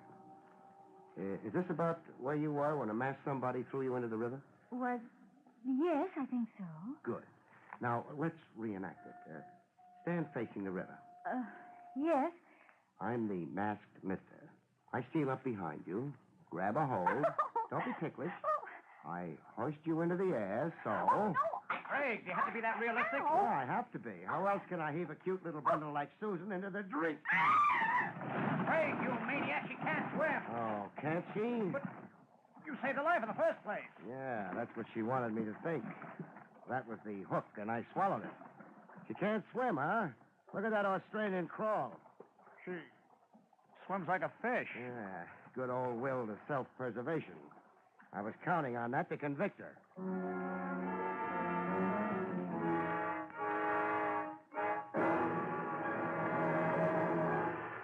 What was her game? Dramatize herself. Big. Make out her life was being attempted.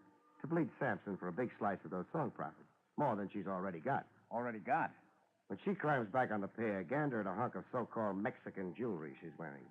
Appraise the ring at Tiffany's and find out what a bonanza stenography can be for a smart girl. Sampson gave her the ring? A down payment for her perjury. But if the blackmail was set up so good, why embellish it with phony attempts on her life? And the kidnapping. Fear. Marlowe could gun for her for lying for Sampson. Ditto Sampson to keep her from telling the truth. The truth being that Marlowe wrote Sugarloaf Mama. So? So by making herself a police problem, or my problem, that is, she scared Sampson and Marlowe from daring to harm her. Clever. Oh, here she comes. Oh, hello, baby. Oh, that was contemptible of you, Barry. A flaw in my character. So sorry. Just by the way, who was the atrocious kidnapper? Oh, my brother. Oh, I'm cold. Where do you suggest we go? Your place?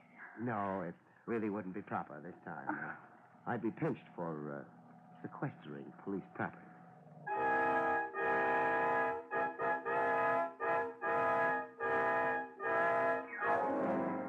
Case solved. Only Trav Rogers didn't let me just walk away from it. At his insistence, I had it dragged down to headquarters to hunt and peck away at a typewriter. How's your detailed police report coming along, Barry? I'll be a month at it the way I type. Sad. Why are we so suddenly so clerical? Regulations. Section 6, paragraph 4, governing confidential operatives, states... Spare me. But why in such a confounded hurry? Why right away tonight? I've got flight tickets for St. Nick's. Susan Lane's under arrest. Thanks to you. I can't just book her, not without a precise stipulation of charges. Then get me a competent typist. Sorry, they've all gone home. Patience, Barry. Just put one word after another. All this for a case I worked without a fee yet. Oh, by the way. What? Speaking of fees, the fact is Miss Lane was sporting enough to worry about that. Are you kidding? No, I'm not. She said you were working for her, even though it did boomerang for her. She hates to see you go empty-handed, she says. Sweet of her. Isn't it? Lacking funds, she gave you her dearest possession, her finest jewel, this ring. Hey. Why, Trev, the rock's worth 5 G's if it's a penny. I'm sure. And now, if you'll hand it back. Hand it back? What for? Regulations governing extorted property. The girl, unfortunately, came by the ring dishonorably. You kill yourself. Good night, folks. See you next week.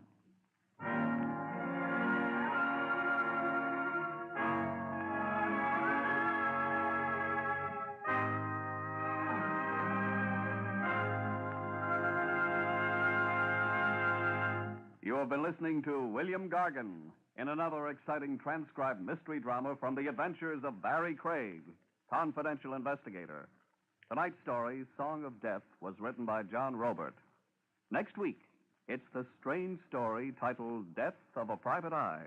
about which Barrie Craig has this to say.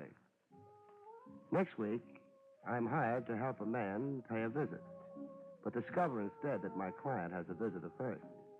That visitor being death. See you next week, folks.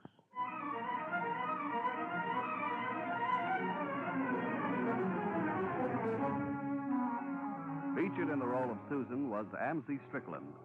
Barrie Craig, starring William Gargan, was under the direction of Hyman Brown. This is Don Pardo speaking.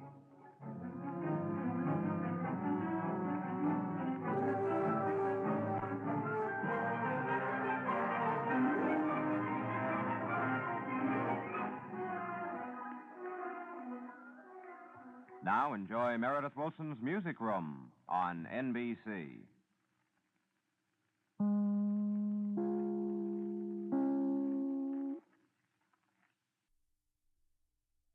William Gargan stars as Barrie Craig, confidential investigator.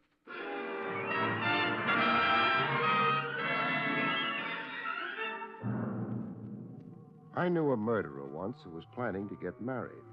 So he killed a man for money enough to furnish a house. It didn't work out, though. All he got was the chair.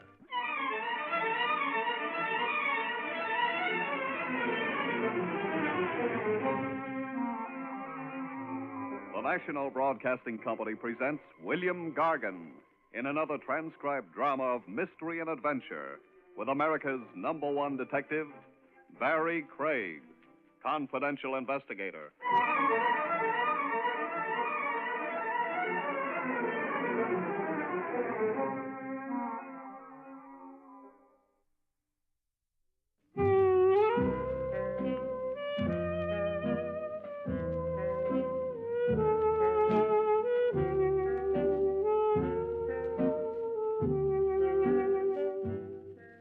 Barrie Craig speaking.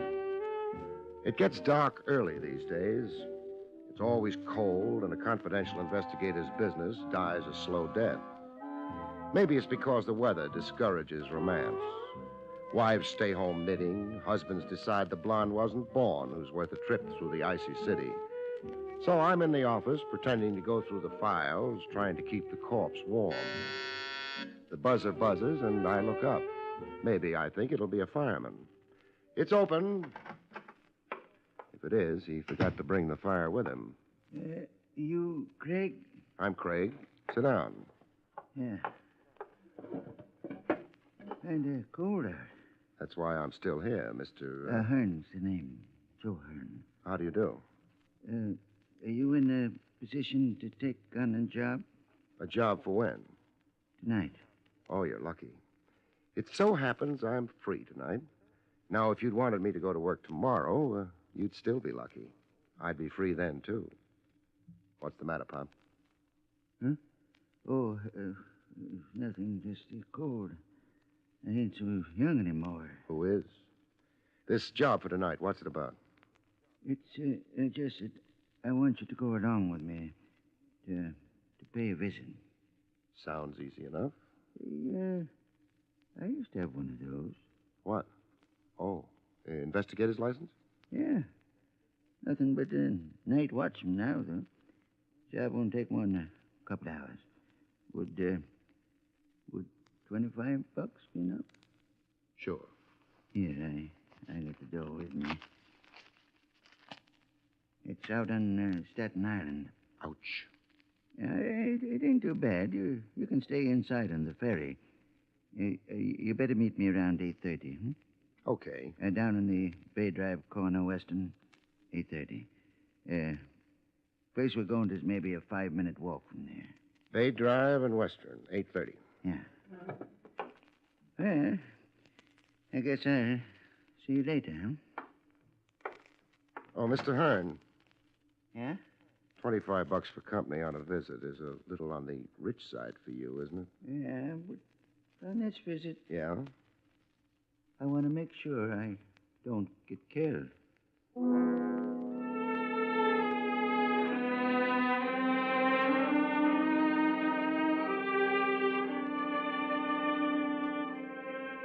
Mr. Hearn didn't pause to explain.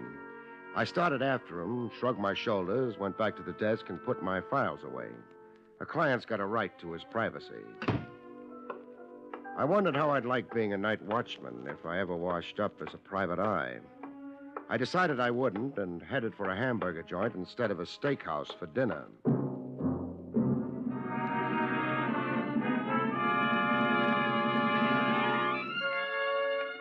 The ferry had been fine, but Bay Drive turned out to be right on the bay.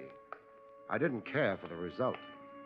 I was maybe 3/4 of a block away from the intersection of Bay Drive and Western when the car passed me. The street didn't run to many lampposts, and the pedestrians were all home. I didn't think the car's driving without lights was accidental. I began to run. I could see Joe Hearn shuffling his feet, trying to keep warm on the corner.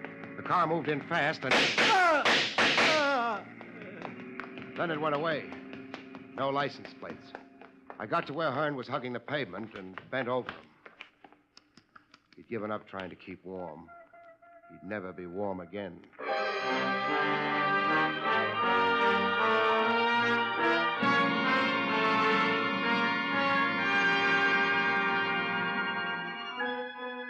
Bay Drive ran parallel to the water.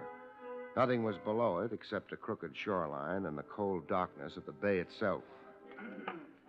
I'd flagged a passing car and had the news phoned in. After a while, Joe Hearn had a spotlight on him, the undivided attention of a half a dozen cops and a nervous intern. Joe Hearn wasn't particularly interested. Barrie? Welcome to Staten Island, Lieutenant Rogers. Thanks. I could use a red carpet for a windbreak. Hearn hired you to help him pay a visit. To whom? Me, I would have said to who. That's an interesting sidelight on your grammar. Doesn't tell me anything, though. That's because I don't know anything. Hearn wasn't giving out information. Hearn was a night watchman for the coastlines. He worked in one of their warehouses. Near here? Half an hour's walk. No help there. His date was closer. His date has been canceled. Nobody spotted the car, Barrie. Probably put the lights on again once it got a few blocks away. Trav, were your men able to dig up anything on Hearn's actions just before he wound up here? Landlady at his boarding house said he had dinner there. He stopped off at a place called Old Tyrol for a beer. I spoke to the manager, a man named Grunner. Wound up with nothing. Hearn always had a beer there on his way to work. That's it? Yeah, I hope he enjoyed his beer.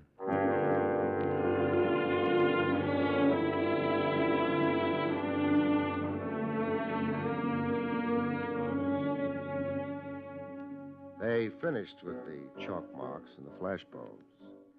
Hearn wasn't a heavy man. They had no trouble rolling him onto a stretcher and taking him away. The last I saw of him was a pair of tired shoes. The right one had a hole in it.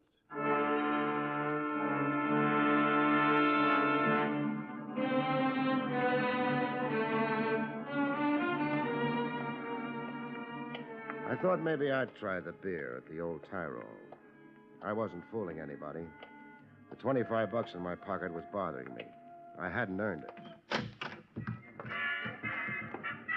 The place was full of people. The waiters were girls dressed in costume. I suppose their bare knees improved the customers' appetites. I hoped nobody would start yodeling. Good evening, sir. You want a table, maybe, huh? Well, I'm looking for Mr. Gruner. I am Gruner. My name's Craig, Barrie Craig. Yeah? I'm working for Joe Hearn. But the man is dead, no? I'm still working for him. I'm a confidential investigator. It is very sad what happens to Mr. Hearn, but I have already told the police everything I know. Suppose you tell me all over again. I do not know exactly what confidential investigator means, but I am a friend of the police captain here in the district. That's nice. He would not like it that I am disturbed. Hearn didn't like trying to breathe through the blood in his lungs. You do not make yourself very pleasant. I will not talk with you more. No? Please, you will let go of me. How many murdered men have you ever looked at, Mr. Gruner? I say you let They're go. They're not pretty. Mostly they die with their eyes open. Killer's got so little time he doesn't bother shutting their eyes. Yeah, but... And what you see in a murdered man's eyes isn't pleasant, Mr. Gruner. There's nothing much anybody can do about it except turn up the killer. That's what I'm trying to do. I understand. I wish to help, only... Yeah. You own this building? Yeah. Coming, I noticed it had 2 stories. What's upstairs? More restaurant? No. It is storerooms and things like that. Things like that. Mind if I take a look? Why do you wish that? Maybe I'm thinking of retiring and opening a restaurant with storerooms upstairs. It is closed upstairs. I cannot permit you... Never mind. Yeah. No, if you'll excuse, I go to work. But, perhaps you will be a guest of the management, huh? The Wiener Schnitzel here is very good. So's the beer, I understand. No, thanks. For some reason, I can't think of what it is exactly. I haven't got an appetite. Good night, Mr. Groner.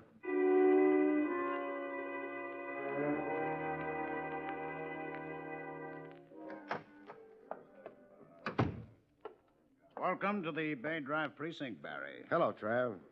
How's the beer at the old Tyrol? What makes you think I've been there? We've met before. You're bothered about Hearn. Sure. I owe him $25 worth of investigation. Uh-huh. Worrying about money? What else? I won't tell anybody you're sentimental, Barrie. Thanks. I'll keep quiet about your reading books. That makes us even. What'd you find out, if anything, at the old Tyrol? Nothing. You? You gave us the fact that Hearn was a private eye once upon a time. So? Reason he quit was because the commission revoked his license. They must have had a reason. They had. A good one? Not too good, but they couldn't help themselves. Happened around 10 years ago. You going to talk without prompting? The way it went was Joe Hearn had an office downtown, on the waterfront. Had a lot of jobs for shipping outfits. Was doing pretty well. Until he testified against a man named Pete Solder. They had a law then about testifying against men named Pete Solder? The charge against Solder was smuggling. His lawyer brought in a lot of witnesses. In the higher income brackets, Barrie. That made them good witnesses? Well, it helped. The case against Solder was shot full of little holes. Hearn almost got himself charged with perjury. Was Solder guilty? Sure. Ran gambling houses, too. He was deported a few years later. But at the time of the trial, his guilt couldn't be proved. So Hearn had his license taken away. Was that or a perjury charge? Trav, let me have a list of the witnesses that testified for Solder, huh? Yeah, I've got it here. Thanks. Brunner isn't on the list. No. Thanks, Trav. You leaving? Uh-huh. And going where? Back to the waterfront. Got a lead? No. But you're going anyway. All for $25? No. I keep remembering Hearn's shoes. What about them? They had holes in them.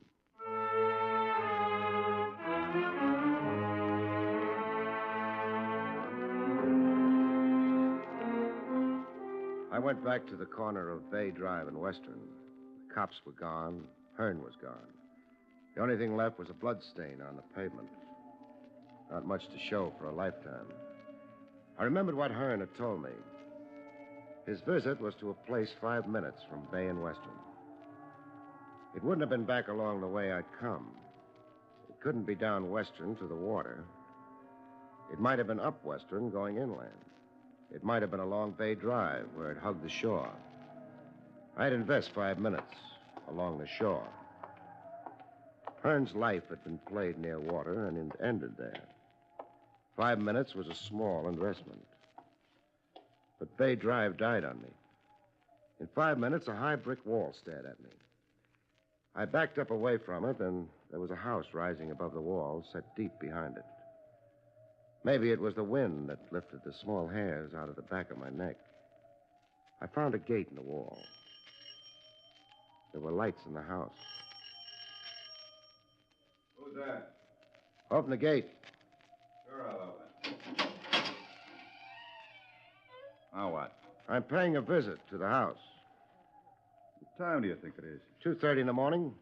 It's no time for visiting. Everybody's asleep. The lights are on. They're nervous up at the house.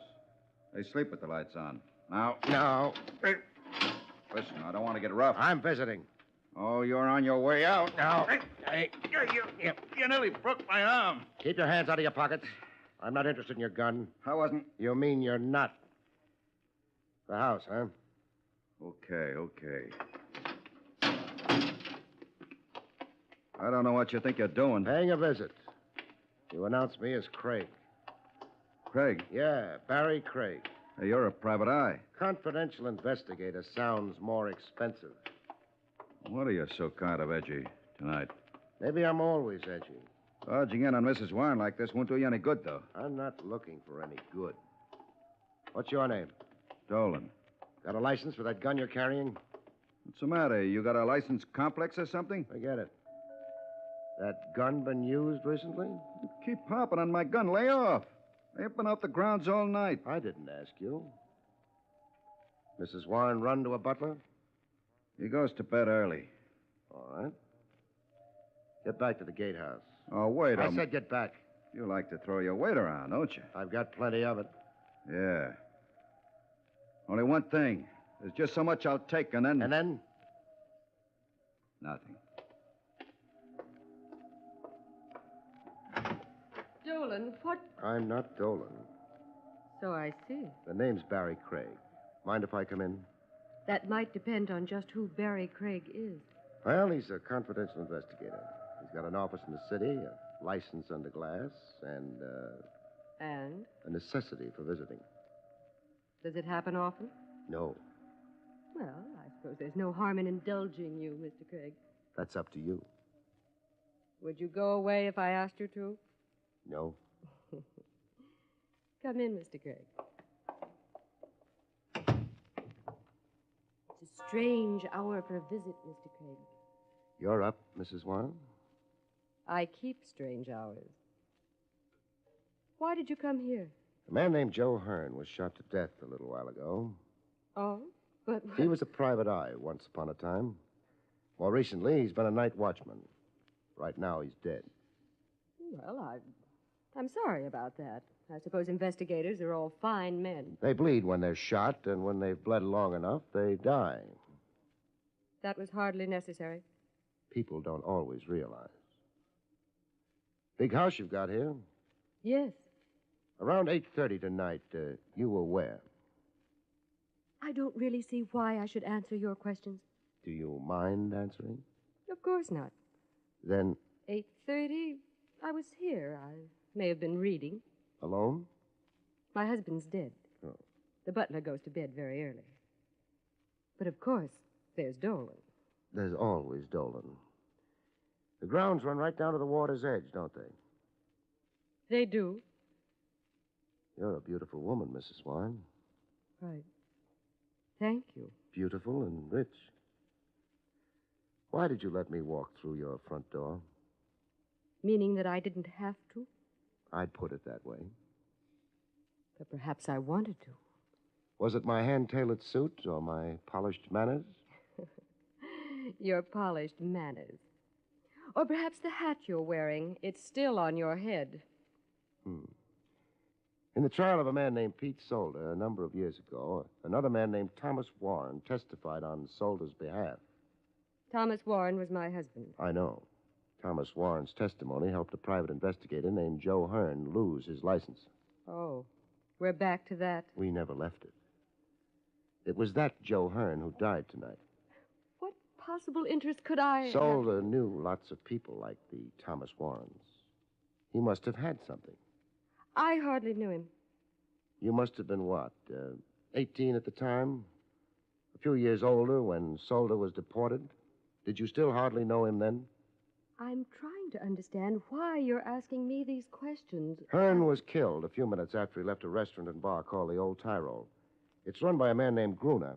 He keeps his supplies upstairs behind drawn blinds and with the lights on. I know nothing about the Old Tyrol or a man named Gruner.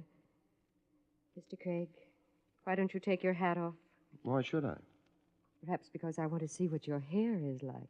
I'm not a cop. Those rooms upstairs at the restaurant could be used for gambling. I wouldn't be interested. Except that Pete Solder ran a string of gambling houses. You're very stubborn. I'll take it off for you.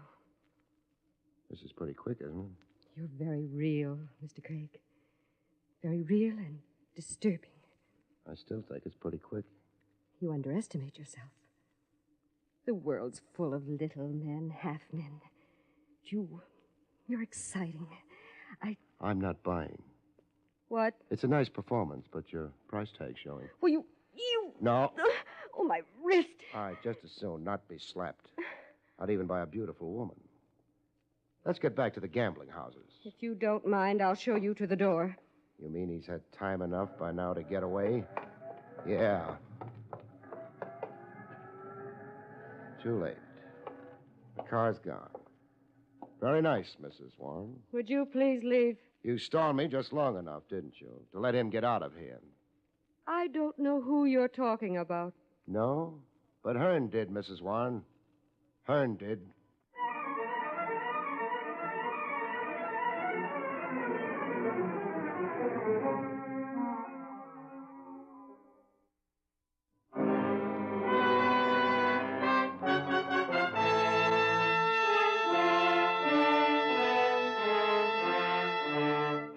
I left. Dolan didn't try to stop me. I hadn't expected him to. Out in the bay, the boats lay at anchor, rocking with the tide. The old tie roll was still open for business. I gave it mine. Out in the restaurant, a handful of people made tired passes at food. The bar was doing better. The bartender had a very high-class assistant. Hey. Yes, sir. What will it... Mr. Craig. Hello, Mr. Groner. You are back again. Huh? Yeah. Surprised? What is it you want now? Let's not disturb the bartender. Let's go where we can talk. I do not wish to go... Sure you do. Only you don't realize it yet. I still say... Groner, you know where I've been? It is not my business. I've been visiting Mrs. Warren. It means nothing to me. Who is Mrs. Warren? A lady with a lawn sloping right down to the shore of the bay. So? Yeah. We, go to my office. Fine. He's upstairs. No objection. Right up among the storerooms, huh? Store? Oh. Yeah. You didn't hit those yeahs hard enough. What you really mean is that you're closed up for the night. Upstairs. You say things which I do not understand. Never mind. My, office is here.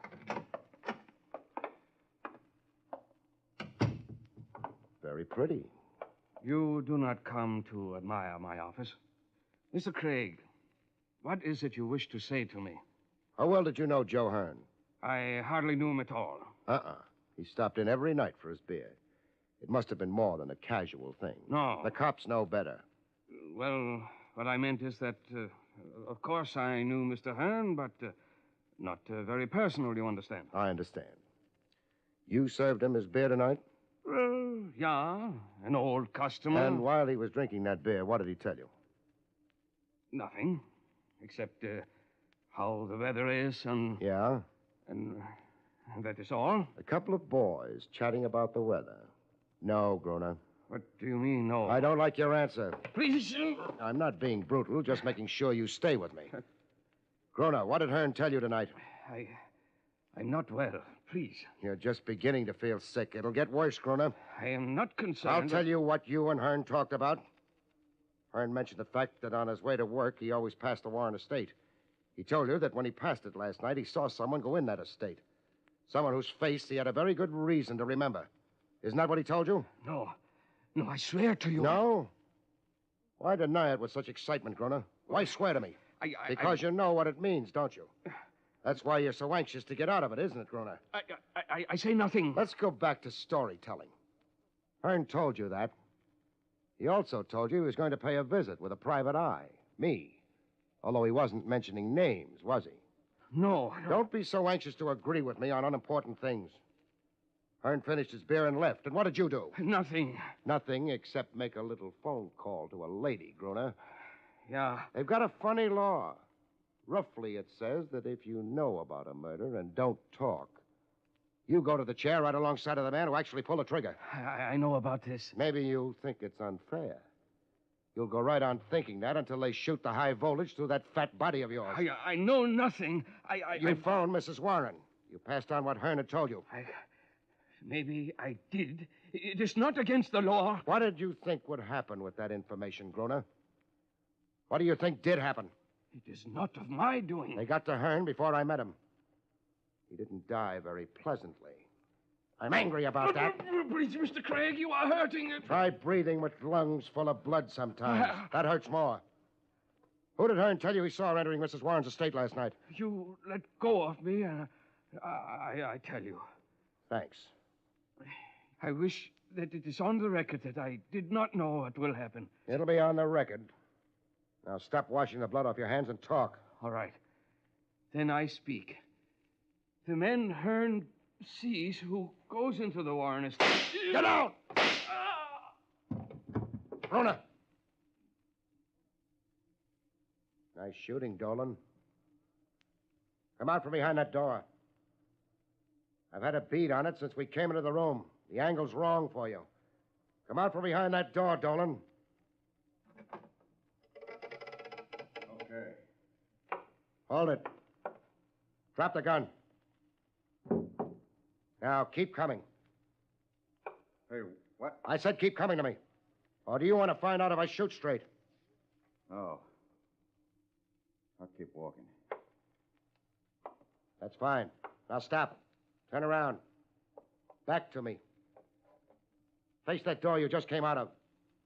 Yeah. Now, you start back to the door, Dolan. What's the idea? One dead private eye is enough for tonight.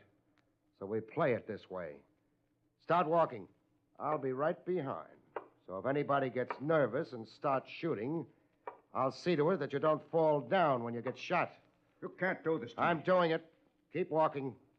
But he'll shoot. The boy in the room you came out of? That was the idea, wasn't it? You were coming in. I was supposed to think you'd been alone. I wouldn't be watching the next room. I'd make a nice target. But I like you better as a target. No. Kick the door open all the way. Okay. Yeah. Better. Much better. Hold it, Dolan. As for you, you can try shooting it out with me. Not much of a chance for you, though. Or you can drop your gun and hope. You may stay alive a little while longer that way till a jury gets around to you. What shall it be, Mr. Solder?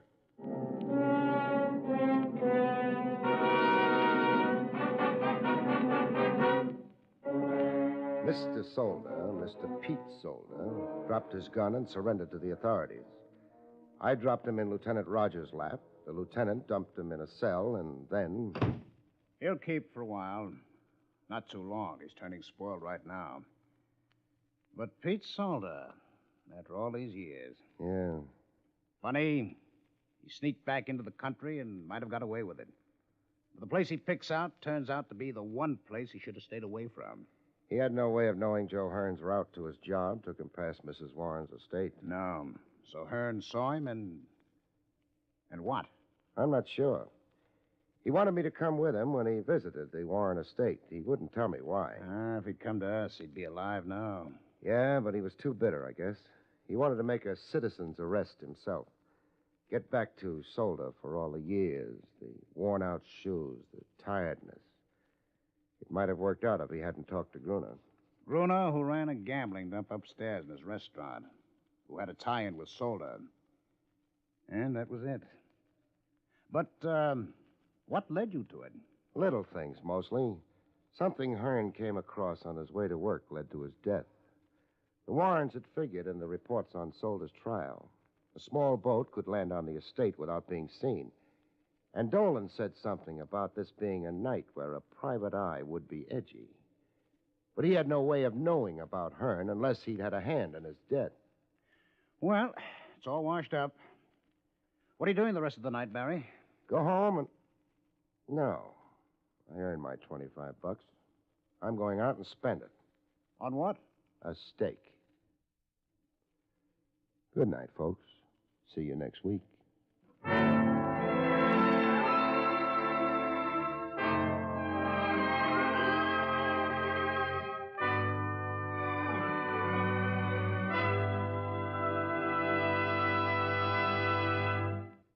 You have been listening to William Gargan in another exciting transcribed mystery drama from the adventures of Barrie Craig, confidential investigator.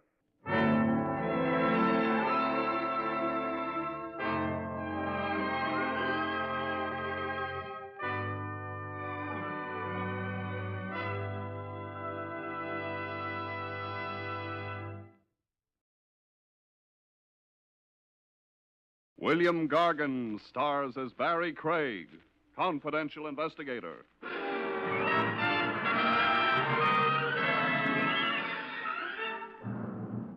I wonder if murderers, like other people, worry about their income taxes. When they make a killing, for example, do they always report it, or do they just list their victims under buried assets?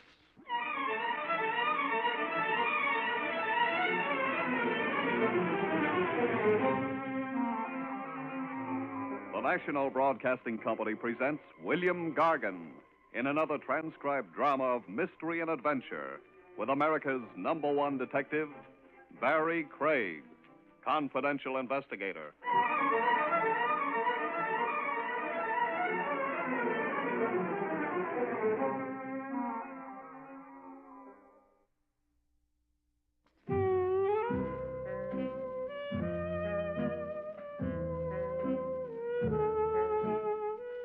Barrie Craig speaking.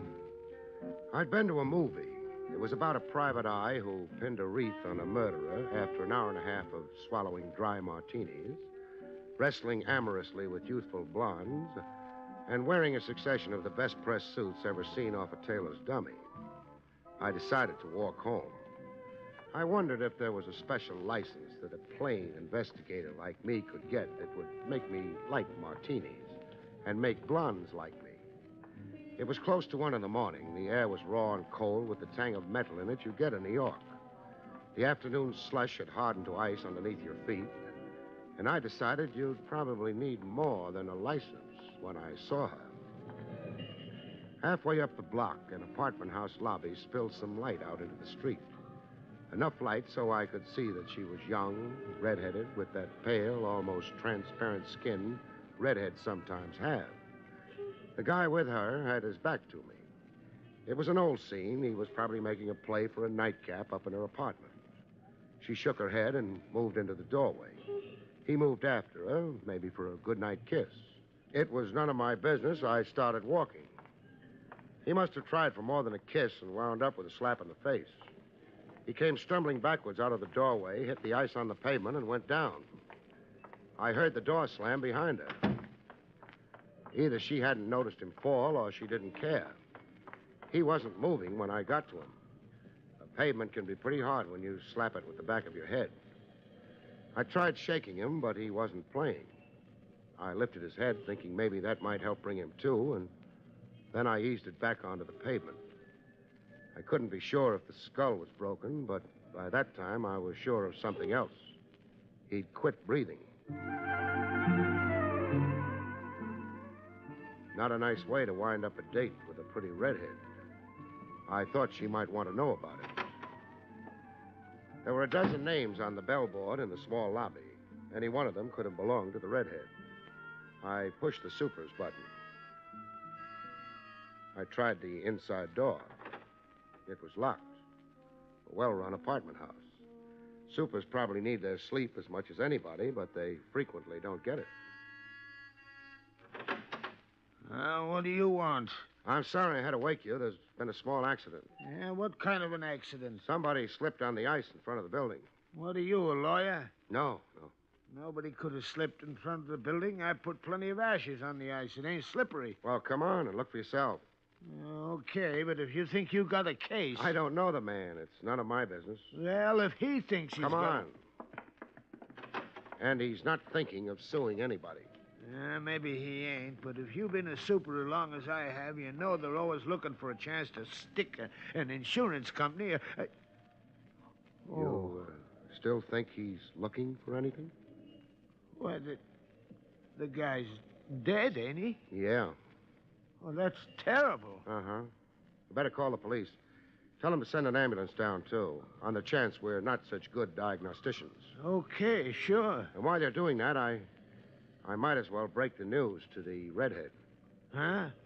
He'd brought her home, said goodnight to her when it happened. You mean some girl in this building? Yeah. Maybe 20, pale skin, red hair, pretty. You couldn't mistake her. Mister, maybe you couldn't, but there ain't no girl like that living in this building. The skin on my back crawled a bit when he let me have it. Then I shrugged it off. Maybe she was staying with some people in the building. The super wouldn't have to know about that. Maybe. Yes, officer. He's laying out in front, just like he fell. Yeah. Well, there's some guy here who's seen it. Name's Craig. Yeah, we ain't tried moving him. Okay, officer. Well, I'll be right over. Good. About that redhead. Look, I've been super here for 7 years. I know every family in this building. They all been here for years. Well, she might be staying with one of them. There was some burglaries in the neighborhood the last couple of weeks. I checked on all the door keys. Today, there was nobody staying with nobody. Well, it might have been a sudden... She wouldn't have had no key. She didn't have to have one. She could have pushed a button and... No. No, huh? I was too close. She'd had to wait for somebody to click the door catch down in the lobby. I'd have seen her. Well, maybe she ducked out again. Uh-uh. So what does that mean? I don't know what it means. Except maybe it's going to be quite a while before she finds out what happened to her date.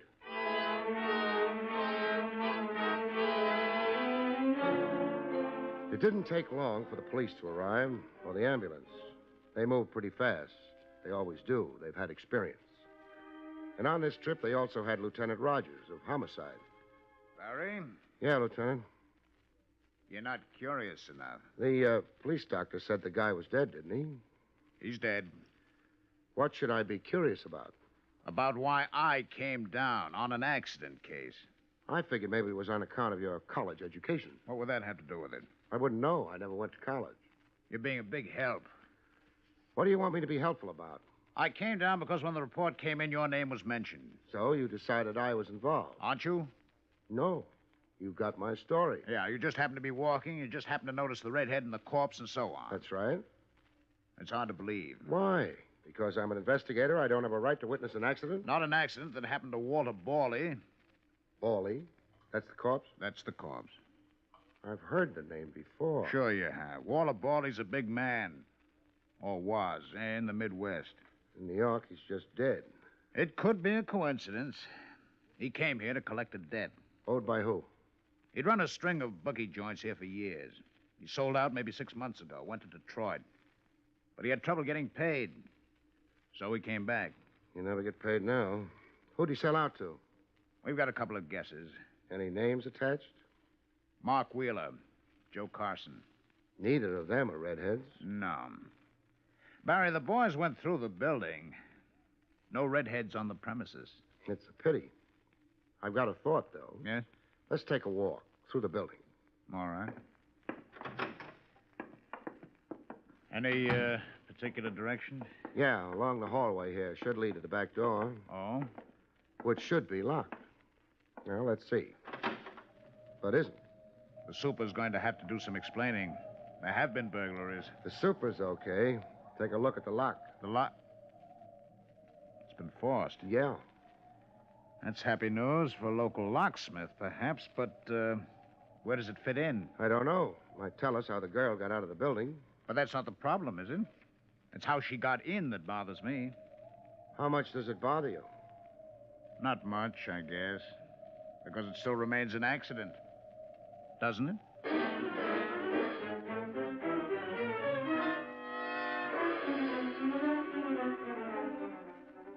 Walter Barley went to the morgue. Lieutenant Rogers went back to headquarters, and Barrie Craig bought a drink. Here's your poison, Craig. Thanks. Say, Mac. Yeah? Suppose a man had an opinion about a horse. Where would he go to do something about it? There's a cigar store on 3rd. The owner would be glad to listen to your opinions. Or the clerk over at the Armstrong Hotel. No. That's for small opinions. I've got a king-size opinion. Real big? Tell you, Craig, I wouldn't be surprised if you was to get a phone call first thing tomorrow. Well, that'd be too late. I get nervous carrying big bills around. Who knows, I might lose them before morning. Say, Craig, there's a new hot spot opened over on the west side. Yeah? Someplace in the 40s, I think. They call it the Three Aces. Got a wonderful floor show. 3 aces. Carson would be one, Wheeler another. Who'd be the third? If I bend to one doctor, I bend to a dozen. Never did me any good, though. Some days I can't hear a thing. Okay, Mac. Doesn't matter much about that third ace anyway. He's been trumped.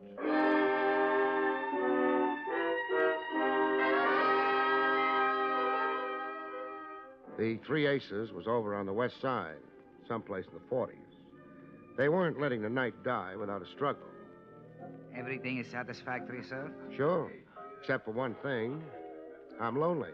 I'd like to have a man-to-man conversation with someone. Someone named Joe Carson, say. Or maybe Mark Wheeler.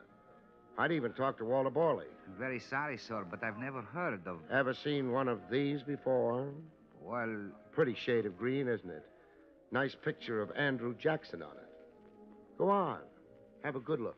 Oh, thank you, sir. You're welcome. I will see if one of the gentlemen you mentioned happens to be around. You do that. Yes, sir.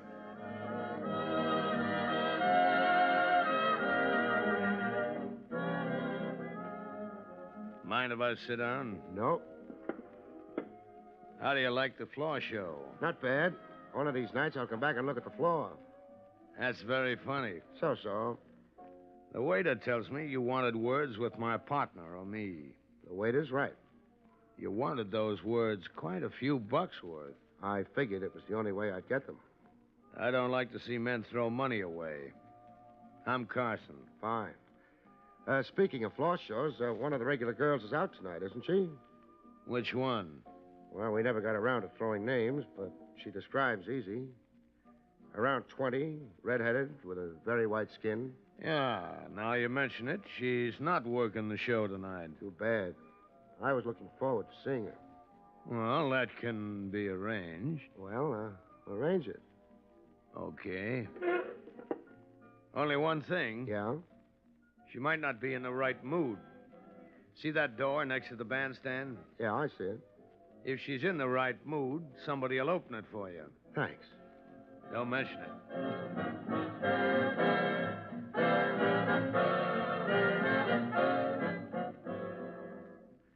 It took him maybe 5 minutes to find out if the girl was in the right mood.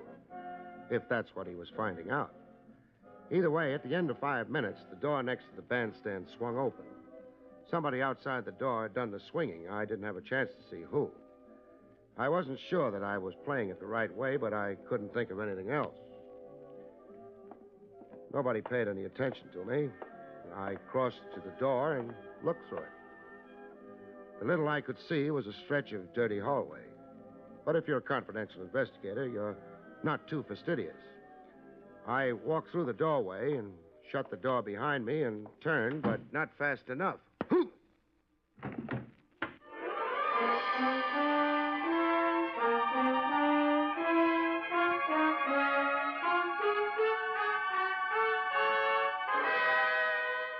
Back to Barrie Craig in just a moment.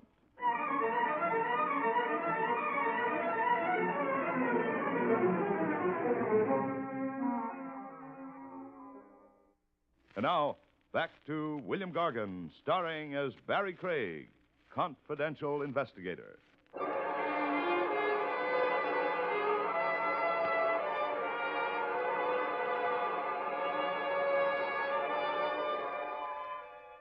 I didn't know how far I'd gone and how long I'd been away, but it took a while coming back. And even then, I didn't try opening my eyes or moving my head. I had a feeling it was going to hurt. You had him sapped. Why? Look, Wheeler, he came here asking for us. He fed me a phony routine about a redhead with white skin. Nina. Yeah, Nina, being part of the floor show. I don't care. You don't know all of it yet. I've been through his pockets. You know who he is? Look, Carson. A private eye named Craig. Now, what would you have wanted me to do? Invite him in to go over our books? That might have been safer than what you did do. Huh? I just got a call from one of the newspaper boys down at headquarters. Borley was brought in a few minutes ago. Borley at headquarters? Wasn't his idea.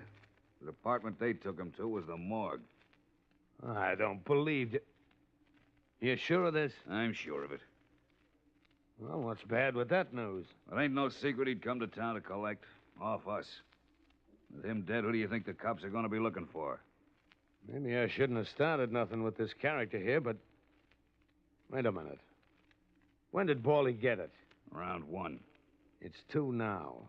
If what you're handing me is true, the cops should have already been visiting. According to what the press was told, Borley died in an accident.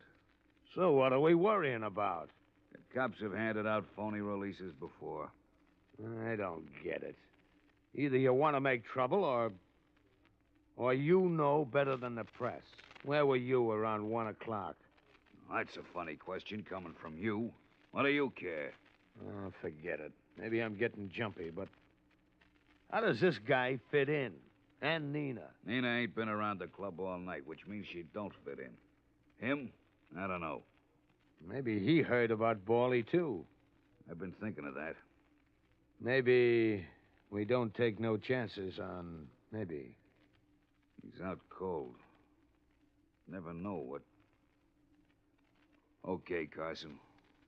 Get a couple of the boys in. Now you're talking. Sure I'm talking, but I could be talking myself into the chair. So far, I'd been doing fine with my eyes shut. But that wouldn't last much longer. Carson's boys would be glad to shut them again for me if I opened them at the wrong time. So I had to open them at the right time. Keep an eye on Sonny Boy. Yeah. Sonny Boy. Pretty soon, no Sonny Boy. Wheeler was the nervous type, a floor pacer. 7 steps to the door, about turn. 7 steps to the desk, about turn, and the same routine repeated. The time he'd give me a quick look was when he passed me on the way to the door. On the 4th step. The 5th step would have to be my play. It would have to be fast and reasonably quiet.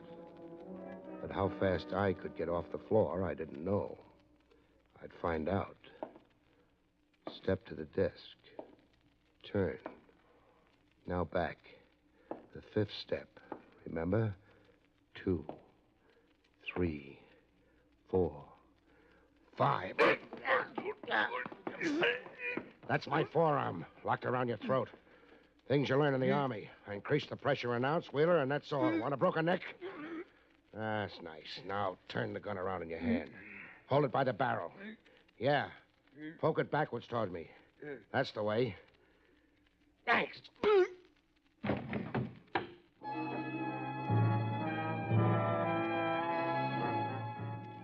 Gun butts make a funny sound hitting a man's head. I didn't stop to laugh like mad.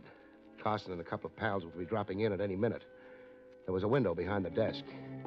I could have stopped to raise it, but I was in a hurry, and besides, I wasn't anxious to save a penny for the 3 aces, so I went through it fast and wasteful. The alley wasn't any cleaner than the hallway had been, but it was darker, and it didn't lead to a dead end.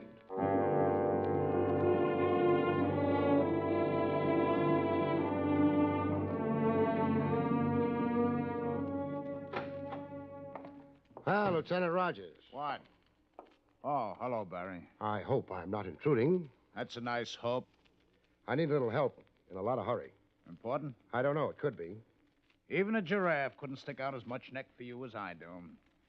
All right, we're in a hurry with a police escort. To get where? The 3 aces. One's been trumped, but the game's not over yet.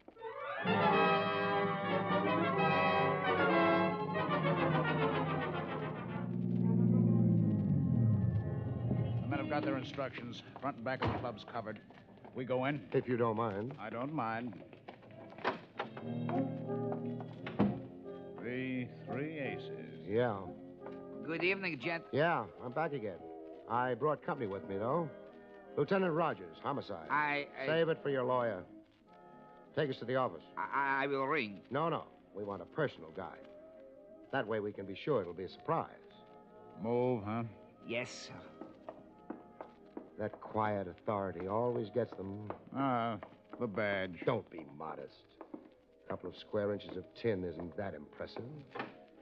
I don't know what Mr. Wheeler will... Nobody passed the law. You have to know anything. Now, knock. If a man answers, tell him you're checking the wine list or something. Yes, sir. Open the door. No. Yeah. I'll explain the reason why to you. If anybody inside has the idea trouble's coming and is preparing to blow down anyone in the doorway, you'll be the one. I won't. Sure you will. All right. Mr. Wheeler. Move over, Buster. That's Wheeler? Yeah. We met earlier. I had the pleasure of knocking him down with the butt of a gun. He got up? Yeah. Sat down behind his desk and proceeded to blow his brains out. Looks that way. But I'm stupid. What do you mean? I don't know why he killed himself. You'd escaped? He knew you'd come to the police? He was through in the bookie racket? He still had a skin, his own. Boys like that are very fond of their skin.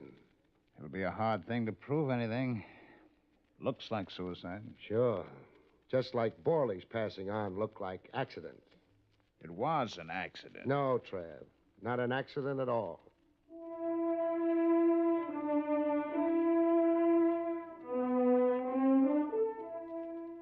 The police guard around the club got us nothing but a handful of small crooks.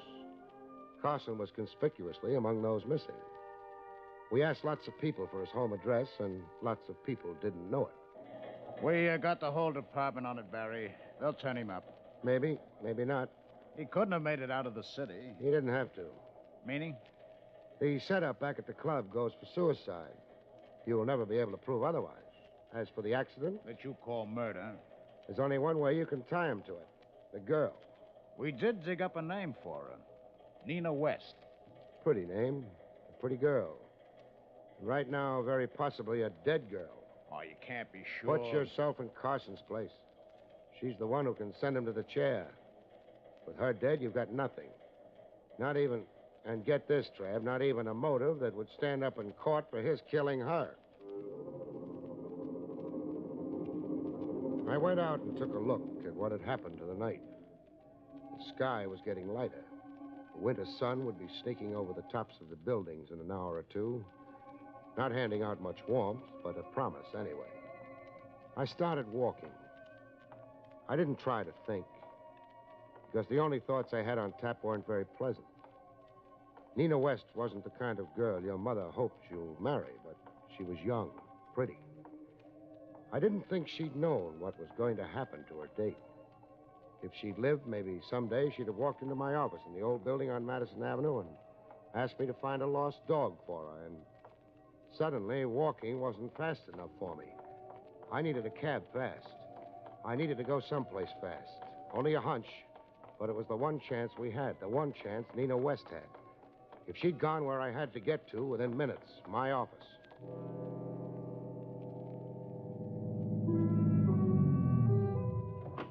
Hang around, I might need you.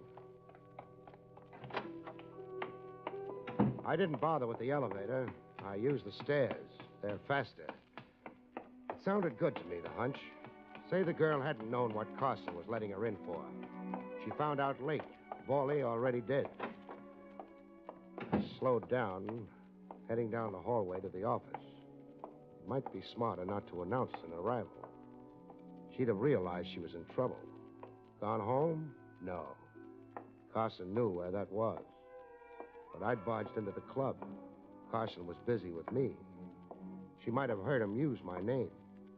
Maybe. Maybe she'd think of my office, because a girl like that wouldn't go to the police. The lights were on in the office. I hadn't left them on. Someone was inside. Someone or a couple of someones. Had Carson tried her home, found her out, tried half a dozen other places she might have gone that he knew of, and then wound up with the same conclusion I had? There was no way to play it fancy, which was just as well. I'm not the fancy type. I hit the door hard and went to the floor. She screamed, but the shots drowned her out. I wound up against the desk, Carson to one side of me. The girl cut between us and got the bullet Carson had meant for me. He didn't have another try. No, don't. The gun. I'll drop it, see? Thanks. The rest is going to be for the fun of it.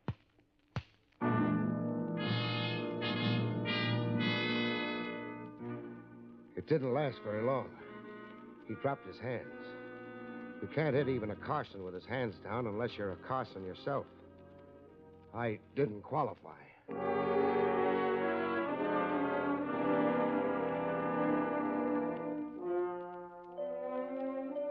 got a deposition from her before she went into surgery. Carson's all washed up, Barry, but the kid's got a good chance. Fine. He had it laid out beautifully. Nina was told of Bawley take her home to the building where you saw them. For a gag, Carson told her. Carson broke into the building through the back door and was waiting in the lobby with the inside door propped open. He slugged Bawley across the back of the head hard enough to break the skull, pushed him backwards. Then he and the girl scrammed through the back door. The perfect murder. Except for... For what, Barry? The ashes on the sidewalk, for one thing. Paulie couldn't have slipped on the ice. The other thing? The girl got into the building only one way. Somebody had to be waiting there to let her in. That made the word accident smell. Let's go home, huh? Sure. Hey, look. Came the dawn.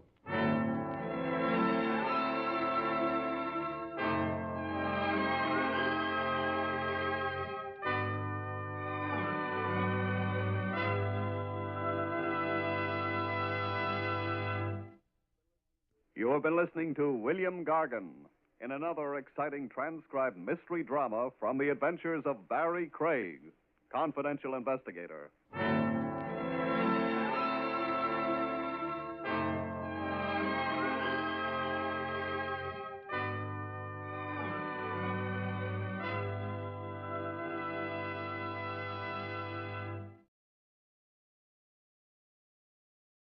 William Gargan stars as Barrie Craig, confidential investigator.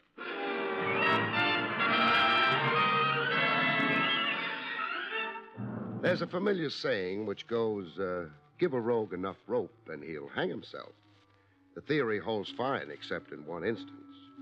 What if the chap doling out the rope happens to be the hangman?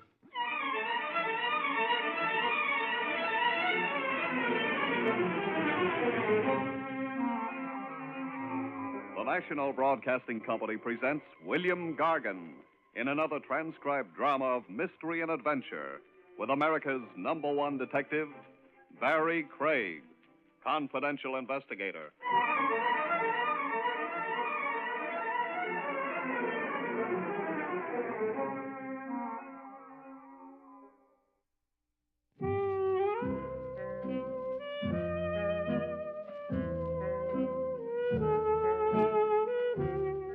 Barrie Craig speaking. A confidential investigator isn't always hired on his merits. His merits as a fact finder, I mean. Some clients choose you because they hope you're stupid. They don't want a cop. They want a stooge. You're to be the front behind which they can keep a criminal operation going. You're the rubber stamp certifying their sincerity so they can get away with murder. Yeah, you get them like that. Cases phony from the word go. That was my first hunch on Brenda Connor, a brunette with a tendency to overact. We launched her case in Central Park in a handsome carriage, complete with horse, silk-hatted driver, and lap robes. Around the park at $3 an hour. But I wasn't paying the tab. The lady was. Why the handsome cab in the freezing weather? I didn't ask. You get used to eccentrics. The rhythmic clippity-clop. I'm able to think. So who's the demon? Demon? The demon pursuing you. You have a flippant way, Mr. Craig. To cover up my emotions. I'm the type who identifies. A sad lady like you, I can cry harder than any little white cloud around. You were about to tell me. It's my husband, Funny now how it always is. Ralph Connor. He was gone for 5 years, completely out of my life. A long wait for a streetcar. I'd almost forgotten him. And then 1 week ago, he came back to me. And you resent his return. I didn't say that. That's right, you didn't. But you don't look overjoyed. No. But it isn't what you think. I have no basic quarrel with my marriage, even despite the separation, but... Throw the punchline. Ralph, this man who is my husband come back. I'm not so sure that it is he.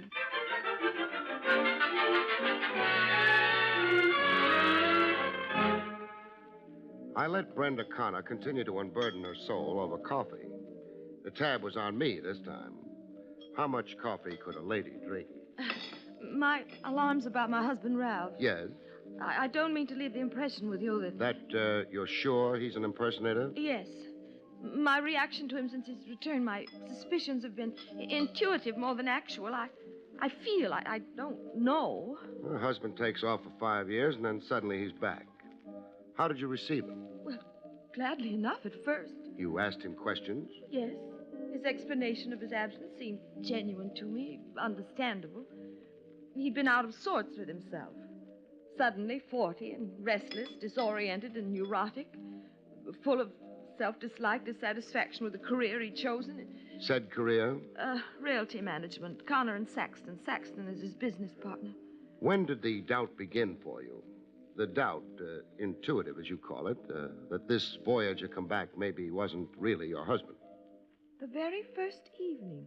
Ralph was different. A stranger I didn't know.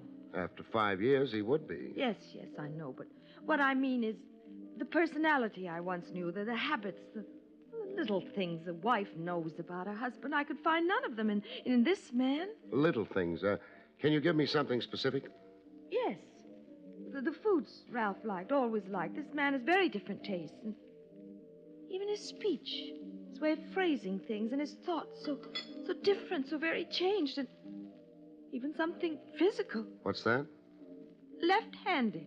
This man is left-handed. My husband, the husband I knew, wasn't. Quite a switch, that. How about his appearance, looks? Oh, there are some differences.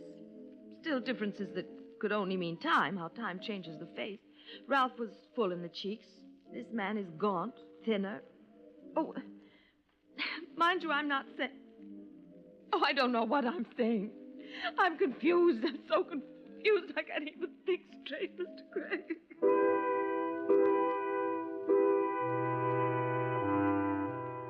Hooray for confusion. But there was more to it than the lady was telling. There always is. I got a peek into what was omitted in the telling. The time was later that same afternoon. It was raining buckets. I had my formal tie on for a ride over to see the husband, Ralph Connor, firsthand. The great thing about a jalopy, it either starts or it doesn't.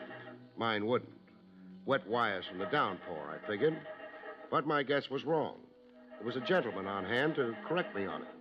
You'll only run your battery down, Craig. Get off the starter. A guy in a rain slicker slouched in the back of my car. Nice eyes and an easy grin. And a familiar swell near the left armpit.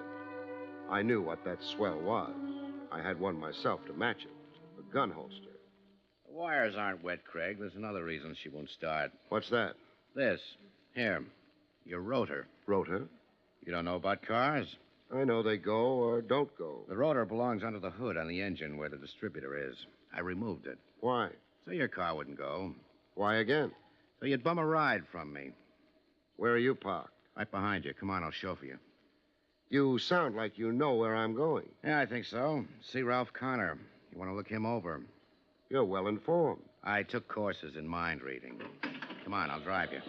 To Ralph Connor, this is? No, not right away. I've got something else to show you first. You're stalling, Craig. No, I'm thinking. About? The penalty for armed kidnapping. 20 years. Life if you cross state lines. That's the Lindbergh law. And the chair if you compound kidnapping with murder. So what's it to be, Craig?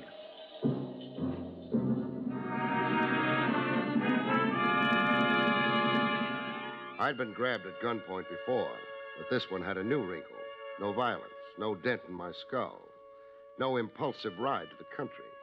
Just a short ride over to Queens, to a roadhouse you had to shove your way into. More people and floor space. A jam at the bar and a jam on the postage stamp dance floor. People laughing it up, people living it up. Look over the dance floor. You see something? Yeah, sweat and suffocation. No, I mean faces. For instance, over there, the brunette swooning all over the He-Man in the plaid shirt. You see her? I see her. You know her? Brenda Connor, my client. Well, that ends my mission. So long, Craig. You're on your own now. Buster, wait. Yeah, Craig? The plaid shirt with my client. He's not Ralph Connor. Married folks don't spend time here with each other. No, he's Chris Cantura. He's a tennis player. A tennis player? Love matches in the hot afternoon sun and love matches under hot blue lights with slender ladies with fat checkbooks. Is this why you brought me here? To show you a two-timing wife so you discount half to 90% of what she told you. Look, as long as we're talking... I've said all I want to. So you won't knock yourself out identifying me when I'm gone. Here's my card. So long again. The card he'd left with me read, Mike Hassick, private detective. The guy who'd put the polite snatch on me was a private eye.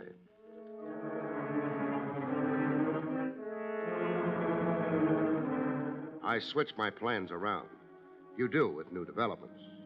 I didn't try to interview Ralph Connor right off. I drove over to his residence to case the place. Pretty fancy. A townhouse all lit up like utility bills were no concern to anybody.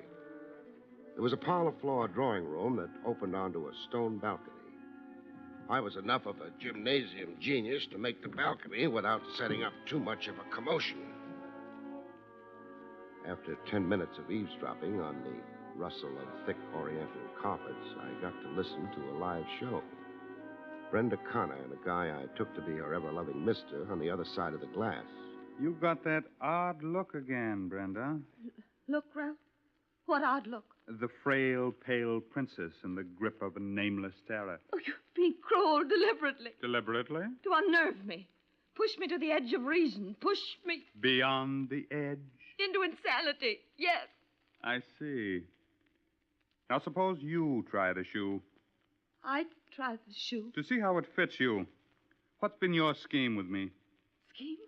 I have no scheme. The terrified glances since my return, so nicely timed when company watches, so beautifully acted. And the way you contrived to look at me other times. The unfamiliar stares, if I were not your husband, but an interloper. Not an interloper, Ralph, but an... Yes, Brenda? An imposter. I see. I am not who I am. Is that what you're saying? Oh, what about me is so changed? I'd like to know, Brenda. Everything has changed. Your manner, your talk, your habits, so many little things. They're not like the Ralph I knew, the Ralph I remember. An imposter, that was your word. Do you then really think I am not Ralph Connor? That I am somebody else? Some diabolical somebody else playing at being Ralph Connor? I don't know. I don't know. It was time to get off the balcony and make a more formal entrance into the life of Ralph Connor through the front door. I started to do same when I had a mishap. Cute word, mishap. It can mean anything. It can mean a tear in your trousers from an unexpected nail. It could mean a ton of brass landing on your head. In my case, it meant the last mentioned. A ton of brass. Ooh! It fell from a height, from upstairs somewhere with cannonball speed. What? Who? I was too sleepy to care. I just lay down.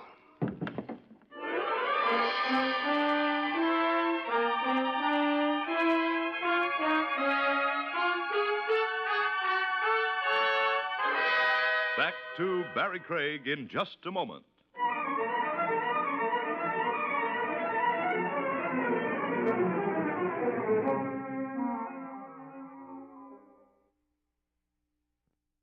And now, back to William Gargan, starring as Barrie Craig, confidential investigator.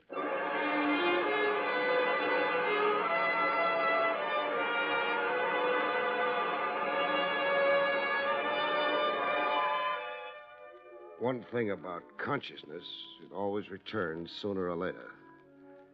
If you're not dead, that is. I wasn't. I had proof I wasn't. I could wiggle a finger. When you're dead, you can't. Rigor mortis won't allow it. I was on a couch with a guy slapping cold compresses on my forehead. A guy with nice eyes and an easy smile and wearing a rain slicker indoors. He was the private eye, Mike Hassick. Able to get up now, Craig? I'm up. What hit me? A flower pot, solid brass. It was on the window ledge 3 flights up. It fell? No. Oh, it was dropped on me. That's right. By whom? Me. You're working for the Mr. Ralph Connor? That's right. An impersonator. Stand in for the real article. If you want to believe a wacky two-timing wife. I see. Who owns all the loot in the family? So don't answer it. I can guess the way it shapes. My client, Brenda Connor, does. Your client hasn't got a dime. That stuff about Ralph Connor being an impersonator is the malarkey, Craig. Maybe, but answer me this. Can a man who's been right-handed to the age of 40 suddenly turn up left-handed? But don't answer it, Hassick. Think about it while I'm busy somewhere else. You're going to heckle Connor? Maybe. Oh, Hassick. What? Come here to the rear window a minute. Yes? What's outside? The yard. Yeah, it's a backyard. Not much of a drop. Only 10 feet, I'd guess it to be. 10 feet? So what? So one of us has to be discouraged. You've had your whack at me. Now it's turnabout. Craig, let me go. Put me down. Put you down? Sure. Exactly what I intend doing.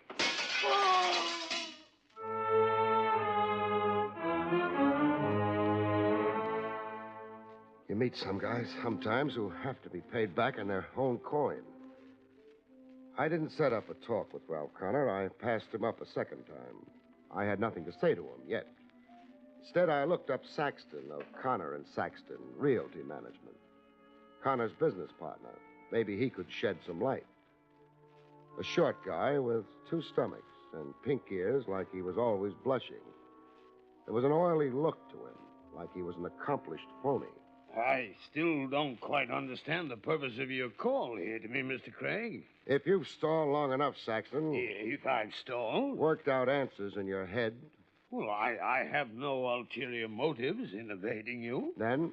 Well, it's just that I don't care to become embroiled in the man's affairs. That is, his affairs other than our joint business. Frankly, I've always found Connor strange and unpredictable, explosive. He was gone for 5 years. Yes? Did you keep his end of the business up all that time? Oh, yes, scrupulously. His share of the net profits were put into an escrow account for what they amounted to. His drawing account, of course, was suspended while he was gone. In the time he was away, did he write to you, keep in touch? No. Now, a big question. Is he Ralph Connor? Yes, Mr. Craig. You don't seem surprised at the question.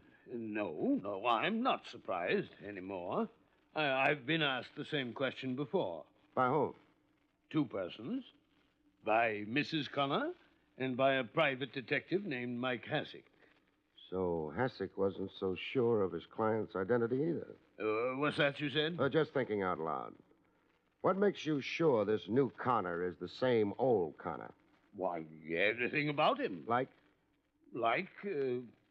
Well, I don't know how to answer that quite. He looks like Ralph Connor, facially and physically. He knows about me, our business, the background of our business. He's demonstrated all that to you? Why, yes, of course. He has demonstrated an intimate knowledge of our business. It couldn't be faked. The man simply had to know.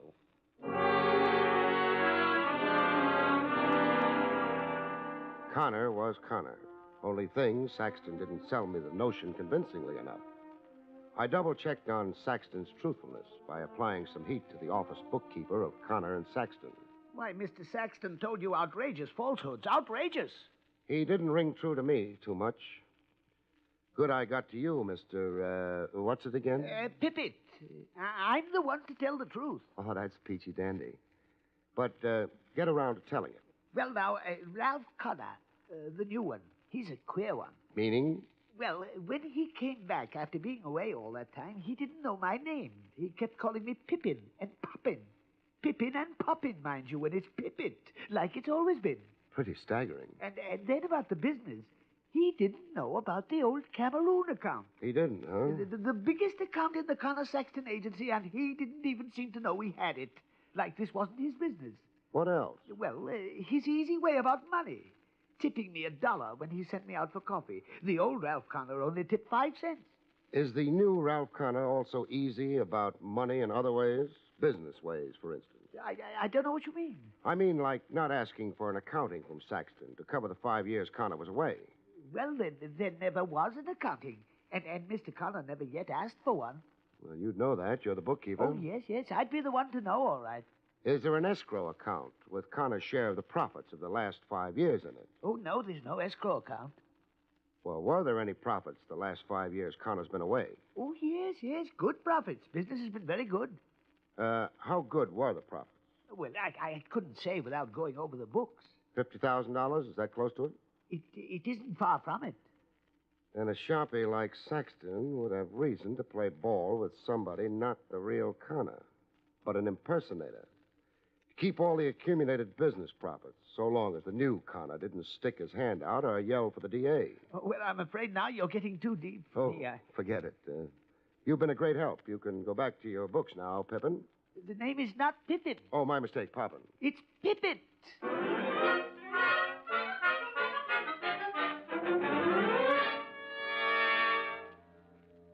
It was time to form an independent impression of Ralph Connor, I figured. The townhouse sat next door to the East River. I'd just gotten to the doorbell when I found myself doing some more eavesdropping. Nothing subtle this time. Anybody for a mile around could eavesdrop along with me. A scream has carrying power. A high-pitched woman's scream. Brenda Connor. I could identify the voice. Brenda Connor at home, either being strangled to death or blowing her top. Inside the house, I didn't get to see my screaming client. She was in her room behind locked doors. The husband, Ralph Connor, told me the melancholy facts. Or do I mean the melancholy fiction? Brenda is in there in her room with her doctor. Doctor who? Does that matter? It matters. I'm jotting it down in my notebook. Mrs. Connor is my client. Dr. Phipps. 275 Dartmouth Street, if you also want the address. Phipps is Brenda's own physician. I get your emphasis. When can I see Mrs. Connor? I don't know. She's under restraint. Restraints meaning? She's had a nervous breakdown. All of a sudden? No, my wife has a history of, say, emotional instability. Hallucinations, compulsive behavior, a fascination for unsavory places and people. That's a careful reference to the roadhouse and tennis Adonis.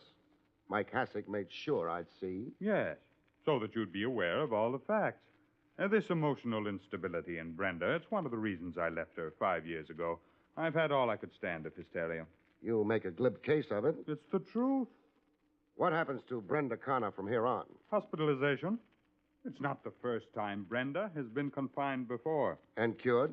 Evidently not, as this new breakdown shows. Comes the time she's declared mentally incompetent. Who gets her money? That is an impertinent question. I'll answer it. You do. You step into her estate. I'll even bet you've already got the petition before the court with Dr. Phipps' affidavit pinned to it. I don't care to dignify this nonsense any longer, Mr. Craig. So if you don't mind, good night.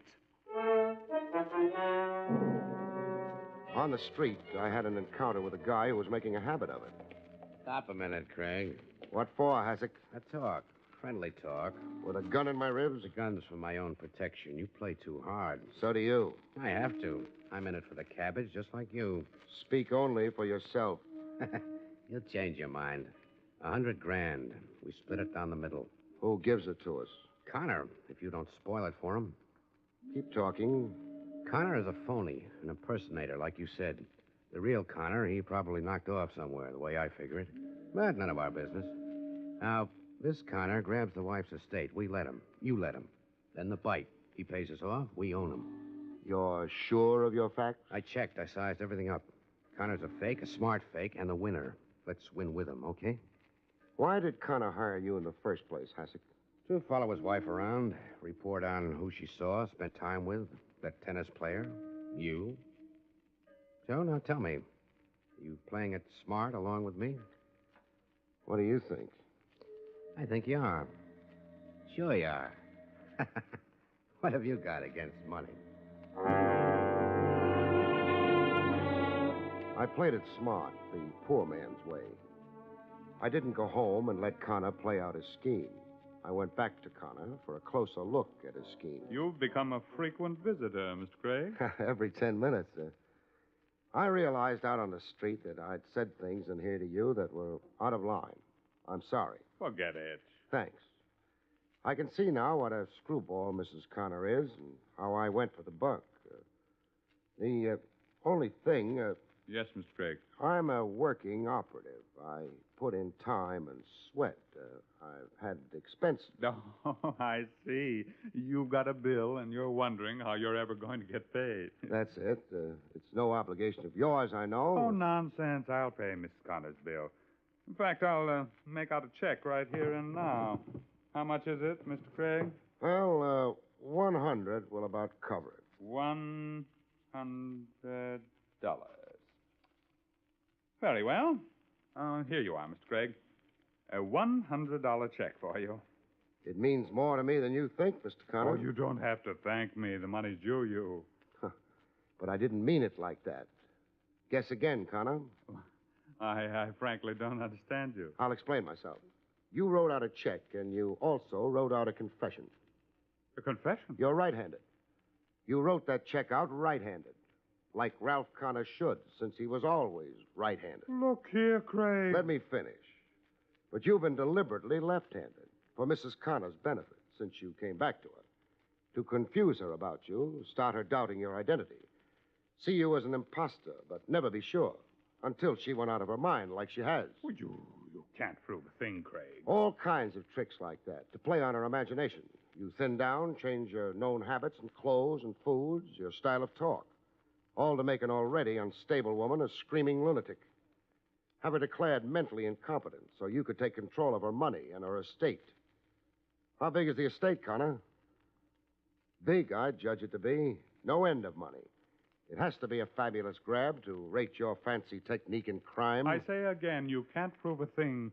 Because you're really Ralph Connor, huh? And can prove it. Birth certificate, relatives stuck somewhere, fingerprints.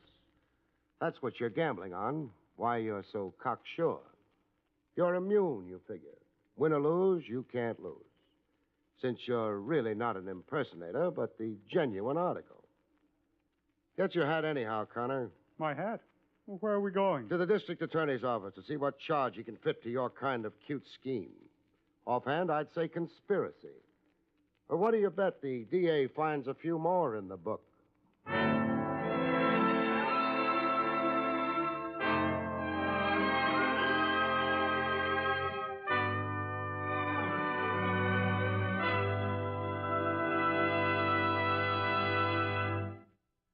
You have been listening to William Gargan in another exciting transcribed mystery drama from the adventures of Barrie Craig, confidential investigator.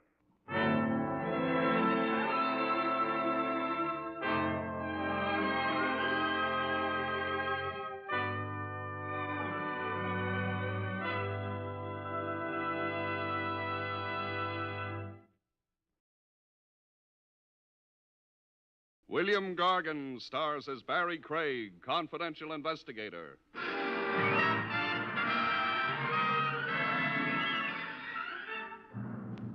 Buying yourself a murder can run into pretty big money, but after that, you've got nothing to worry about. The only charge for the chair you're invited to sit in is electrical.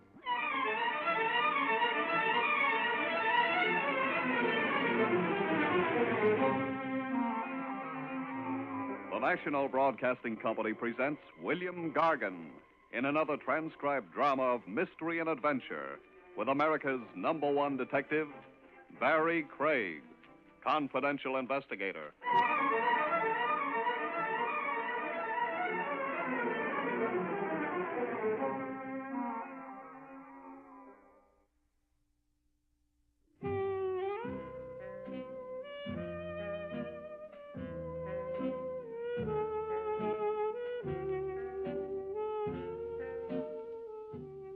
Barrie Craig speaking. When you've been a confidential investigator for long enough, you don't surprise easy anymore. A man named Adolph Beck hands you a couple of $100 to help his wife buy a hat, and you don't lift an eyebrow. You take the couple of hundred, and you meet Mrs. Beck the next morning at the Beck apartment. Adolph's gone to work, but you don't miss him. Barrie Craig? Barrie Craig. Nice. Will you wait? Sure. I couldn't very well go shopping in this, could I? Not unless you wanted to hold up traffic.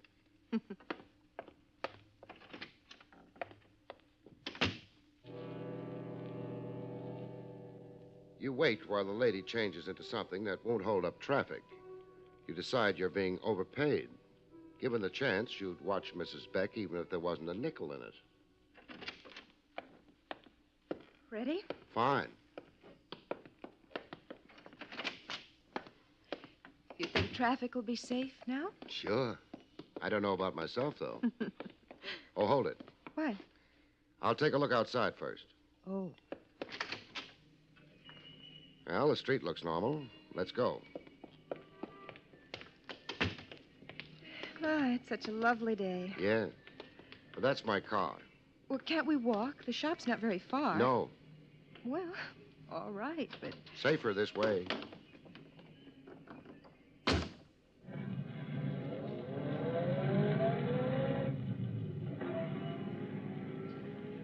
I don't know exactly what you think you're protecting me from. I don't either. Your husband wasn't very generous with his information. Well, then... He was generous with his money, though. I'm trying to earn it. Would you believe me if I told you I didn't need any protection? Sure, but I'd believe your husband harder, though. Why? He's my client. I always believe my clients harder. All right. You go ahead and protect me, then. Yes, ma'am. Where's the hat shop? Well, keep right on... Oh, wait, slow down. What? That shop window. Madame Fleury? Yes, she's always got wonderful things in it. Oh, Mr. Craig. Yes? Stop the car at once. Okay. That bathing suit.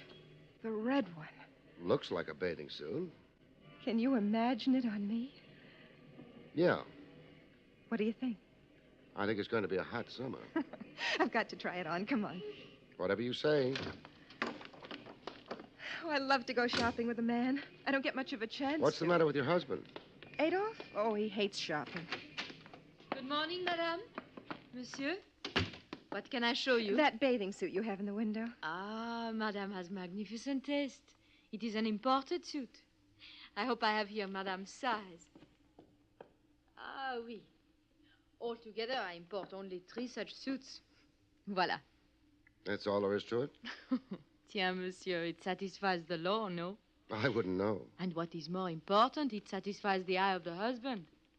If, of course, the wife is so charming as madame. Charm isn't exactly what a girl needs for a suit like that. Oh, maybe not. But madame has it, no? She has it. I've got to try this on. Where? This way, please, madame. Madame will find the dressing room comfortable, I think. I must congratulate monsieur. Yeah? There are not many women who would even dare to think of wearing such a suit. It is, of course, ridiculously expensive. It is, huh? But monsieur will not mind paying, eh? I guess he won't. I guess in the kind of deal he's got, he pays and likes it. Or anyway, pretends to like it. Madame Fleury wasn't quite sure how to take that. So she shrugged her shoulders, charmingly, the way the French do, and shut up. Time went by, and I got restless. Monsieur looks forward to seeing his wife in the suit, eh? Monsieur has been looking forward to it for too long. She's been in there over 15 minutes. Oh, a pretty woman always keeps her husband waiting, no? I wouldn't know about that. I still think she's been in there a long time. Would you mind hurrying her up? If monsieur is impatient. He's impatient. Tiens, then I go to advise madame. Madame? Madame? What's the matter? Madame does not reply. The door. She's locked. Well, let me. Yeah. Locks automatically? Automatic? No, it is necessary that one moves the latch. One has moved the latch. Mrs. Beck. Mrs. Beck. Madame Fleury. Oui? Get back a bit. I'm going to break the door down. But, monsieur... I'll explain later. Right now, I'm in a hurry. But this is barbaric. Is monsieur so jealous? Monsieur is scared. Well, latch wasn't too strong. Oh. Oh, nobody home. Not even in the closet. But that door there, where does it go? The back of the shop, a storeroom. Fine. Storeroom. Nobody home here either. But I do not understand. You and me both.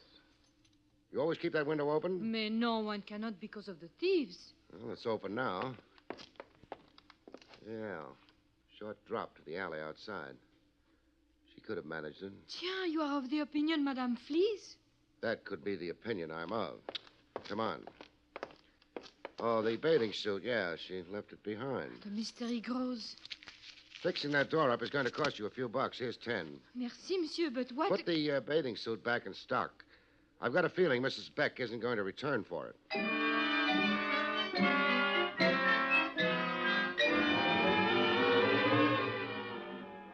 There was no occasion for yelling for the police. Mrs. Beck had a right to use the back exit if she wanted to. And there's no law against making a confidential investigator look foolish. I took my foolish look over to Beck's office and let him stare at it. But you shouldn't have let her... Mr. Beck. Yes? You handed me a couple of $100 to go shopping with your wife for the next week or so. You told me you were worried about her. Of course. And the first thing you do is let her slip out of your fingers. I never had them on her. You didn't bother telling me my job was to act as her jailer. I assumed you'd realize that... The only thing I could realize was that you figured she was in some kind of danger. Well, maybe she is. Maybe someone No. knew... There was no way anyone could have known she was going to stop at Madame Fleury's and use the dressing room there. Her disappearance had to be her own idea. Yeah, perhaps you're right. It's a little too early to call in the Missing Persons Bureau. She's been gone only for an hour. But I know some of the boys downtown. They might stretch a regulation for me. No. No. I don't want the police involved. She may simply have returned home. She did it the hard way. Or if she didn't... Craig. Yeah? I want you to find her. Meaning you don't really think she went home? Wherever she went, you find her. The police do that kind of thing a lot better than a one-man outfit like me. I don't care. Okay, it's your money. But I'll need a few leads. Leads? Look, Mr. Beck, New York's a large place. Also, it's furnished with trains, planes, and buses leaving it every few minutes. I've got to have some idea where she might be heading and why, or else I'm licked. I understand, but... We'll do it the hard way. Who was your wife before you married her? Her name was Lila Lorne. Lila Lorne? It sounds phony. It was her professional name. What profession? She sang. She was a club singer. Where'd she have her last date before giving it all up for a home in Kitty's? She was singing at the Romany Rendezvous. The Romany Rendezvous. East 40s? Yes. Fine. Before marriage, your wife was a singer named Lila Lorne, singing at the Romany Rendezvous. Now, you tell me the rest. What rest? You know, somebody listening in would think I was working against you instead of for you. I had to drag this information out of you. Why? There's nothing wrong with a girl singing in a nightclub. Nothing to explain a disappearing act, either. You're shrewd, Craig. Isn't that why you hired me? I didn't think shrewdness would be necessary. The way you talk, people might get the idea you didn't want her found. I do. Okay, then what's the rest of it? Before Lila married me, she was sort of engaged to Eddie Myron. What does he do? Pitch for the Dodgers? He owns the Romany. Keep going. Well, Myron was very angry with Lila. And myself, I suppose. I've always been afraid that he might do something. That's why you hired me? Yes. Myron didn't grab your wife. Nobody did. That flight out of the back window at Madame Fleury's was both unscheduled and strictly her own idea. So I understand. Meaning maybe she decided money wasn't everything? Look here, Craig, this is terribly difficult for me. And I'm not helping. All right, I'll get started. Only one thing. Yes? Suppose I find her and she likes it where she is. All Beck had for that was a stricken stare. Didn't look good on him, and I didn't waste time admiring it. I got out.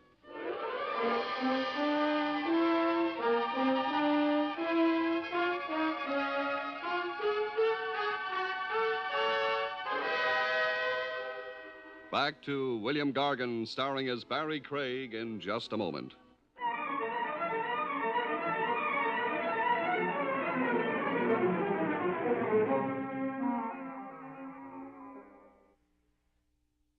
And now, back to William Gargan, starring as Barrie Craig, confidential investigator.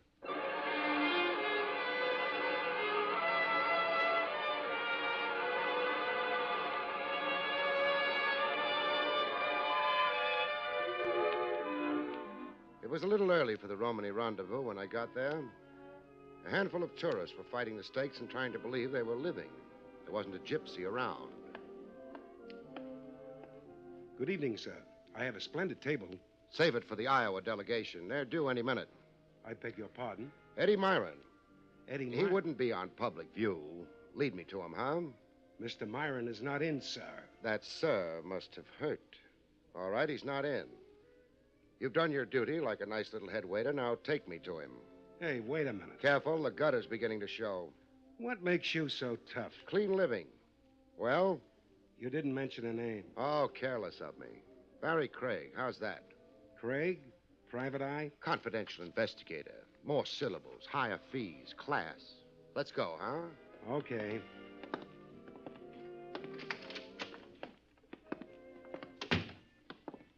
Lila with him? Lila? A friend of yours, Mr. Craig? Very good. Forget I asked. Yes, sir. Mr. Myron's office is down the corridor. You can see the door from here. Thanks. But I'll take the sap first. Let go. Sure, the better to... Now I'll take the sap. Thanks. I get so tired of being hit on the head. You... Don't say it. We'd both be shocked. You were a little obvious, friend, asking me to walk in front of you. Now go back to the dirty napkins, huh? I'll show you the... Now. Okay. Craig's made another friend. What goes... Oh, I forgot to knock. I'm terribly sorry. Who are you? The name's Craig. I also forgot to shut the door behind me. Excuse me, Mr. Myron. Wonder if there's a lock. Yes. Now, I feel better. I'd hate to have anyone walk in while my back was turned to him. Got a permit for that gun? Got any authority to ask? No. No. That makes us even. No, it puts me one ahead. I got the gun.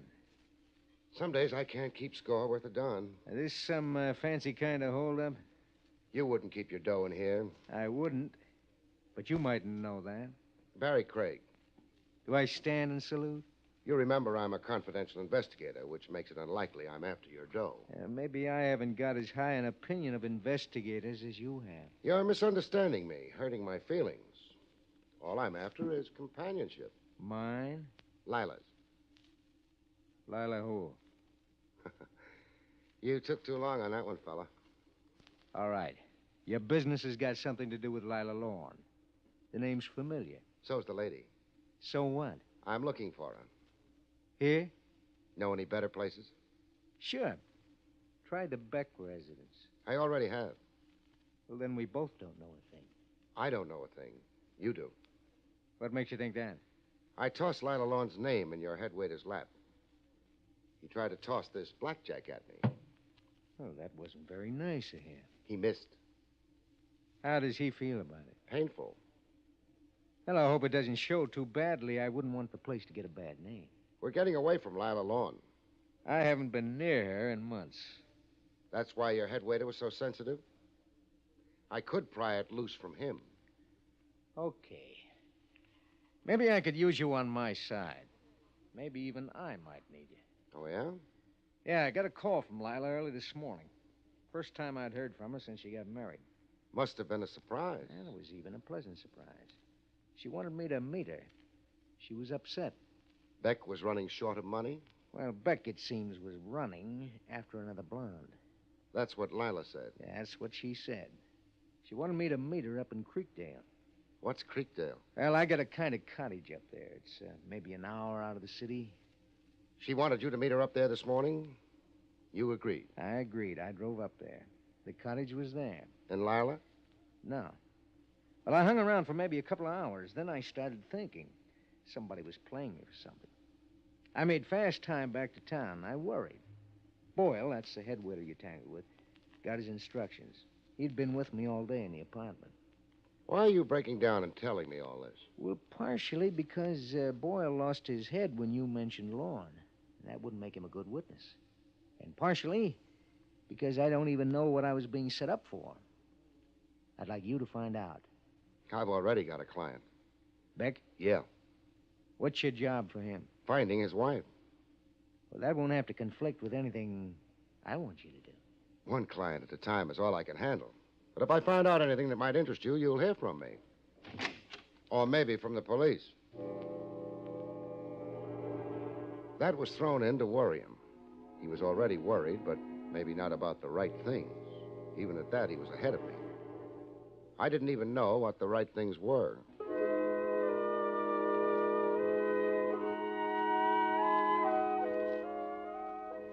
I checked with Beck. His wife was still out. That left me a choice. I could do nothing. I could try the Creekdale end. According to Myron, that was a dead end. But he could be a liar. Evening. Good evening. You're the sheriff, they tell me. I guess they tell you right. I'm Barrie Craig. I'm a confidential investigator from New York City. That's so. That's so. Are you figuring on setting up business in Creekdale? Not exactly. Something else. I came up here to look through Eddie Myron's cottage. Yep. I thought I might find something there. I drove to the cottage before stopping here at your office. Yep. The cottage wasn't in very good shape. No. Somebody was careless with matches. Looks that way, don't it? Place was burned to the ground. When did it happen, Sheriff? This afternoon. I don't know the exact time it started. Couldn't have been later than 12 or so. Any ideas about why it started or who started it? What were you figuring on maybe finding in the cottage, mister? Something that might lead me to a lost lady. That's so. What might her name be? Lila Lorne, perhaps. Or more recently, Mrs. Adolph Beck. Yep. Come along, son. Okay.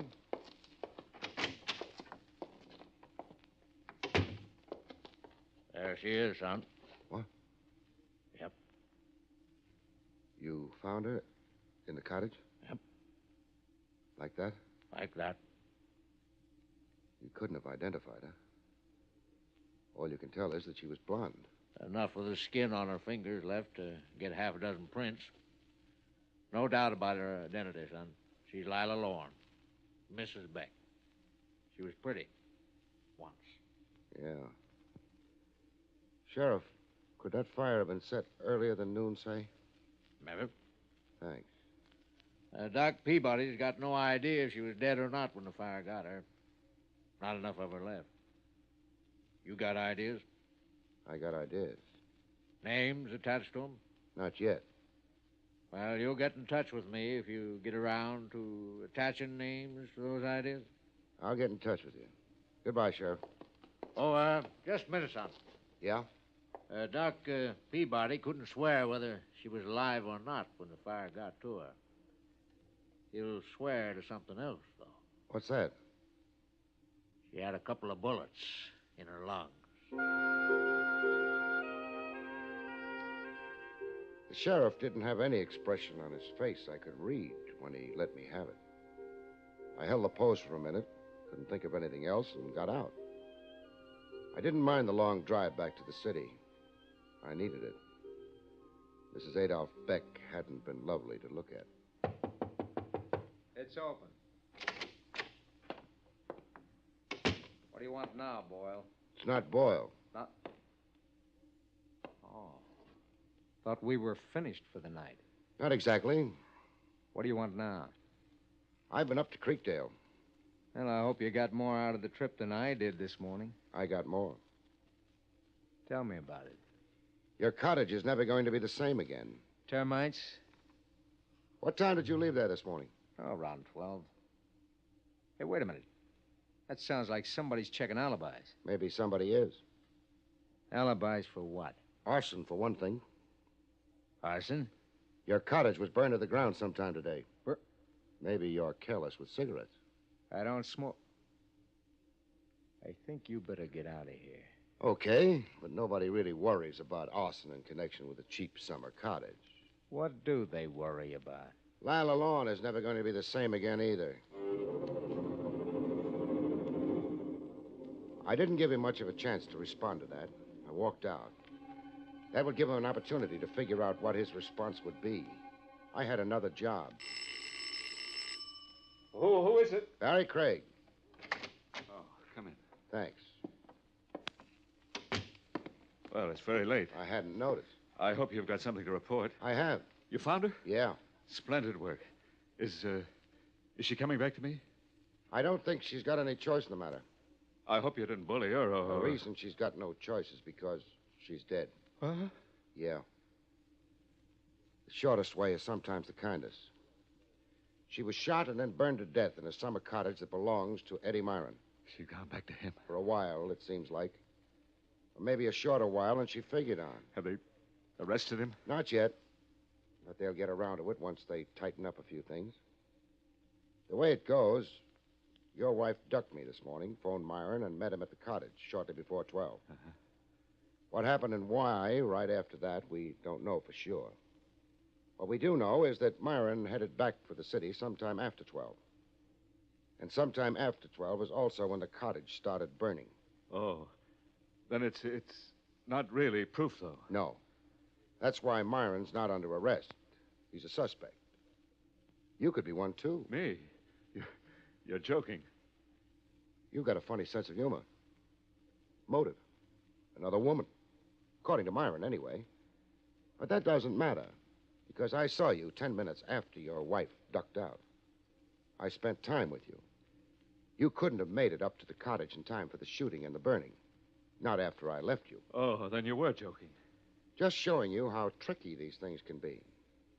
Anyway, the main reason I came was to tell you my job's over. Your wife's been found.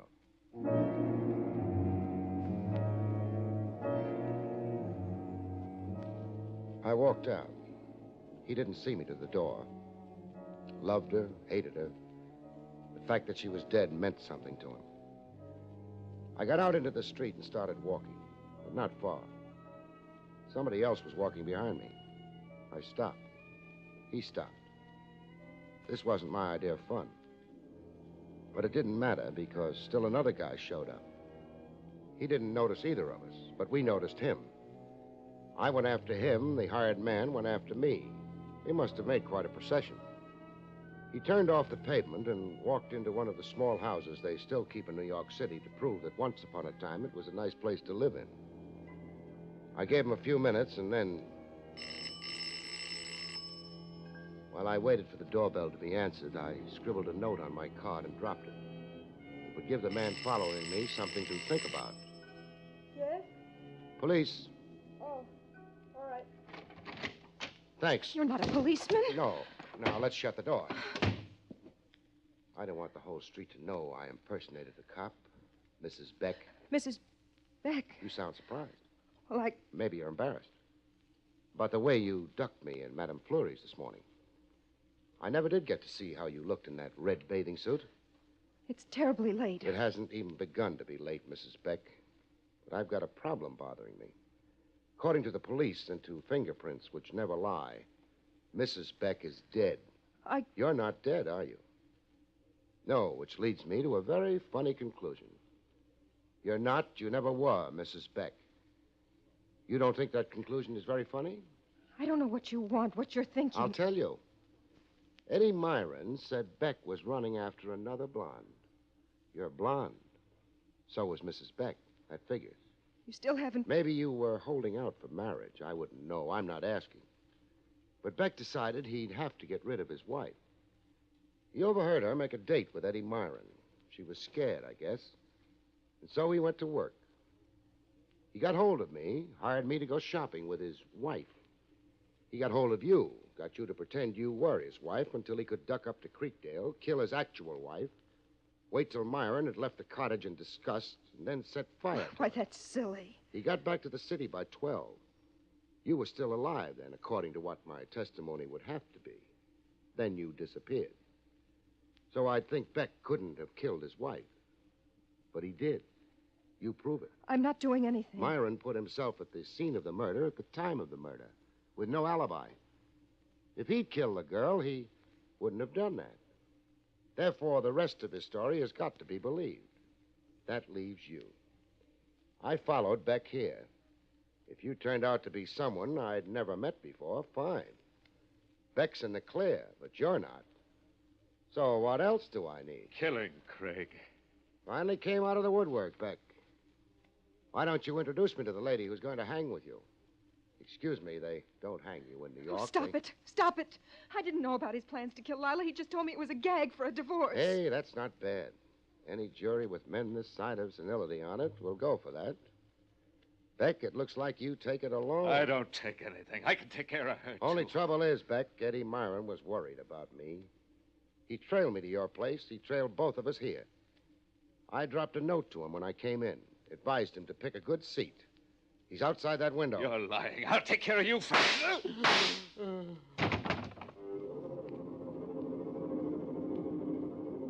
I wasn't lying. Myron winged our boy prettily. The police thanked him. They tossed me a polite nod, too. They didn't seem to mind finding the lost lady either. Headquarters would be a brighter place for a little while. I wouldn't be hanging around waiting for her to come out, though. I don't like red bathing suits.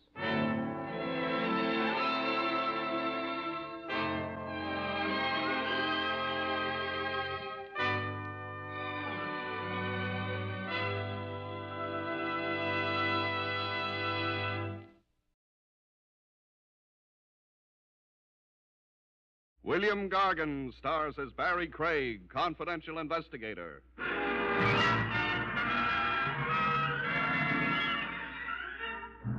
There's one chap around who never fails to electrify you.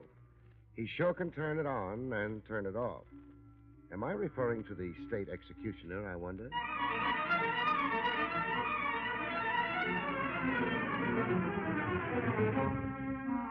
The National Broadcasting Company presents William Gargan in another transcribed drama of mystery and adventure with America's #1 detective, Barrie Craig, confidential investigator.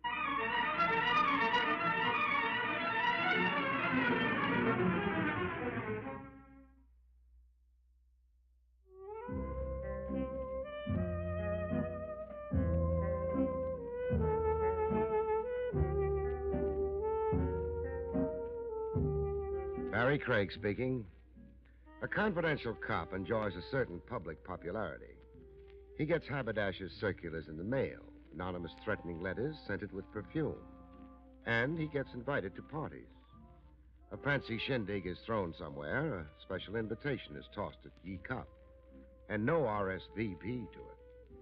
The host wants you so badly, he comes your way to invite you in person.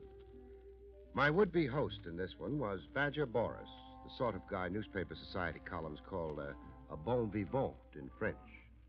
Bon vivant meaning Boris slept all day and stayed up all night. And when the cabbage got thin, all he had to do was go to the bank. The short, moon-faced guy who looked like a cherub weaned on pasteurized champagne. You will, of course, be paid handsomely, Mr. Craig. Paid yet for coming to your big blowout. Now I'm really overwhelmed. Stand aside for a body fall. Then you agree to come? After you give me the other inducements. Well, fine foods. I've ordered 200 pounds of buffalo steak. What do I wash it down with? Liqueur Quisette. What's that? A Mohammedan beverage. I had it specially flown here from Istanbul. What's for dessert? Raisin cake. A plebeian touch to offset the noxious effects of a too rich repast. Rich? I just felt the whack of that word. How prosperous will I be going home in the early a.m.? Your fee will be $1,000. Money flown in from Istanbul? Oh, no. American money. I'm your slave, Sahib. Sketch out the requirements of my assignment now. Well, I'm giving an intimate costume party for certain selected friends. A masquerade, you understand. You've perhaps read about other famous parties I've given in the past. Who hasn't? Your parties generally make the front pages and the police blotter. Brawls. They always break up in bloody brawls. You are unfortunately accurate. You will circulate with the guests, and when you sense that any of them are becoming too disputatious... Too hotted up. You will then exercise a tranquilizing influence. Exactly what do I do there? Well, strictly entre nous. A blow shrewdly delivered to the stomach, say, where the damage cannot be seen. I don't want a lawsuit against me. Where do I cart the horizontal guest after I stiffen him? I have an emergency room set aside. You'll find bandages, smelling salts, and restoratives in it. Well, that's my job. Bouncer with kid gloves. And a tuxedo. You must wear a tuxedo. And, of course, a mask. You were an honored guest, too. Oh, and one other small chore. Don't tell me. Dilettantes, you said. On my side of the street, we call them deadbeats and freeloaders. They live piling up IOUs. A party sideline with them sometimes is palming somebody's jewels or wallet. Yes. You will prevent any theft. I don't want that disgrace. Well, are we agreed? One item remains. I'll need $10 on account. On account of I've got to rent a tux.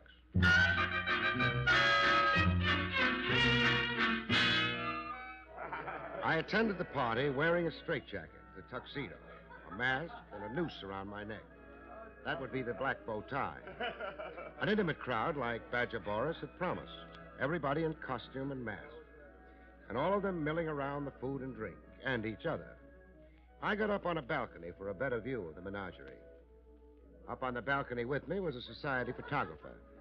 A guy in striped pants who looked like an unemployed diplomat. He was taking flashbulb pictures. I watched him until I felt a hot breath on my neck. Mr. Craig. Oh, how are you, boss? Call me Mr. Boris, please. I dislike informality. You've got a problem? This is the wrong station for you, here on the balcony. It is? I don't like you looking down on my guests. I'm not. They're looking up to me.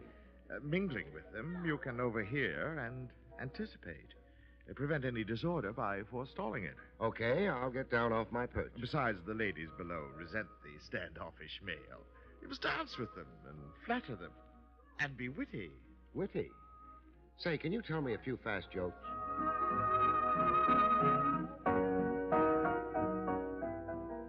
I got down and mingled. I wrestled through a few dances with a lady who had one stomach in front of her and one in reserve. She was costumed as a witch and wore a pink mask. You dance beautifully, Mr. No name dropping. Everybody's incognito until midnight. That's how Boris wants it. This step I'm doing, lady, Yes? it's a one-step. My grandfather had no further use for it, so he gave it to me. I love being gay. Oh, do you, my potted flower? You wit. It is a sharp rapier's thrust. Don't let me slice off too much of your funny bone now. Shall we trip it over to the punch bowl? No, I prefer this intoxication. Your strong arm. My barking dogs. Lady, once more around, I'll need an oxygen tent. Why, you are unusually winded. All right, you rest somewhere. My headdress is awry. I'll go repair it. Godspeed and amen. We'll meet out on the patio in 5 minutes. Oh, 20. I don't want to overdo this. In 20 minutes. It will be midnight then. We'll unmask together.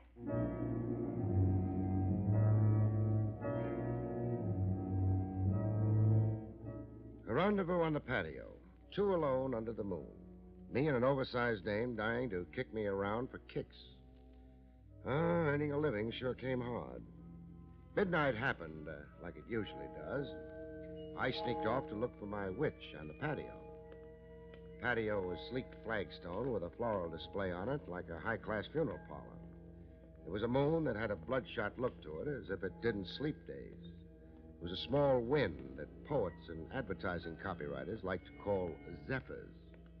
I found my bewitching witch on a love-seat swing made out of wrought iron. She had her arms outstretched, like a snake about to give you constrictions. The rest of her was in a sprawl. When I reached her, my worries ceased. She wasn't being amorous. She was asleep, as if she'd passed out. 2 seconds later, I changed my diagnosis. She was in another condition altogether. She was defunct, dead. There was blood all over her costume, like she'd been stabbed over the heart by a knife or a dagger. But the weapon wasn't around. At least I couldn't see it. But then the way the situation stacked up, I had eyes only for the corpse. I conducted some postmortems with my client, Badger Boris. I checked over his guest list. 12 guests. Is that the net count, Boris? Yes, 12 excluding you, Mr. Craig. But then you weren't really a guest. Who was the murder victim? Cora Wilmer. Cora Wilmer. Let me see. I don't find her name on your guest list. How come? Cora Wilmer, the late Cora Wilmer, I mean, crashed the party. Symbolically enough, she was the 13th guest. Tell me about Cora. Gross, foolish, and very rich. A middle-aged matron, miserably in quest of the elixir of youth. Chop it up. Cora was 50. She affected the mannerisms of 20. That sounds like a young husband in the picture she was trying to keep up with. Astute of you. Yes, there was a younger husband. A bit player in theatricals whose dream is to play Hamlet, the melancholy Dane. Was he here tonight? You have the guest list. Yeah. Mark Wilmer. What costume was he wearing? I've already given you a clue. Hamlet, the melancholy Great Dane. How did Cora and Mark feel about each other? Or don't you know? I would venture that they despised each other. May and December, Mr. Craig. The seasons are inimical and antithetical. You keep clobbering me with words. Call Mark Wilmer in here for a little questioning. I can't. He's gone home. I gave orders. Nobody leaves. Mark Wilmer or any of my guests don't respond to orders, as you will discover. Cora Crash, you say, but Mark was an invited guest. Then who came coupled with Mark? Oh, the Queen of Sheba. Yeah, I saw the costume. A dish in harem silk with a ruby glued to her forehead. Who was she on this guest list? Rita Romaine. Heat wave? Yes, if you must express it so commonly. She was the poster girl for the Inter-Allied Fruit Pickers Convention last year. Boat manufacturers proclaimed her Miss Cabin Cruiser of 1953.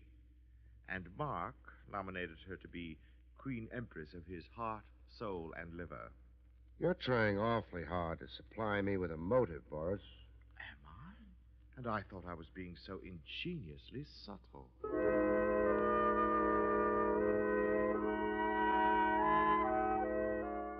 A May-December marriage that ended in divorce by murder, and a doll who won the hearts of married men. I hurried over to the Wilmer house. There was a wind nipping it up, the parlor floor lights were on brightly, and a piano was going. A late hour, kind of, for a piano. It was 4 a.m. I decided not to announce myself. Instead, I crossed the big lawn and found a station just outside the big French windows. There was a hard-looking character inside, standing over the pianist. He had the look of a private eye. I made that guess anyhow. I also guessed the pianist to be the new widower, Mark Wilmer. I got an earful.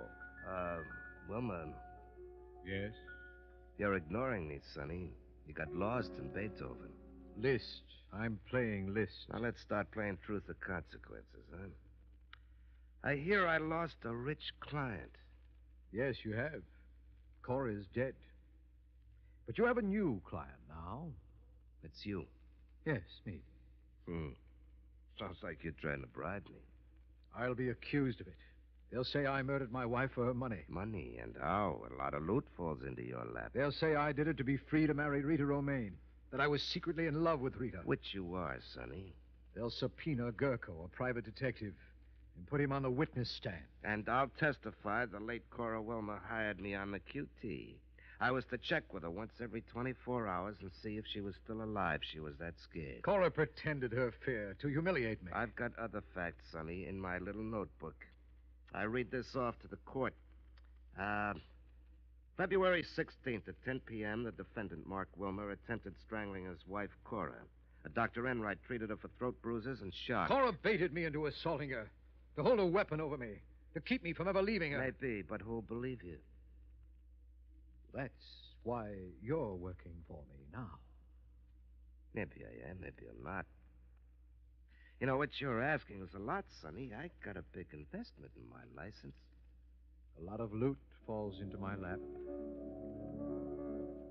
How much do you like money, Gurko? Oh, who doesn't like money? The bribe has to come pretty high for me to be tempted to forget my duty.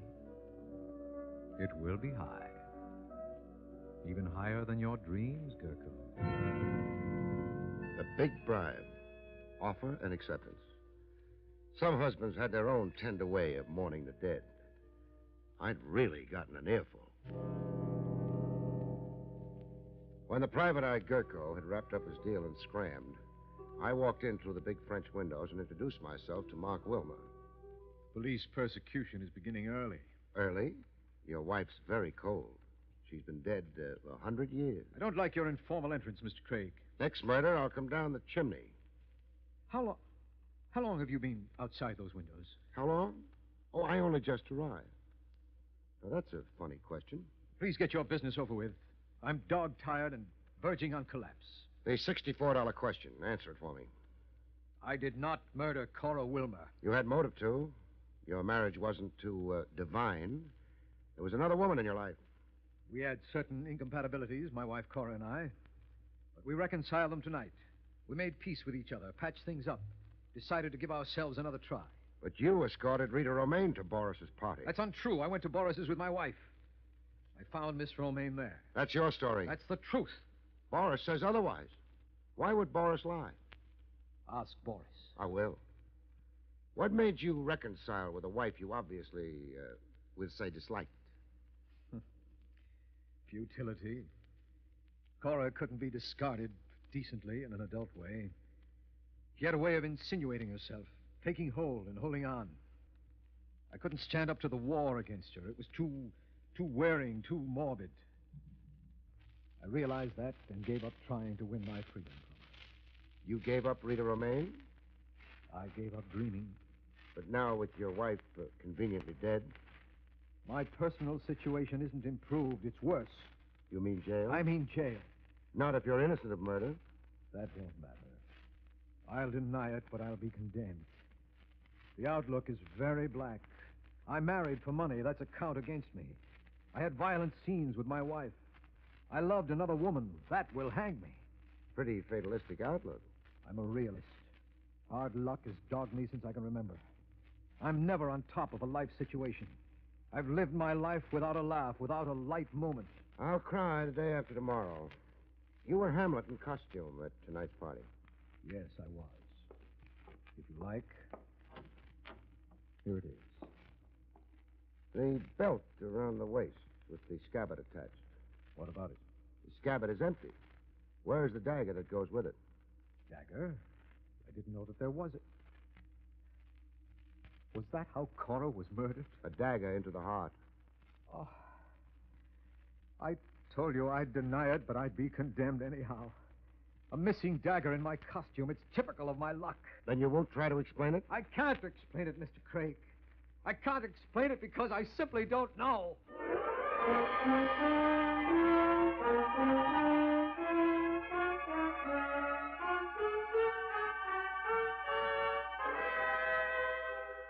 Back to William Gargan, starring as Barrie Craig, in just a moment. And now, back to William Gargan, starring as Barrie Craig, confidential investigator. A guy on the edge of becoming delirious, you leave him for another day, a calmer time. Besides, I needed sleep myself. I got into my car.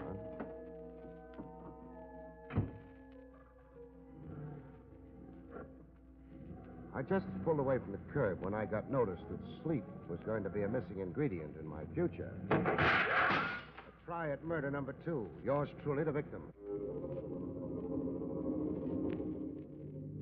I drove around the block and around again with my headlights out, watching for a car somewhere to come to light, start up and show the glow of its taillight.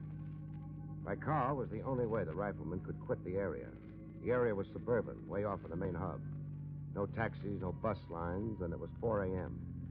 Somebody had to try and escape by an automobile parked somewhere in the vicinity. All I had to do was cruise around and watch and hope. When I saw it, I saw the taillight first. A car starting up a half block away, pulling away from the curb. I raced over to it. I cut across its path, trapping it. A lady motorist took offense at what I'd done. Mister, you're in my way. That was the understatement of the century. I got out to go hunt for a rifle. Sorry to be so melodramatic, miss. Romaine, isn't it? Yes. How did you know my name? Search me. It was the first name that popped into my head. I want to look in the back of your car, beautiful. You have no right. Don't please overplay the indignation, doll. I'm a detective. I'm at work. Well, I don't find it. Find what? A rifle used on me a little while ago. Oh, this whole thing is absurd. Yes, isn't it? I'd apologize, only I found something even more exciting than a rifle. You found something? Right on the back seat, wedged into a cushion. A dagger, beautiful. More specifically, a blood-stained dagger.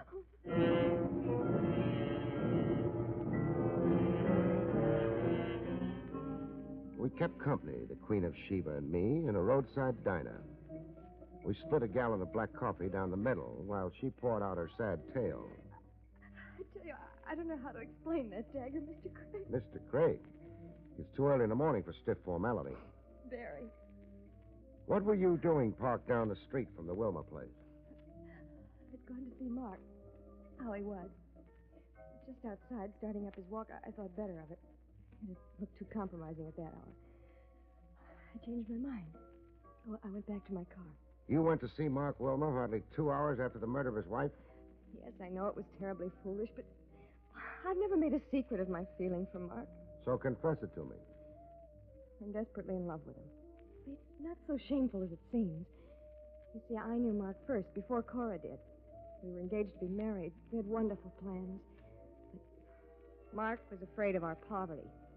We were surely defeated because of the desperate lack of money, he said. Our marriage could not succeed. He kept adding postponement to postponement Until Cora happened along. Rich, possessive. She played on Mark's weakness. His insecurity, his overvalue of money. She bought him. Mark never really broke our engagement. He just eloped with Cora. Why would your recent party host, Badger Boris, try to throw suspicion on Mark? To hurt me, through Mark. Boris, well, he fancies me. I've laughed at his advances, turned down his proposals of marriage, but Boris doesn't forget, or even forgive. He harbors grudges. He's a horribly twisted egotist. Did you go to the party with Mark Wilma? No, I came alone. Mark came with Cora. And Boris did lie to me. I now have 3 capital suspects. 3 suspects? Mark, wanting out of his marriage, out with profit. You to get rid of a rival who'd stolen your dearly beloved. And now Badger Boris to beat you over the head by framing the man you love. Now let's go, doll. I'm under arrest? House custody. Your own house, this is. The dagger was too conveniently where I could find it. I don't think you could be that careless about a murder weapon. Or could you?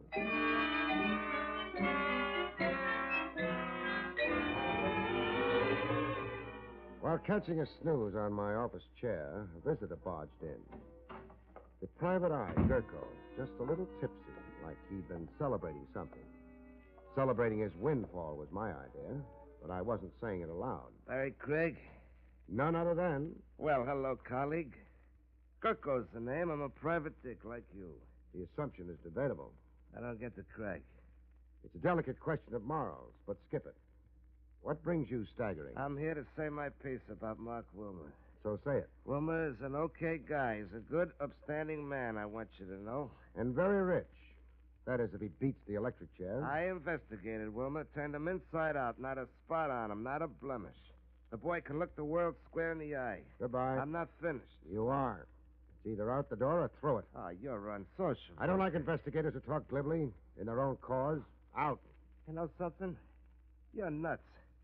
Now, why did I come talk to a nut? The way I keep knocking myself out defending people.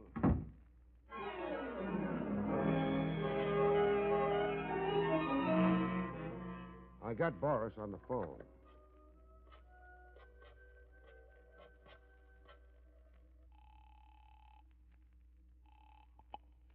Hello? Boris, this is Barrie Craig speaking. Oh, you woke me up. It's noon. Time to rise and shine. What do you want? Those party photographs I saw being taken last night. I want them. Why? Well, a lot of reasons. One of them is I want to see if Mark Wilma wore a dagger and a scabbard on his costume. I'm afraid I must disappoint you. Meaning? I destroyed the pictures. Come again? The party was such a distressing bore, Mr. Craig. Hardly worth the sentimental memorial of pictures. I dislike preserving dismal memories, so I destroyed the pictures. Do you find me eccentric? Only phony. Phony as a $9 bill. Goodbye.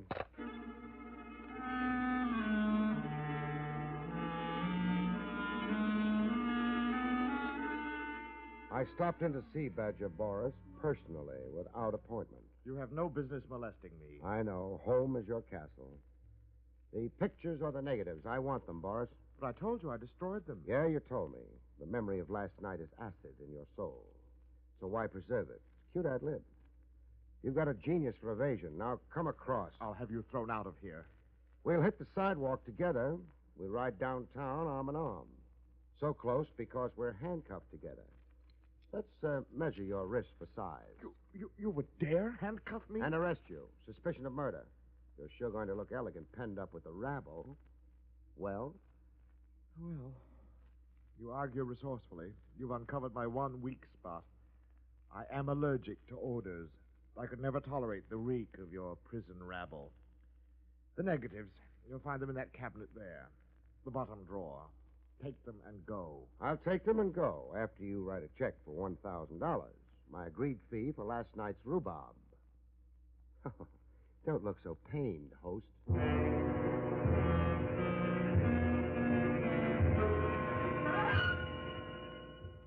I had the negatives developed, 8 rolls of them. I had them developed with a prayer that my hunch on the film would pay off. When I got a look at the developed pictures, I went traveling.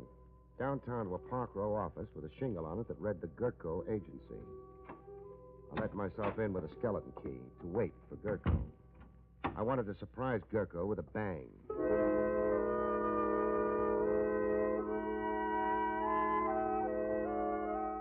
Gurko rolled in at the stroke of 3. I waited until his head showed. Then I came down on the target. Oh! When he came to enough to stare up at me groggily, we got down to cases. You slugged me, Craig. Why? Precaution to take the fright out of you. I checked into your background a bit. What you did before you became a blackmailing shamus. You were a champ boxer, runner-up for the light heavyweight title. I didn't relish coming to blows with you. I want my nose looking exactly like it looks. What's your play? An arrest. I'm arresting you for blackmail and murder. I said you were a nut. I developed rolls of film taken at Boris's costume party. Mark Wilmer never carried a dagger in his scabbard. I've got pictures covering the whole evening. No dagger ever in Mark Wilmer's costume. So what? Boris's guest list totaled 12, so Boris said. Boris was faking. It was actually 13 officially. He wanted me to think Cora Wilmer crashed the party and that Mark Wilmer came with Rita. All over my head, Craig. Try getting up, I'll crack down on you. I've got pictures showing that there was even more than 13 guests. That's excluding me. On one picture, I count 14. 14 guests. The 14th was the murderer. Boris knew it, but he tried to cover it up. Not that he wanted to spare you, Gurko, but because he preferred seeing Mark Wilmer take the rap. He hoped to frame Mark. Your turn to talk. Craig, what kind of guy are you? Try me out. That's better. I didn't figure you to be an angel. I didn't see any wings. 50-50. We'll split a fortune. If I shut up about your murdering your own client, Cora Wilmer, so you could blackmail her widowed husband? Yeah, that was the play. Mark was a frightened pigeon. Forget Cora, Craig. Nobody cried when she died. It comes out fine for everybody. Mark and the doll, Rita, they get married. They got dough. And you and me, we got dough. It still needs a fall guy. Boris. We'll pin it on Boris. We'll switch it around. Boris was out to frame a guy he hated, Mark Wilmer. I'll think up a way. Like you planted the dagger in Rita's car? Well, I did that to confuse things, take some of the heat off Mark. And that rifle shot at me? Well, that was to scare you away, only that. Hang the frame on Boris. Make him the fall guy. I think I know a way, Craig. Don't pick your brains too hard. The little gray matter you've got, Gurko, concentrate on how you can beat the electric chair. Oh. It's like that, eh? You suck at me. No deal. You're turning me in, huh? That's right. Why? I could say for the honor of the profession, colleague.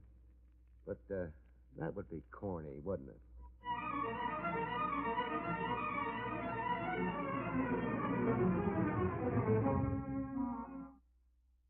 You have been listening to William Gargan in another exciting transcribed mystery drama from the adventures of Barrie Craig, confidential investigator.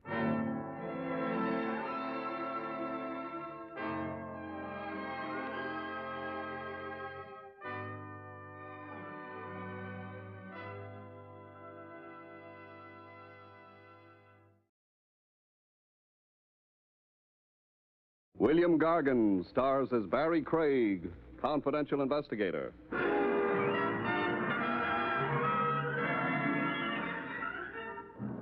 Murderers must have a lot of trouble keeping their books balanced. For one thing, they can't always be sure when they're going to make their next killing. And for another, so many of their assets are buried.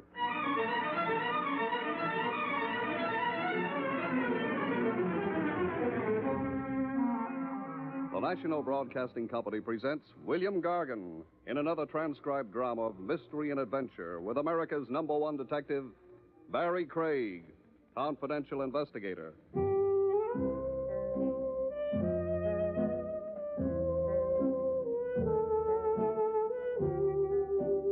Barrie Craig speaking. Being a confidential investigator can easily become an office job, if you've got an office, which I have, and you spend all your time in it, which I don't. Clients cross you up sometimes, though. Joey Carter made a stab in that direction on this particular day. I had a meal at Willie's Wagon, if you could call it a meal. What would you call him, Mr. Craig? Penance. Big joke. Something wrong with the hamburger? Well, it's been fatally wounded, Willie. Huh. Next time, you might wait till it dies before serving it. My customers should live so long. Why, thank you, Willie. I can remember a time when Private Dix could hardly read. They were all making witty remarks. Sorry. Have a cup of coffee? Oh, I'm not that sorry. There's nothing wrong with a coffee. Well, there's nothing wrong with sulfuric acid either, but I'll hold on to my stomach lining for a while longer if you don't mind. What's so special about your stomach lining? It's attached to me. Ah, you're getting sentimental. Which reminds me, there was a guy in here looking for you about an hour ago. Oh? Nervous little punk. I gave him your office address. He must have missed me. An hour ago, I was on my way here. Yeah? What was he nervous about? He didn't whisper nothing in my shell-like ears. Then how'd you know he was nervous? He couldn't keep his hand from trembling. The one that was holding the gun, I mean. Willie had nothing more to offer except the coffee I'd already turned down, so I got out. After Willie explained that my prospective client hadn't exactly been waving his gun around. He'd just been clutching it in a side pocket.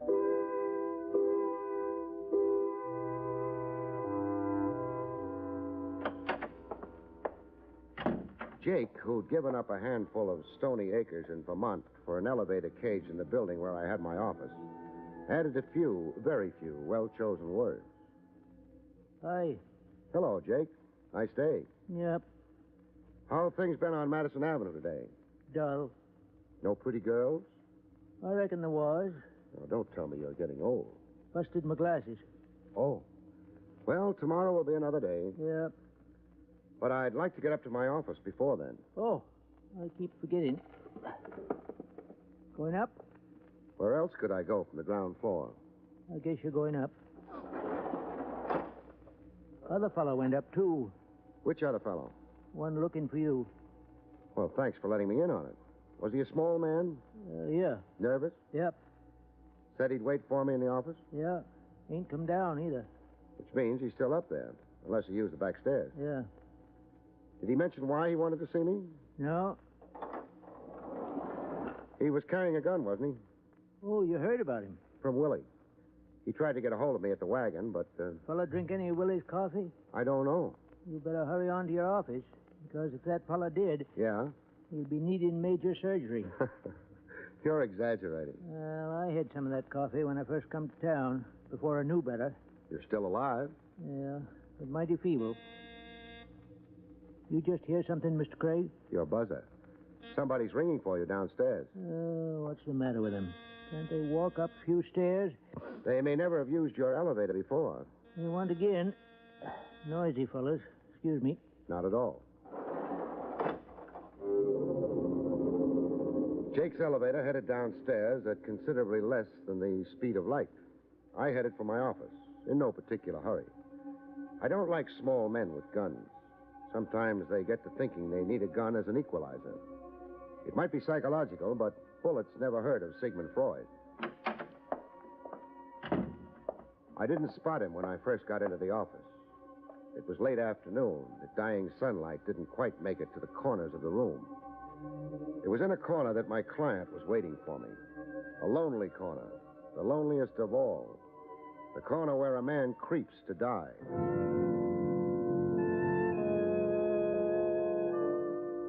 The knife went in under the left shoulder blade and pierced the heart.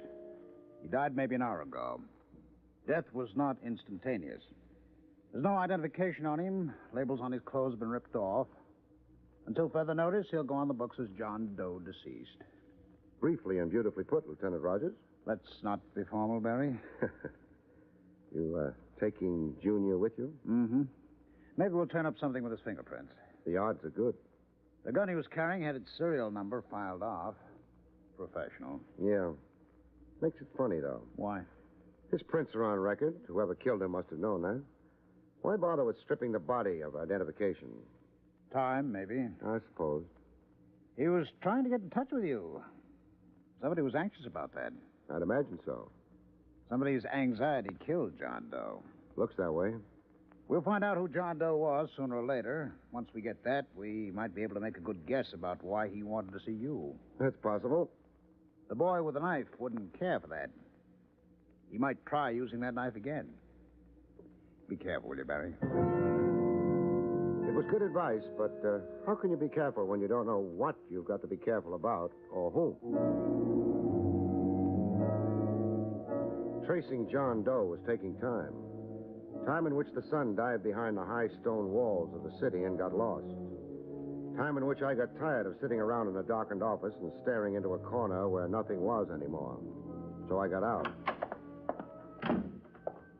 I buzzed the elevator quickly and settled down to wait. But the elevator started up fast. I didn't think much of it until it was close to my floor. Then I thought in a hurry. In all the years Jake had been piloting that elevator, he'd never responded that fast. I moved back, pulling at the gun in my pocket. I didn't make it by the time the elevator door opened, so I dived for the carpet. I made a mental note to speak to the management. That carpet hadn't been swept in months.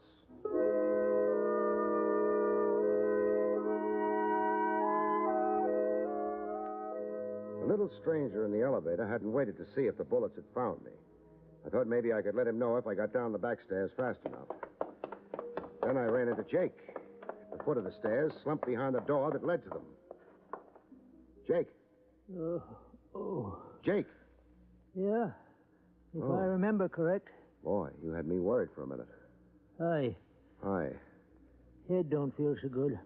You were hit on it. Maybe that's why I don't feel so good. Must have been hit by a piece of my farm up in Vermont. A rocky piece. That was the only kind there was. Here. Oh. Yeah. Thanks, Mr. Craig. How is it? It was better laying down. I figure I'll live, though. Good. Getting my glasses back tomorrow. You're... Oh. You mean you'll be able to see the girls on Madison Avenue again? Yeah. Well, maybe we better get back to the lobby. Might be customers. All right, but hold it where you are. Well, the lobby's empty. Come on. You figured the fellow that hit me might still be around? Possibly. Too bad he ain't. Not so bad. He was carrying a gun. Oh? Minus a few bullets now. Fellow took the elevator up? When I rang for it. Oh, you got dust on your suit, Mr. Craig. Carpet upstairs? Yeah. Ought to be swept sometime. You might take it up with the cleaning woman. Yeah. When she gets over her lumbago. The carpet hasn't been swept for years. Well, Miss Abercrombie's had lumbago for years. Jake, did you see the man who slugged you? Not too good. My glasses. Oh, you see. yeah. Well, he's probably half a dozen miles from here by now. So long, Jake. Going out? Sure. Mr. Craig. Yeah? The fella that took them shots at you, he might be hanging around. What for? Another helping. No, it was a professional job. Hit and run. If they don't make it the first time, they wait until they can arrange another setup. Well, I hope you're right, Mr. Craig. So, do I. My analysis was probably right. That didn't prevent me from holding my breath as I went through the lobby door. And across the strip of pavement that separated me from my car and into it. I didn't waste any time getting underway. No gunfire. I decided I could start breathing again. Mr. Craig?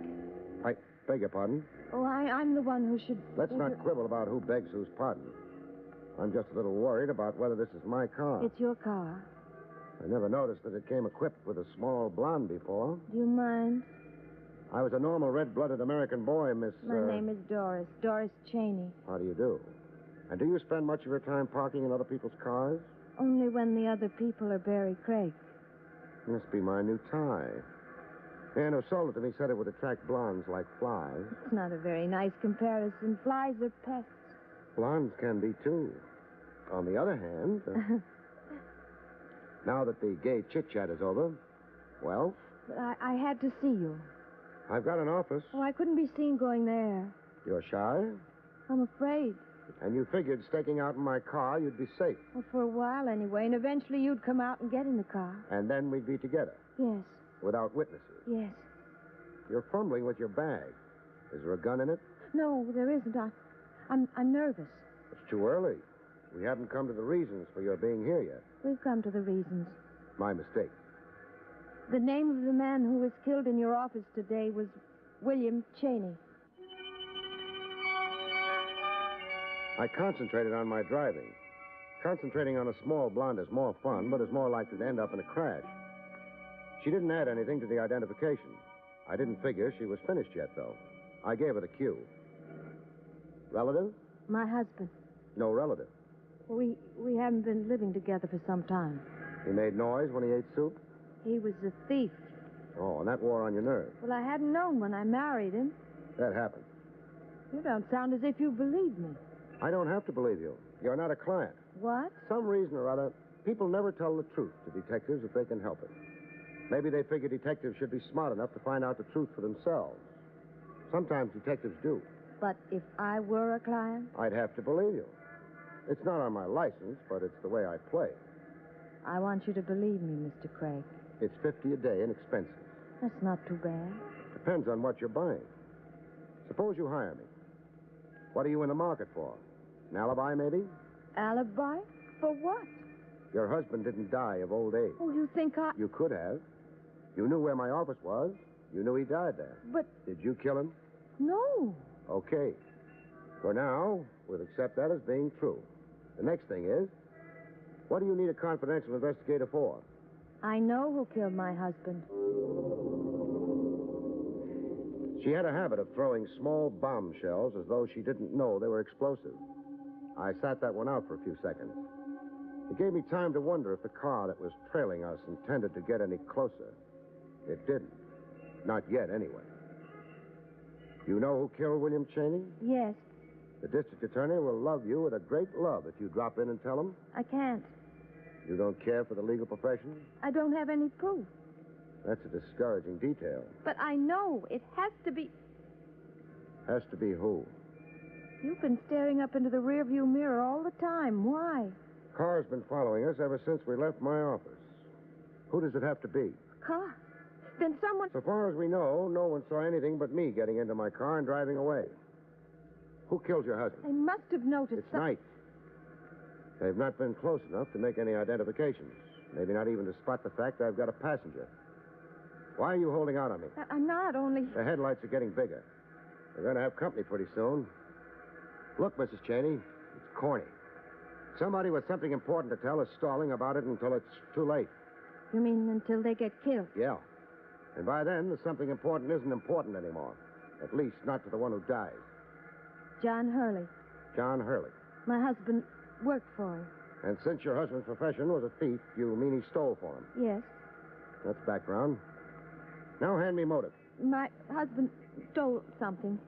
Hurley thought he was going to double-cross him, not turn it over to him. Was he? I don't know. I haven't seen Bill for months, since we separated. You make the marriage sound like ancient history.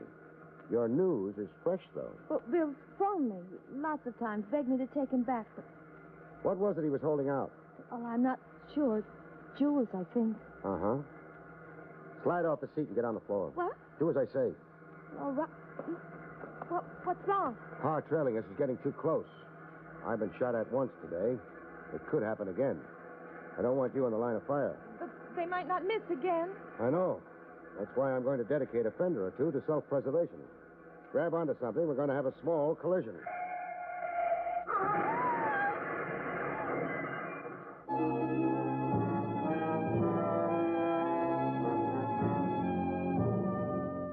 For what happened immediately after I'd cut my car in front of the one coming up behind, you'll have to consult somebody else. Obviously, both cars spun, slid across the street, and wound up attacking a lamppost. I was among those present, sure, but I wasn't sitting up and taking notice. I was lying down and being unconscious. Oh. Barrie. Oh. For a little while, I thought maybe my sins had been overlooked and I was in a better place. But what would the voice of Lieutenant Rogers be doing in a better place? I guess you're alive. Thanks. Oh, ouch. I could have told you this was no time to brush your hair back. It's my older brother who has two heads. Maybe I'm my older brother. That lump you're fondling isn't another head. Oh. Crab. Yeah? News. You and another car had a collision with each other and the lamppost. That I remember, partially anyway.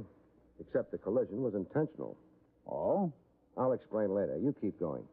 Well, a crowd collected immediately, but despite that, or maybe because of that, whoever was in the other car disappeared. Too bad.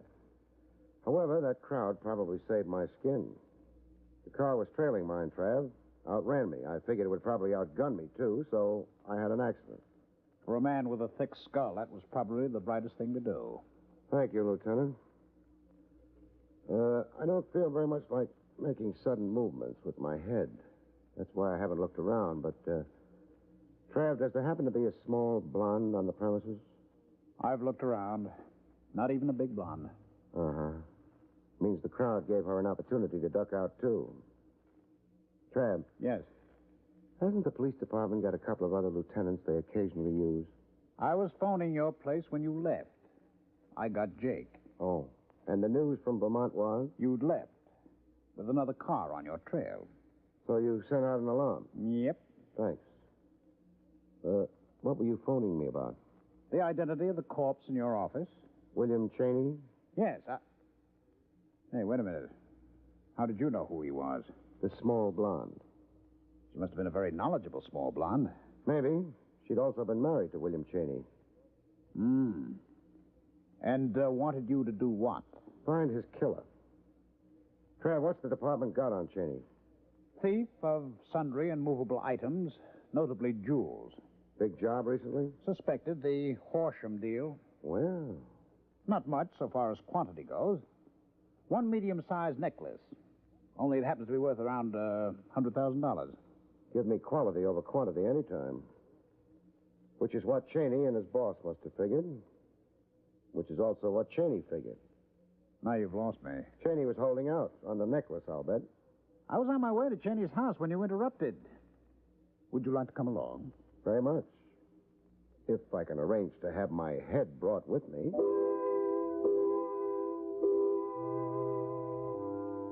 But I was pleasantly surprised. My head stayed with me. We got to Cheney's place. Cheney, understandably enough, wasn't home. Neither was the necklace. We made sure of that. Well, wherever he hid it, it wasn't here. No. Funny thing. You can see his wife left him. Not a dress in the place or a pair of women's shoes, but he's kept her furniture around. Yeah. He wanted her to come back. I guess he didn't disturb anything. No. Her cosmetics all over the place. Perfume stuff. Yeah. Nice perfume. Hey. What? Newspaper. So I see. What was the idea of fishing it out from under all the used face tissues? Front page article is folded to. 11. Ah. Paper's 3 days old. Horsham story broke 3 days ago. Which means Cheney was on the run for 3 days before they got to him in my office. Maybe he had the necklace on him? Then they'd have lost interest in me. But they didn't. No. Then the necklace is still among the missing. So far as Horsham, who owns it, is concerned, and so far as, who else? So far as John Hurley is concerned, I think. The small blonde gave you Hurley's name? Yeah. It might be a lead. Why not try it? John Hurley's been a bad boy for some time now. The department's got lots of warrants out for him. Trouble's been, nobody's found him to serve them on him. He must be around. Oh, I'm sure he is. Not half as sure as I am. I'm the one he's been spraying bullets at. We can always issue another warrant. I don't doubt it. The only thing is, I'd like to be around when it happens. Around and alive.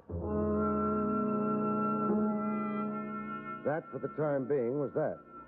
Trav returned to wherever lieutenants of police return in the middle of the night, and I got some work done. Not finding Hurley. No private detective can come even close to the police when it comes to tracing people. The thing is, I didn't waste time looking for Hurley. I concentrated on a small blonde. According to what your fleet dispatcher tells me, you guys work the cab stand here nights. That's right, Bud. 3 of you. The one I want is the one that knows a guy named Cheney. Address is 2906. Larchmont, apartment 3B. You're the man I want. You generally take his calls? Yep. You other guys, $5 apiece make you happy? Sure, okay. Okay. Now, this Cheney was married, wasn't he? You digging up stuff for a divorce case? No. Matter of fact, you won't be called upon to testify to anything. You know what his wife looks like? Yeah. Blonde, small. Fine. Now, maybe she did this during the daytime. If she did, I'm sunk. But I've got a feeling the nighttime is the time a gal generally moves out. Some time ago, she left Larchmont with suitcases, but no husband. You're not guessing. Not anymore. She used your cab? Yeah. Where'd you take her? The other guys rated 5 apiece. You rate 25. Thanks. 3912 East 67. Thanks. Maybe I just wanted to see a small blonde again. It's one of the pleasanter things that happens to a private detective. But that wasn't the way I saw it, which could be why I didn't feel pleasant when I got to Doris Cheney's place. Who is it? Barrie Craig. I can't. Mrs. Cheney. Oh, all right. Come in. Thanks. Hello, Craig. Hello. You'd be Hurley, wouldn't you? Not only would be, Craig, am. Speak softly and carry a big gun? You've got a gift, Craig. Gift of expression. I couldn't have thought of that in a year. Maybe you never tried. Now I've seen the gun, you can put it away. You're too broad across the shoulders, Craig. You wouldn't have much trouble handling me. If I didn't wave the gun around, so to speak. I don't anticipate much trouble anyway. Yeah, me. Don't tell me you're one of those unbelievable characters who isn't afraid of a gun. Of course I'm afraid of a gun. Well, then? I can't see any reason for you to use it on me, that's all. Let's hope so, however skeptical we are. Hope I didn't damage your car too badly. Doesn't matter. Wasn't mine to start with. Doris. You were unconscious, Barry. I saw Hurley get out of his car. I ran. I had to. Sure. How long's Hurley been here? For just a couple of minutes. In that case, he hasn't found the necklace yet, has he? Craig, now I'm really surprised. Fancy your admitting that. Or was it a slip of the tongue? Pretty obvious, isn't it? Maybe. But it takes a rare man to recognize the obvious. Now, congratulations, Craig. Now, if you don't mind, Doris, my dear. I don't have the necklace. Hey, you see, Craig? She won't admit the obvious. Maybe she's frightened. Hurley, if she turns the necklace over to you, what then? You mean, will I be nasty? Kill people? Why should I? Police are after me anyway. All right. The necklace is in her bag. Barry. Bag? Ah, here it is. She kept plucking at it when she came to consult me. I thought there might be a gun in it, but... Not a gun at all. The necklace? Yeah. Well, Craig, you were quite right. There's no need for me to bother you at all. Oh.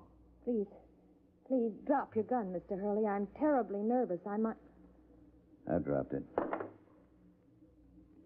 Comes of having eyes for only the mercenary. When I should have kept them on you. Please, Barry, call the police. Yeah. No question about Hurley's being the man who trailed us in that car. Man responsible for the jewel robbery. The phone? Oh, yeah. Not to mention murdering my husband. Let's not mention it. What? Because he didn't. Sorry. Telephone wires do get tangled around people's arms, don't they? I'll take the gun. Neatly done. Sorry I can't stay to admire. You're staying. We're all staying till the police come. And then a thief will go to jail and a murderess to her punishment.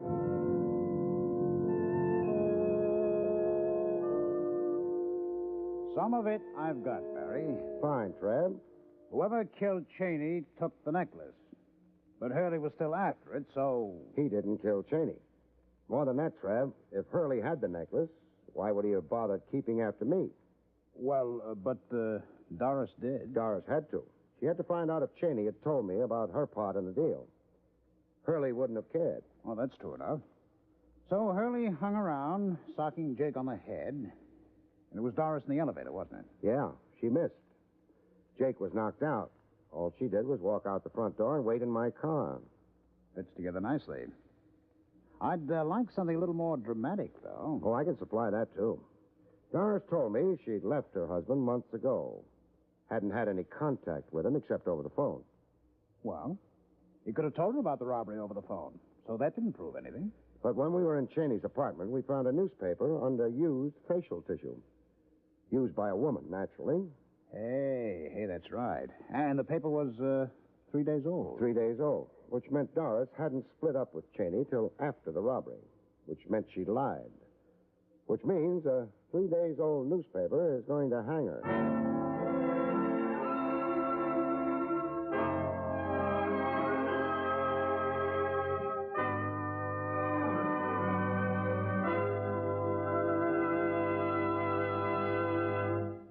You have been listening to William Gargan in another exciting transcribed mystery drama from the adventures of Barrie Craig, confidential investigator. Tonight's story, The Lonely Corner, was written by Lou Vittis. Next week, it's the strange story titled The Killing Pace, about which Barrie Craig has this to say. Next week, 3 wise men brain each other, and a lady doll goes to the dogs when a champion greyhound makes a record-breaking sprint into the hereafter. Good night, folks. See you next week.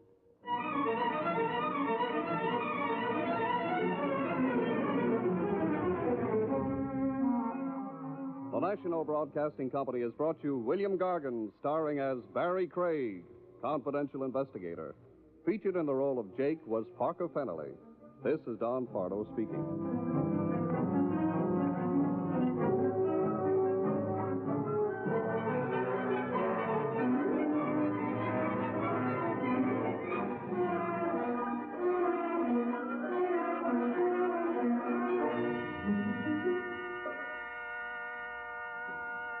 Mark Twain used to say, everybody talks about the weather, but nobody does anything about it. We might add, everybody talks about the bad conditions in our schools, but nobody does anything about it. But no, that wouldn't be quite fair. Today, good citizens all over the country are working to improve our schools. It's true that in many communities, schools are outmoded, run down, and overcrowded. But in most of those communities, intelligent, responsible citizens are joining together to improve conditions. If you'd like to do your part, join and work with local civic organizations that are trying to make educational conditions better. If you'd like to know what other communities are doing to improve their schools, just write to the National Citizens Commission for the Public Schools, 2 West 45th Street, New York, 36, New York. That's the National Citizens Commission for the Public Schools, 2 West 45th Street, New York, 36, New York. Remember, better schools build a stronger America.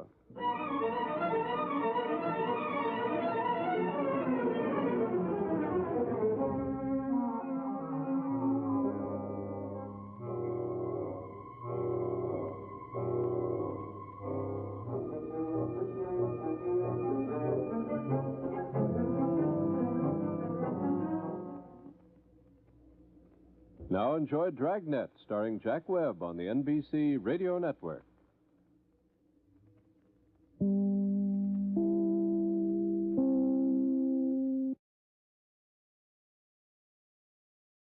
William Gargan stars as Barrie Craig, confidential investigator.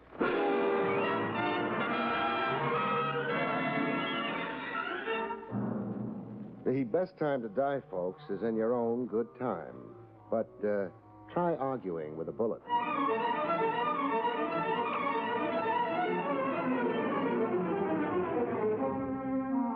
The